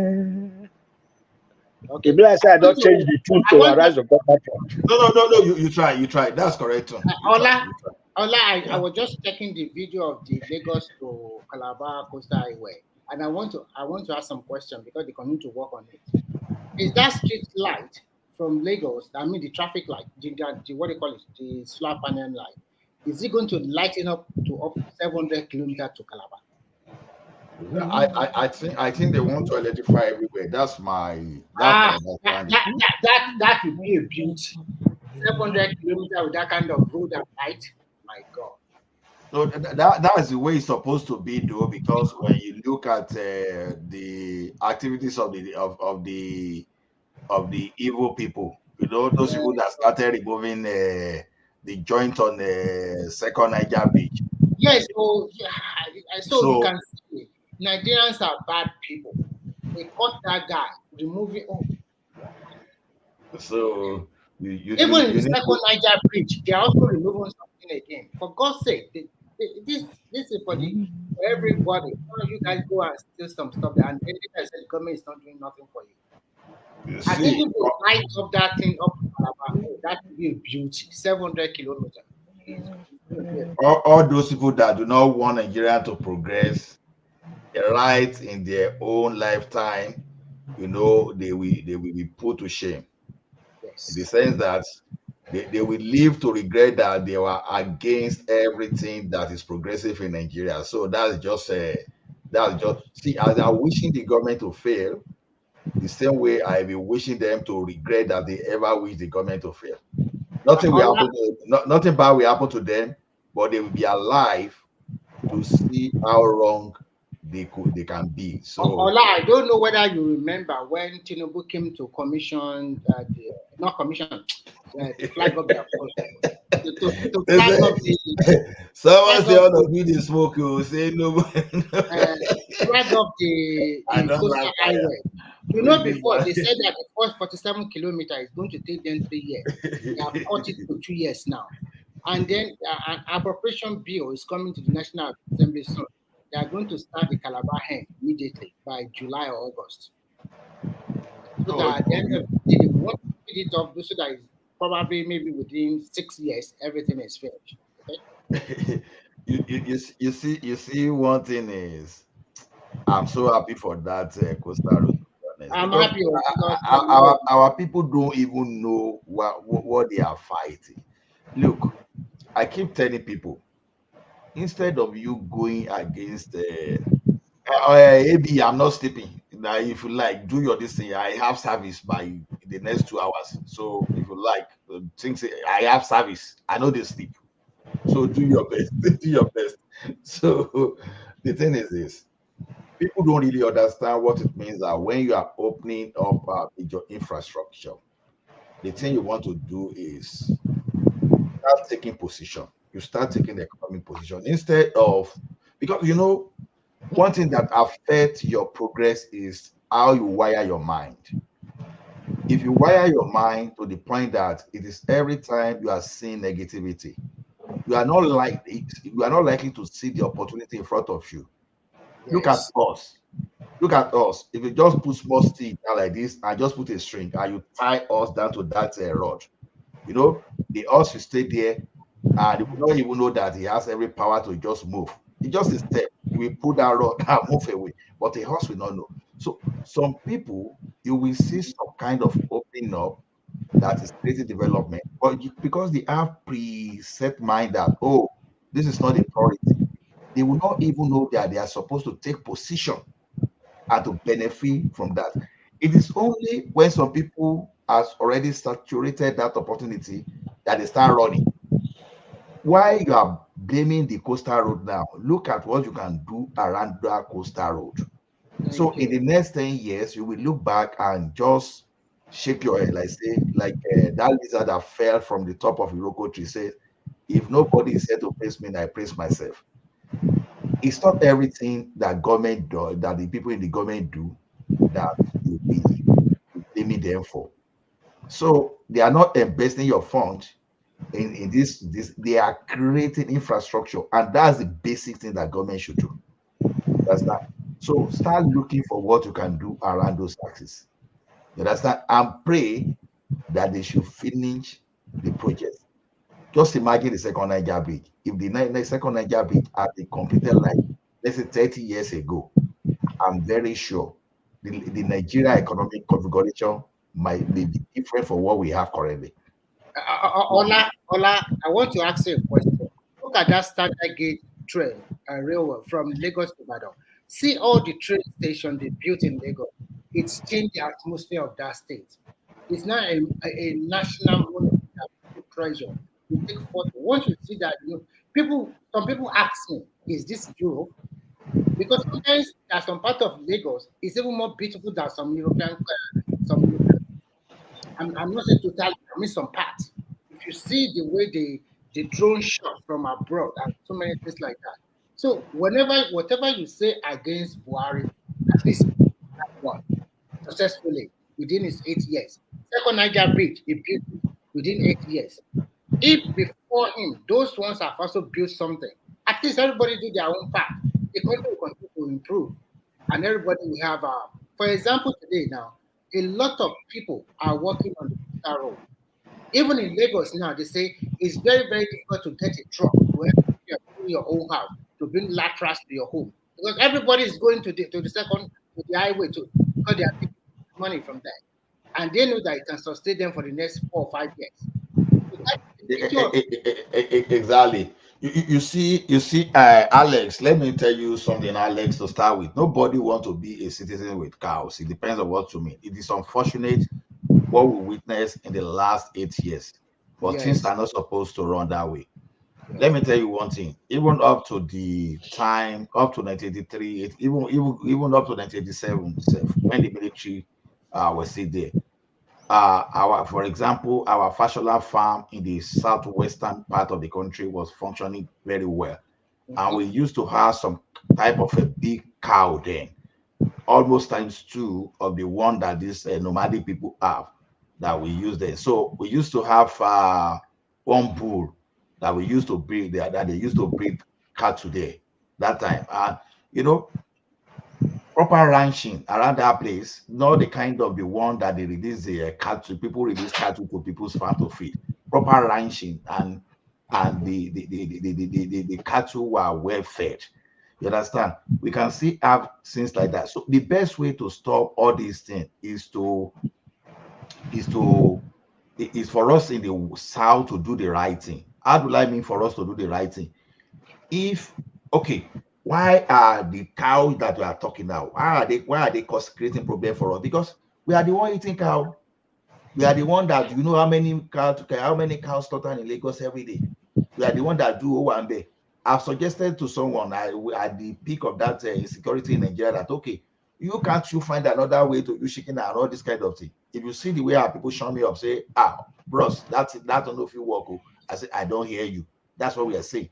So if that cannot work, then it is left for our government to go back to what we used to have before, proper ranching. Fayemi revived the dairy farm already. So there are so many dairy farm there are so many dairy farm and cattle ranches in the southern parts of the country that can be revived. So what I'm saying is this: we can try to say, in the southwest, we want to revive our ranches and produce enough to serve our need in terms of meat. So there won't be excuse for your obas and for your influential people to be ganging up or to be partnering with the murder the murder elders.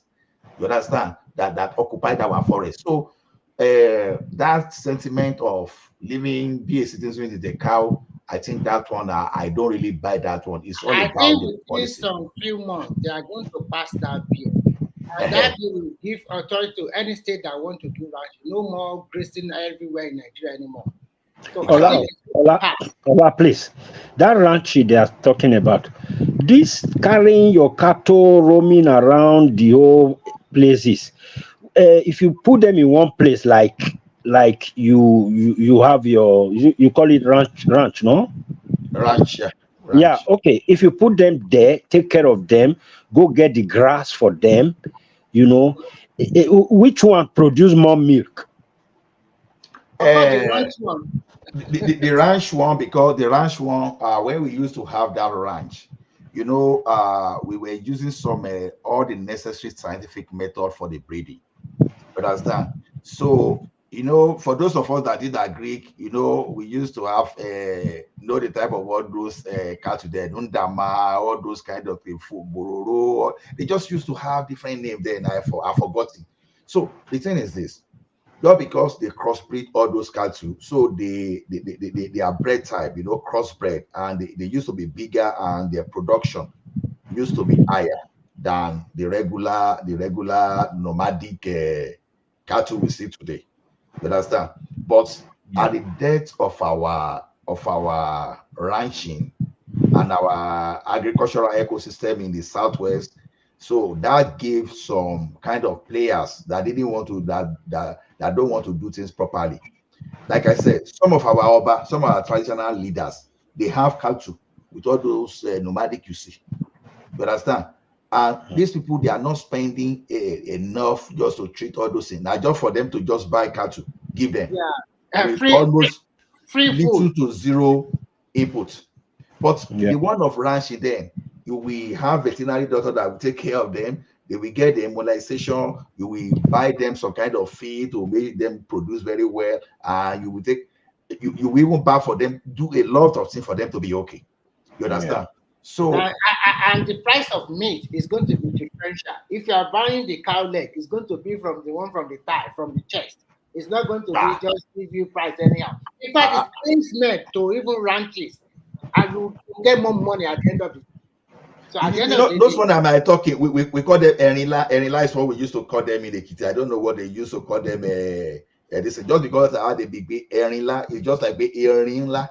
You understand? That's because very big. They are very big. That but they don't have on. Even those ones that are have on among them, we just have very short on them. Yeah, in Benin we call it a mila. Emila, it's almost similar. So they brought some of them from Argentina, and they brought I've forgotten this African country where they bought the bull. They used to crossbreed from them. South Africa or So Ghana. now, so the military administrator then, maybe not the one way there for Ibadan then, just go or just sit. Now, so then just go, just go do party. You understand? That's how. So the military people, they destroy a lot of things. So that's what gave these people all those excuses. And so if you get that already, we already demobilize. Sorry to interject, Mike. I think there is one guy in the comment section that is talking rubbish trash for a whole while. Maybe you should look at him. His name is Uche. Just look at just look away from what he's typing here. He said this is the most stupid. That is not good. It's the marketing. The platform belongs to someone. You cannot just come here and be writing some. Remy, are you see? There's one thing I've learned sometimes. Although sometimes you respond, sometimes we don't respond. No, I'm not responding. But I think what you just wrote now. When you see those people that are deficient, that have deficiency in earning issues, it is very easy for them to go with a free phrase to say, "Oh, stupid people," all those stuff, because right from the way they are wired in their mind, they are not really creative to give constructive solution to any problem. All they can do is to castigate everything you say. So sometimes you look away and just allow them to do their things. Maybe that helps them to actually reduce their own stress. Stress level. So the easiest thing for me to say now is this: to say, "Oh, Tinubu is a stupid man. He's not he's not even talking about Tinubu. He's talking about I know. himself. I know. He's talking about the forum. I don't really care about calling me name or abusing me. But I know. nice, But ask a person like him to come on they and will come and come. give They your will not opinion. come on board. They just continue to. It's unfair. Why do people have this kind of mindset? That is part of the country why that country can never grow. So that's what I'm saying. Where it is possible, I will respond to some of them. Where it's not possible, I will just allow them to do their things. You understand? Let them, because people that come here are not stupid, because if the forum are not giving them, if the forum is not giving them anything, they won't come here. And like we said, we've seen a situation where we discuss things here, and you see the same thing taken to the national TV and people discuss it. So if we are so stupid, if the forum is so stupid, people here are so lacking, are so deficient intellectually, then you ask yourself question, what are you doing here? For you to come here, it simply means that whatever you are accusing others for, if you think they are intellectually deficient, that means that you self you are intellectually deficient. That's why you are here. Because after all, they say you see a bed of the same feather, right? Flock together. So if people here are if you come here to listen and you call people on the forum stupid, then you are as well as stupid as us. So that's just the way it is. I don't really. Sorry, Madam Zita always remind them. She will always tell them, whatever you say or do, Nigeria still remains Nigeria. No, there's nothing you can do. Yes. There was this military government that came before he started. There was a way he described Nigeria. He said Nigeria is like a battered vehicle prepared for a long journey. Who made that statement that time? Was it Abacha or something? Abacha, yeah. He said Nigeria is like a battered vehicle prepared for a long journey. You see, the way we have used our mouth to batter this Nigeria. Nigeria is my country is a great country. That Nigeria is very great. There's no country that can survive the battering where they don't batter that country. For real, if you want to bring it up, But one thing I don't like from Nigerians about that, they see that to me, Nigeria is moving, whether you like it or not. You cannot it's tell great. Remy and Isaac, please, I just want to see AB. Look, I always blame military, and I will continue to blame military until we get things right. Of course, you see one thing. If you have, let's say, a 10-story building today, you can a 10-story building, you can demolish everything within a day, and within 3 days you clear everything. But when you want to rebuild, you can be on the same foundation for almost 8 months, because it's either you take the rod, iron rod you want to use to the lab. Maybe you put that one in the lab for like some days or some weeks to say, okay, will they be able to feel the level of the soil? You excavate, you do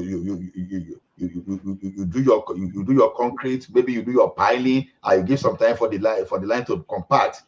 It might take you like another 4 years to finish the type of structure you want to build. What I mean is this: we had a very good structure that our founding father agreed upon.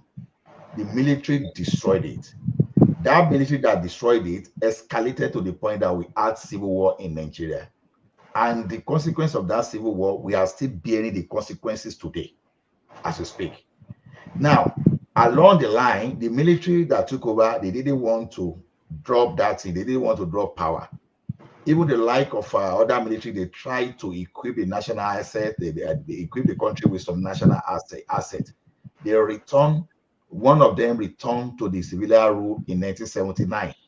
Another set again picked it in 1983. They went further to even destroy the country further. Now, this is where you will see the blame. Go and look at what we achieved just within 6 years in the 60s, and compared to the rate we have today. Now, the point there is this: over time, they've changed our mentality. They changed our mentality from good governance to like survivor mentality or poverty mentality, that when people get to that place, instead of services, offer services, they want to loot. They are seeing that position as the only way for them to become rich. And whereas when the civilian, until the recent Kuku,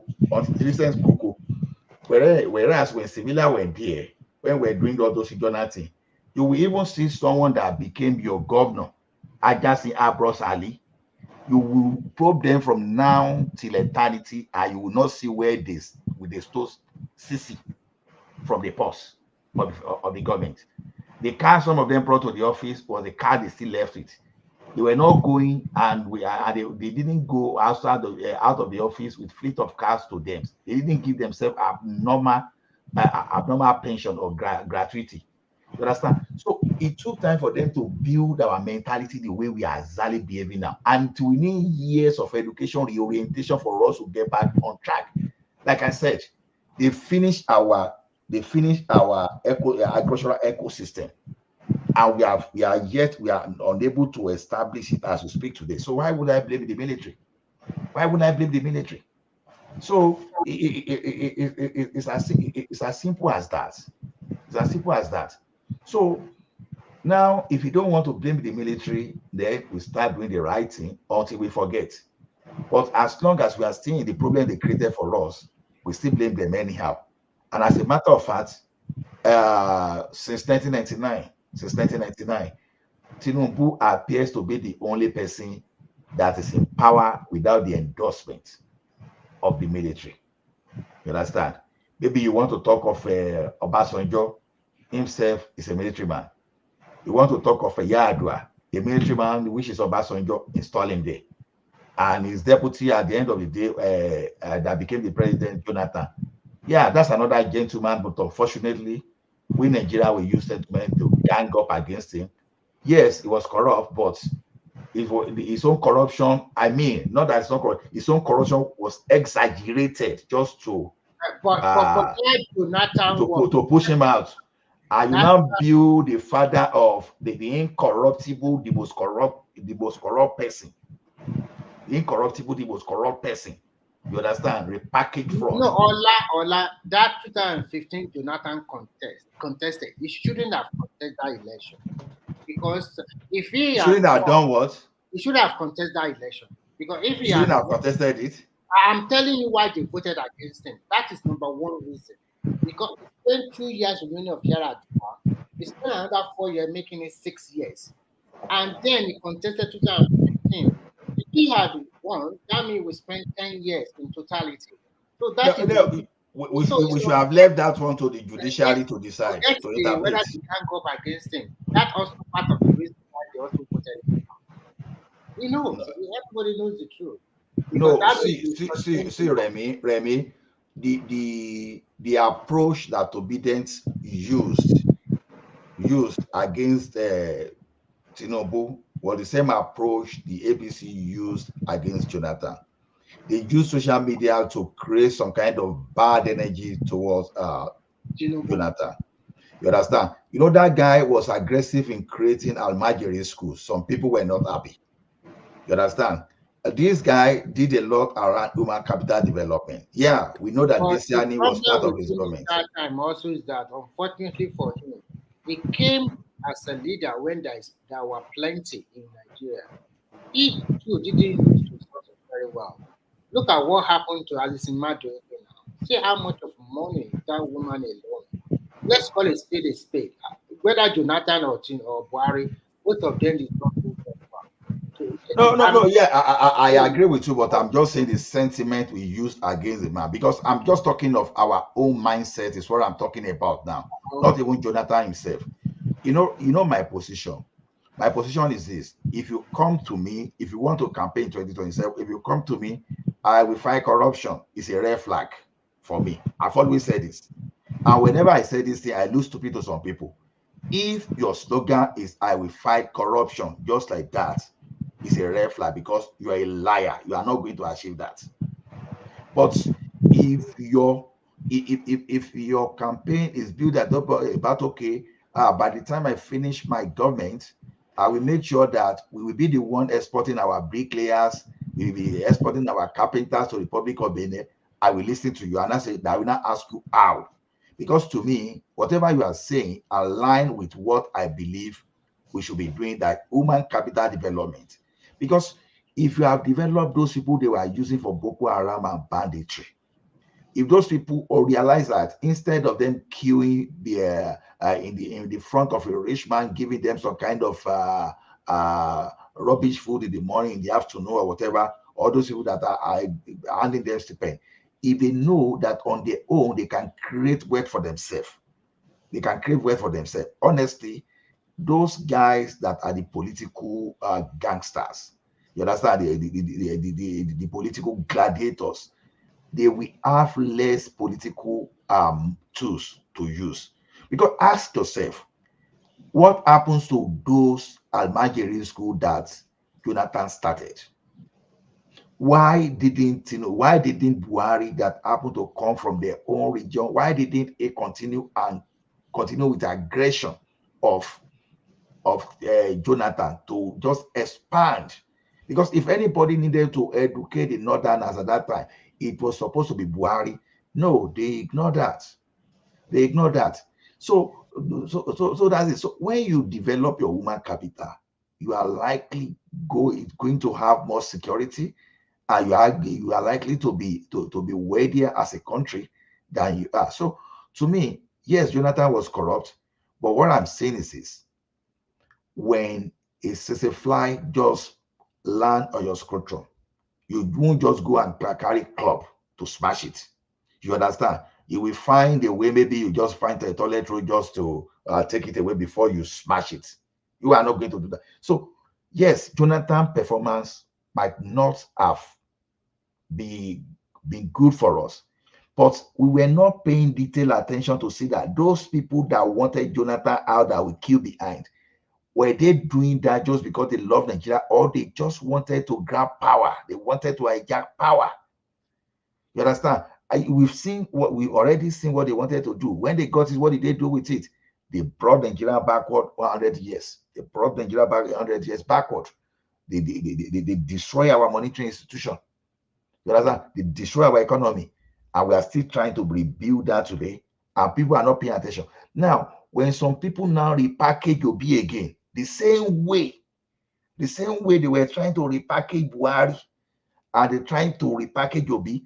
If you see me that time, I was very loud and clear. If you want to know what Obi did, go and grab the financial report of his state. But nobody will believe you. They use propaganda to polish him. He's the best governor in the Southeast, blah blah blah blah. Nothing to show. Everybody knows it's not. It does not perform very well in Anambra. That's why some of us were hearing something at the top of our voice. The reason why they also lost is because he plays his own politics using the opportunity of religion and also the opportunity of tribal. Unfortunately, Remy, if some Nigerians didn't start against those people, either Atiku or Obi would have gone. Now, when they say, and they shake, they say the man pull for body. You know, all those I said it, things like that, no, they catch me. Because I know how advanced video editing and normal picture editing can go. That one does not move me at all. As you now, if you show your face here now, they can use your face to build things that will be committing scandal somewhere. Whereas you don't know anything about that.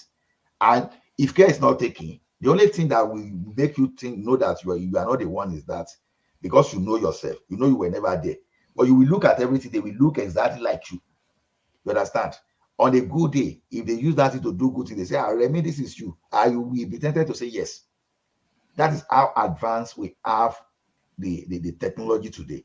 So instead of people to say, okay, this is what we are going to do, they first of all started with, and they shake. Do you know? Sorry to cut you short. Do you know why I just forget everything about them? If you want a new Nigerian, I was expecting them to even sponsor somebody like Mogalu. That bigoted guy. Let them take Mogalu from the Southeast. At least he has never been a governor.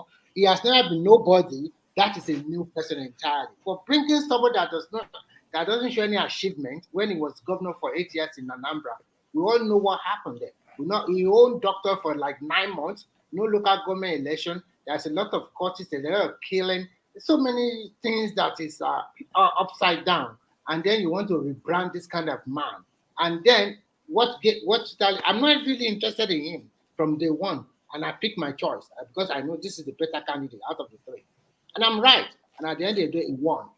The reason me, I will never believe anything the obedient say, because everything they said during the campaign, none of them, I can't see any of them now. One, they said, what do you call it? Muslim ticket is coming to Islamize Nigeria. That is Chetima that is going to be ruling us. I can't see any of them. So what will they say tomorrow that I will take to heart? That's why I don't even mind them when they talk. It's all propaganda.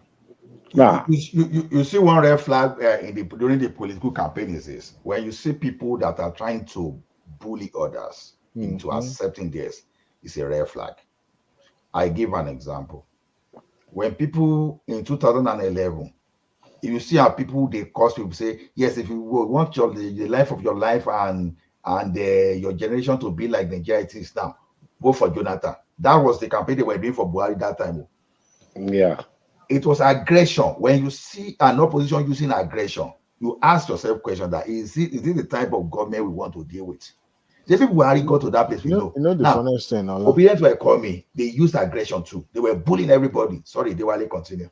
You know what I know before? You know what Jonathan's administration was a disaster. This is a man that has a PhD. I don't even care what his PhD was all about, but he could not even turn the situation of the country around. He would appear clueless when he first got in, and that is why Nigeria need to be wary of all these candidates that is always being packaged and make them look as if they have something upstairs. No, but they gang up against Jonathan too. Yeah, but if you look at look at Jonathan, does it even look like somebody who is in charge of his own administration? It doesn't. Where opinion will differ, right? Opinion will differ. But the thing is this: what if that thing that happened under Jonathan had happened under Obasanjo, probably would have been a different issue. But Obasanjo battle with the Niger Delta, no be small. They were not aligning. It was funny enough that it was Yar'Adua that tried to find a solution to that problem, right? But when it came to that of Jonathan, it was another thing entirely, something that even our forces our even security architecture never dealt with before. They really campaigned against him. Look at let me just land this thing. Let me land this point I will give. You know, toward that election, when you now got a foreign mercenary to be decimating all these criminals in our bushes, what did one of the northern leaders said? He said persecution against Boko Haram is the persecution against the North. Is that not ridiculous? And the general got to that place. A general will do this, so I will move my headquarters. Tell me, what did he achieve at the end of the day when he got to that place? What I want to say is the issue escalated, kidnapping. What I want to say is that before that Boko Haram event, if this guy have ruled very well, if he has create more employment opportunity, build more infrastructure, connect the country by rail, by road, by so many things, and we can see by our own eyes, it didn't rule very well. We all remember during his time. Listen. We all remember during his time. No, who are you talking about? Jonathan. During his time, we all know it's southeast and south and north, or some part of north they were calling the shots. And there is not a lot of agitation against him from the southwest. We always send our leaders to him to talk to him. We are not abusing him, calling him any name or whatever like that. So, and moreover, he has ruled for 6 years, and they not saw that. I'm telling you the reason why he was voted out, apart from Boko Haram. If he had won, he would spend a total of 10 years. And democracy had 2 times of 8 years. So they are not stupid too. Remember, if Yar'Adua did not die, Jonathan would not have been dead at all. So forget about the political elite that want power. But I'm trying to tell you that the economic angle, he didn't perform very well at all. No, see, Remy. It was a failure like Buhari too. Okay? We could have left that one to the judiciary and the National Assembly to handle. Let's forget about it. Could have spent 10 years. We knew that it was just a joint this thing, that it was not the main president. So how that one will have panned out, I don't care. But the question is this: you said if Jonathan has built road, that we said, see, Fashola and Rotimi Amechi, they use them out. Look at Fashola said Jonathan constructed road more than any other Nigerian president. Amechi said the same thing. And now who is Fashola and who is Rotimi Amechi? Opposition. For opposition to come out and praise you that you built more road, you constructed more road than any other Nigerian president. I don't believe that. You don't believe that? You don't believe me, or you don't believe what Fashola or Rotimi Amechi said? Because I never read something like that, and I don't know when exactly that Jonathan. Okay. Wait now. I won't only give you that. I will even need video yourself. I will give you. Okay. You understand? For whatever, just let us forget them. Let's talk about the present, because when we continue to go back to the past, there's so many ethics, so many. No. See, what I'm correcting is this. I'm saying what Obedient is doing against Tinubu is exactly what APC did against Jonathan. Their own parcel. Their own is even worse. Okay. I know. APC is the master. No. See, when Nigeria did not even know the power of using social media against incumbent government, that is when APC used what? The one Obedient are doing now. Is a sharp apprentice. Because I said different. The difference there is this. This Obedient you are talking about, I will tell you the truth. 80% are from the southeast now. There are those ones, 80% of them. Let's be factual here. In propaganda, Obedience are apprentices compared to APC. When you say you don't even know what is happening, say I will give you that respect, because already you say Obedience, they're apprentices. Okay, look at it this way. APC would not have said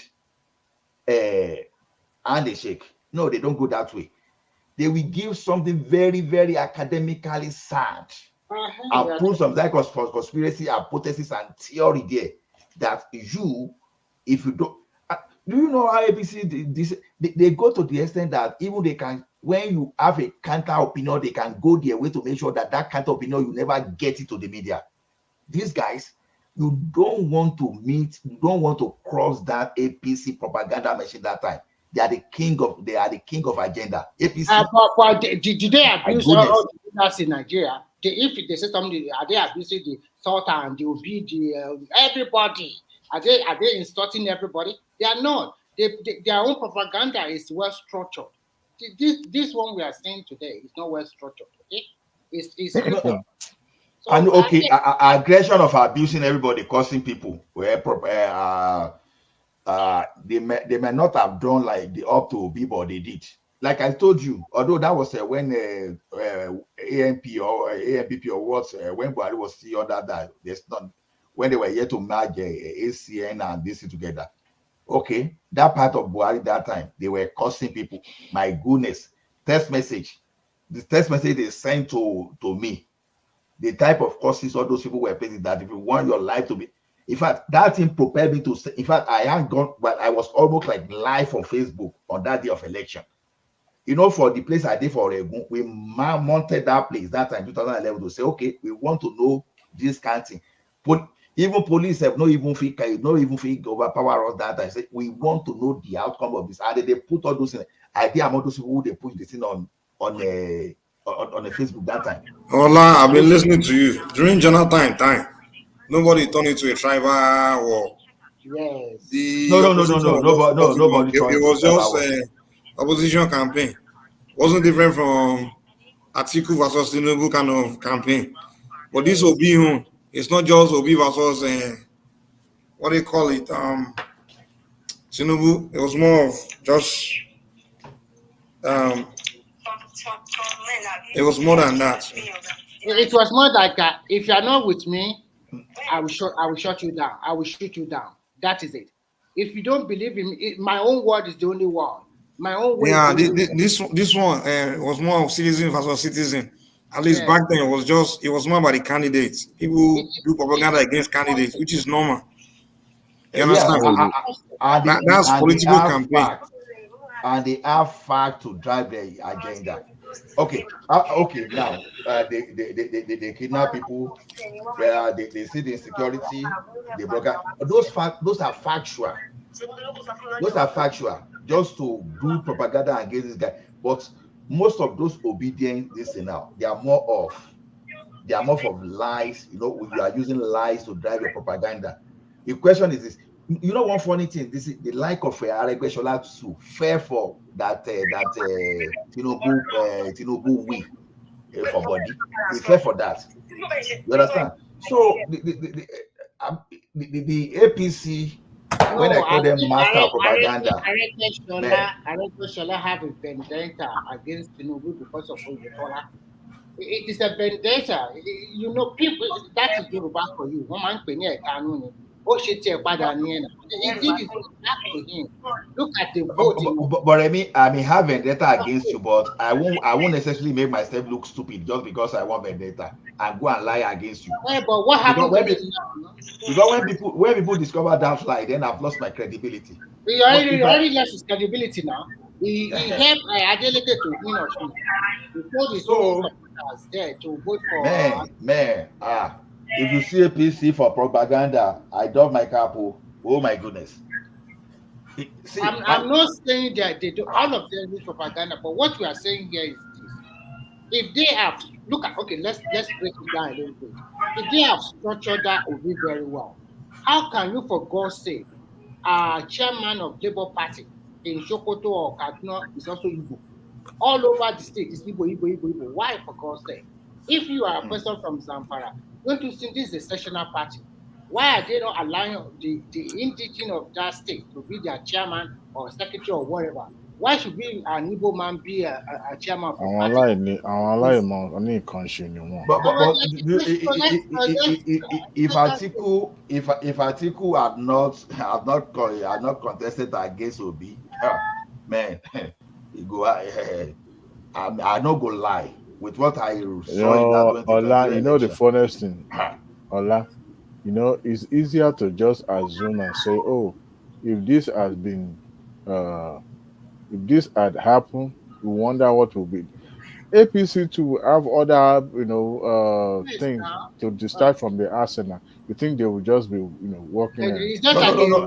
What I'm they saying, will just if Atiku has supported Obi instead, if see, Atiku has there is a no, supported way. Obi instead, no, nothing will happen. The only way they can have an is that if Obi has been vice president to Atiku, then we might say they have a chance. But just leave Obi and Atiku supported him is zero. So it's not going to You know, fly. the funniest thing is that some PDP member would have worked for Tinubu. He Exactly. would have bought them all. You see, politics is about interest. Those people that are supporting each of these candidates, they must have targeted certain things that they wanted to benefit from those candidates. And it's all about negotiation. You give me this, I give you that. Some people are not really keen in becoming minister, but they just want to have their Their daily bread their contract person. going or their interest. secured. And some of them also want to be relevant politically, just to be on the camera every day. So, in that way, they know that they don't have the credibility, they don't have the support when it comes to being nominated for ministerial position. So the likes of what is it called, FFK now, he knows he has mortgaged his own political uh, capital in a way. He's not even relevant in his own original state, I mean, his own state of origin. So it's people like that who want to pitch their tent where their daily bread will come from, you know. So in a way, the politician, there's a former Tinubu's campaign director general, what's his name, Jibrina, what is his name? Eventually he went to PDP now. Mm-hmm. That stepping to the federal government under Buhari that they said is cutting of grass, is still money. Now he has lost his influence. The person do He Buhari doesn't even have any influence in come the back to first place. APC. He So doesn't he even has have any influence. no more influence anymore now. It's zero. No matter what you say now, you lost out. Buhari is already back in APC. And I'm sure the other one, like that Dugara or whatever, maybe it's also working his way back in APC. We don't know. So the way they play politics, and if to say they are article have supported Obi, write it down. All those northern governments will support Tinubu because they know that in next 4 years the power is coming back to them. it's easy to calculate unless you are not thinking with your head. It's the easiest thing to do. And APC is very strong in the northwest, where most of the votes come from. They're also very strong in the northeast, and they're also very strong, at least 3 or 4 states in the north central, and guaranteed they can get 4 or 5 states in the southwest. What are you? And they are the ruling party. My brother, I just laugh. I see just laugh. That's just my own. Anyway, that's opinion. I see just laugh. Who won Osun State, for example? Who won Osun State? It is now. It is Atiku that won Osun State now. Okay. It's vendetta politics now. It's that Osun people. You know, I can guarantee you. I wait now, and Obi won Lagos State, right? Yes. So you think if Atiku had supported Obi, you sincerely believe that? What do you think will make the people that voted for Atiku will have ignored Atiku, where Atiku is going? Atiku is okay. Ola. You know, it's easier to stay here now and permutate and say, oh, you think this if this is that and other. Now you realize is one thing is this: for Atiku to have said he wanted to support Obi, let's just look at it this way. Yes, he might want to do that for vendetta purpose and for that only. But you see, you remember before the election, the momentum changed after the presidential election.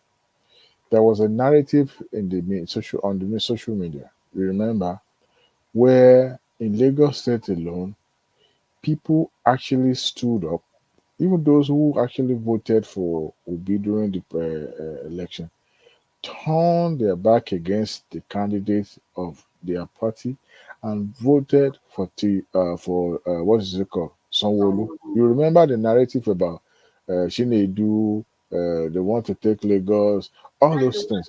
You see, those are the things political parties uses to change the momentum, to change. Look, there's a way. Who would have thought that the same vote that Obi got in Lagos would have been transferred?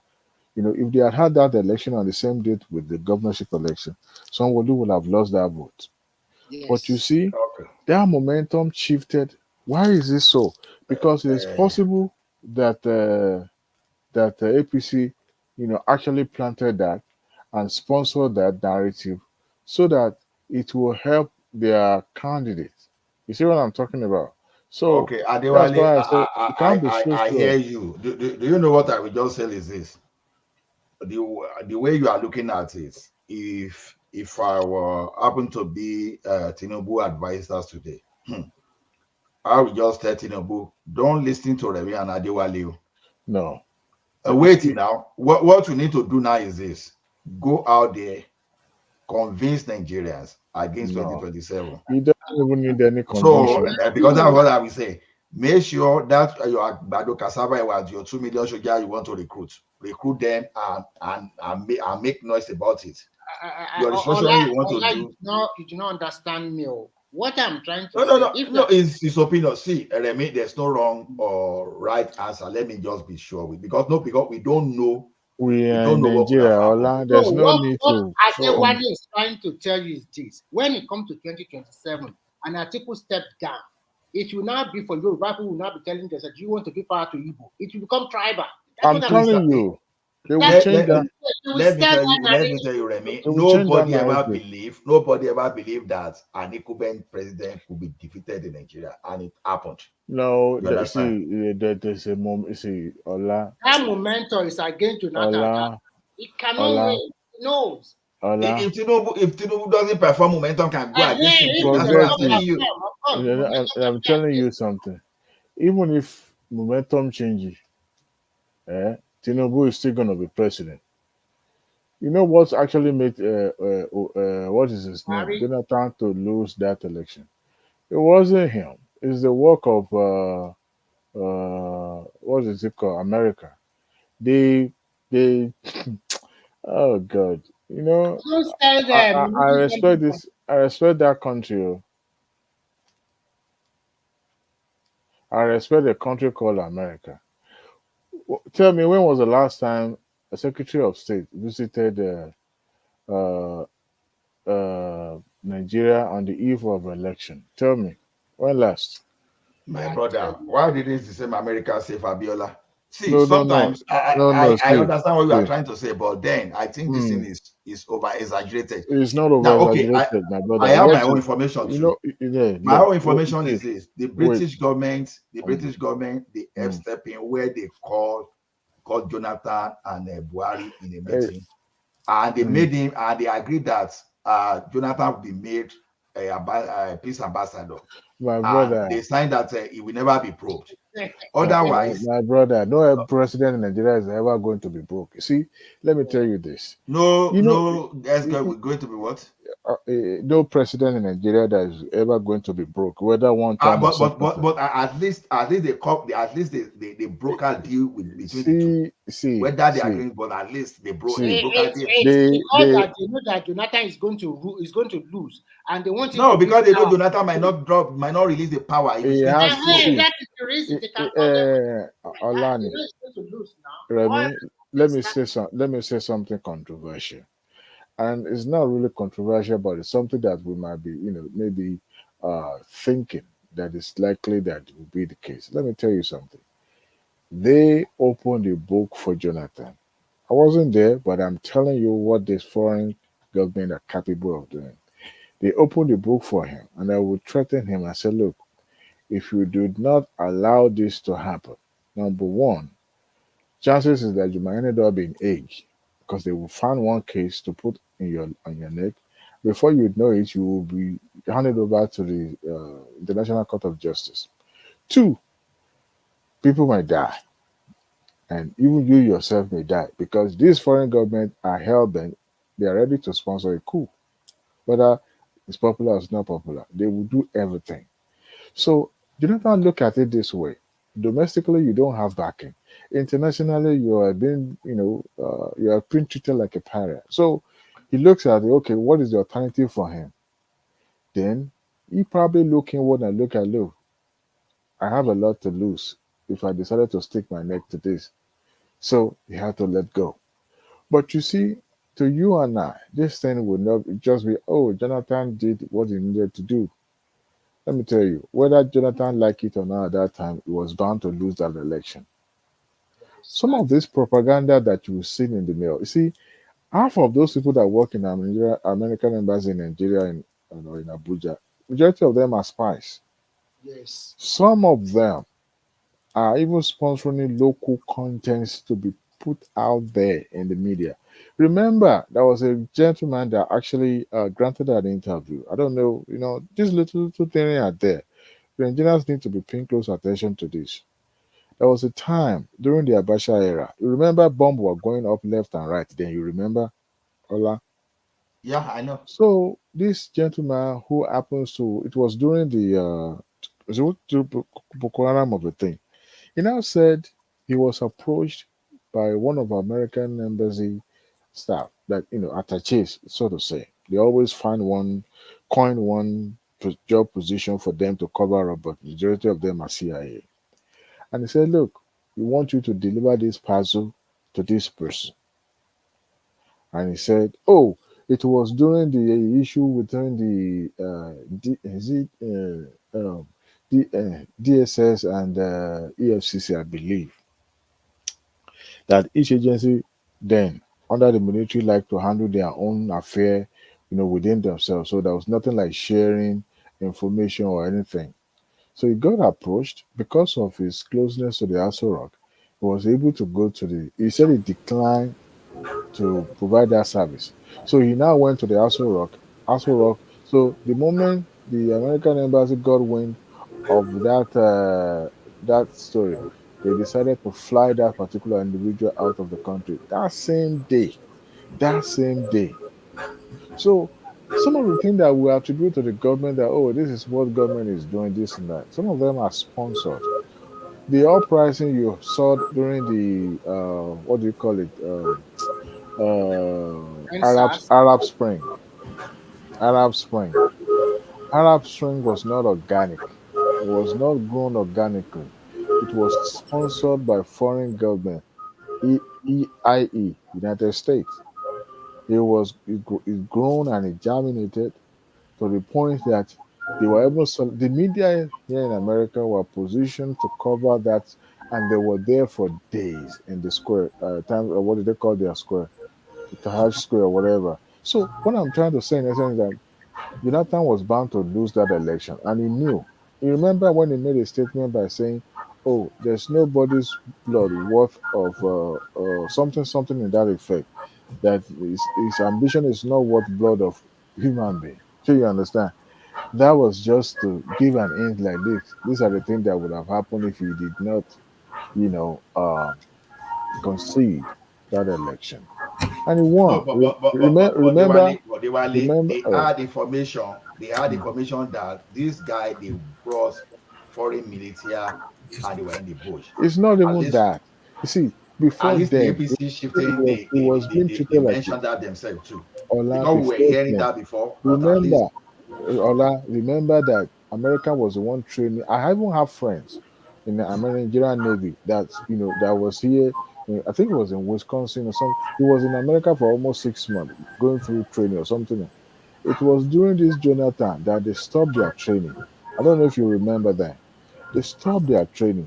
They were not even, I mean, he was, Buhari was welcome to White House. but I know, but that's when Nigeria switched back to Russia. Yeah, because he had no choice. Look, hey, some of I can't really say much, but some of the See, things that Diwali, I remember that time that even Gowon said when we wanted to buy weapon from America and America was blocking, and they tried to even buy from South Africa, they still went ahead to block. Those were the kind of thing that APC did. They were blocking Jonathan from everywhere. They went against the God. Now, they now went back to Russia, right? Russia immediately started giving Nigeria weapons to fight. Then I remember that Gowon came, he said, as a matter of fact, it was like after Gowon spoke, I think it was after that time that Nigeria even turned to Russia because Gowon said the same thing happened during the Civil War, that America keep claiming this human rights abuse that they didn't say to them that time. So it was just like, it was more like encouraging Jonathan to see, look, if you depend on America here, you are not going to get anything done. And that was how Nigeria turned to Russia. he was even So ridiculed on a CNN. See, just one thing I want to talk, this is my belief, I could be wrong, because it depends on the angle. I'm not a military person, so don't take this one as a gospel truth. The thing is this: before Buhari arrived, we came back to power in 1983. Oh no, Babangida, before I think we used to deal with the Russian hardware than the American. I think it was Babangida that put us in the hand of Americans, because I'm trying to reconcile what Gowon said, that America was not supportive of the Nigerian army there. So I think that's how we moved to, because I think many of our armor tank were from Russia. So to me, I think it was a mistake then to put our egg in one basket. I think we depended too much. We depended too much on America instead of we spreading our risk. Because I'm telling you, had it been that we had support of America, or we quickly had the support of the Russia initially, I don't think Boko Haram will have got to the extent where they are. Even despite they have more within the military, they won't. I believe it wouldn't have got to that level. To the extent of getting bold, they were even coming into your federal capital territory. Ola, They were even attacking the military formation. Ola, you might be 50% correct, but this Western power, you can never know their game plan. They are never here or there. At least we are their ally for so many years. No, I'm not saying you are wrong. Oh. I'm not saying you are wrong. But the question is this: we have to look at our effort first. Ola, before you go, see what is happening in Israel. See the amount of money America is voting for them to buy ammunition immediately. Send the guns, send everything to them to go and fight the other people over there without nothing to. You can see they didn't take us seriously. We are just like a pawn in their hand. They just throw us anyhow they like, okay? So we can never trust them totally too. So that's the problem. And most Nigeria don't understand. So that's when I laugh. When the so-called Atiku and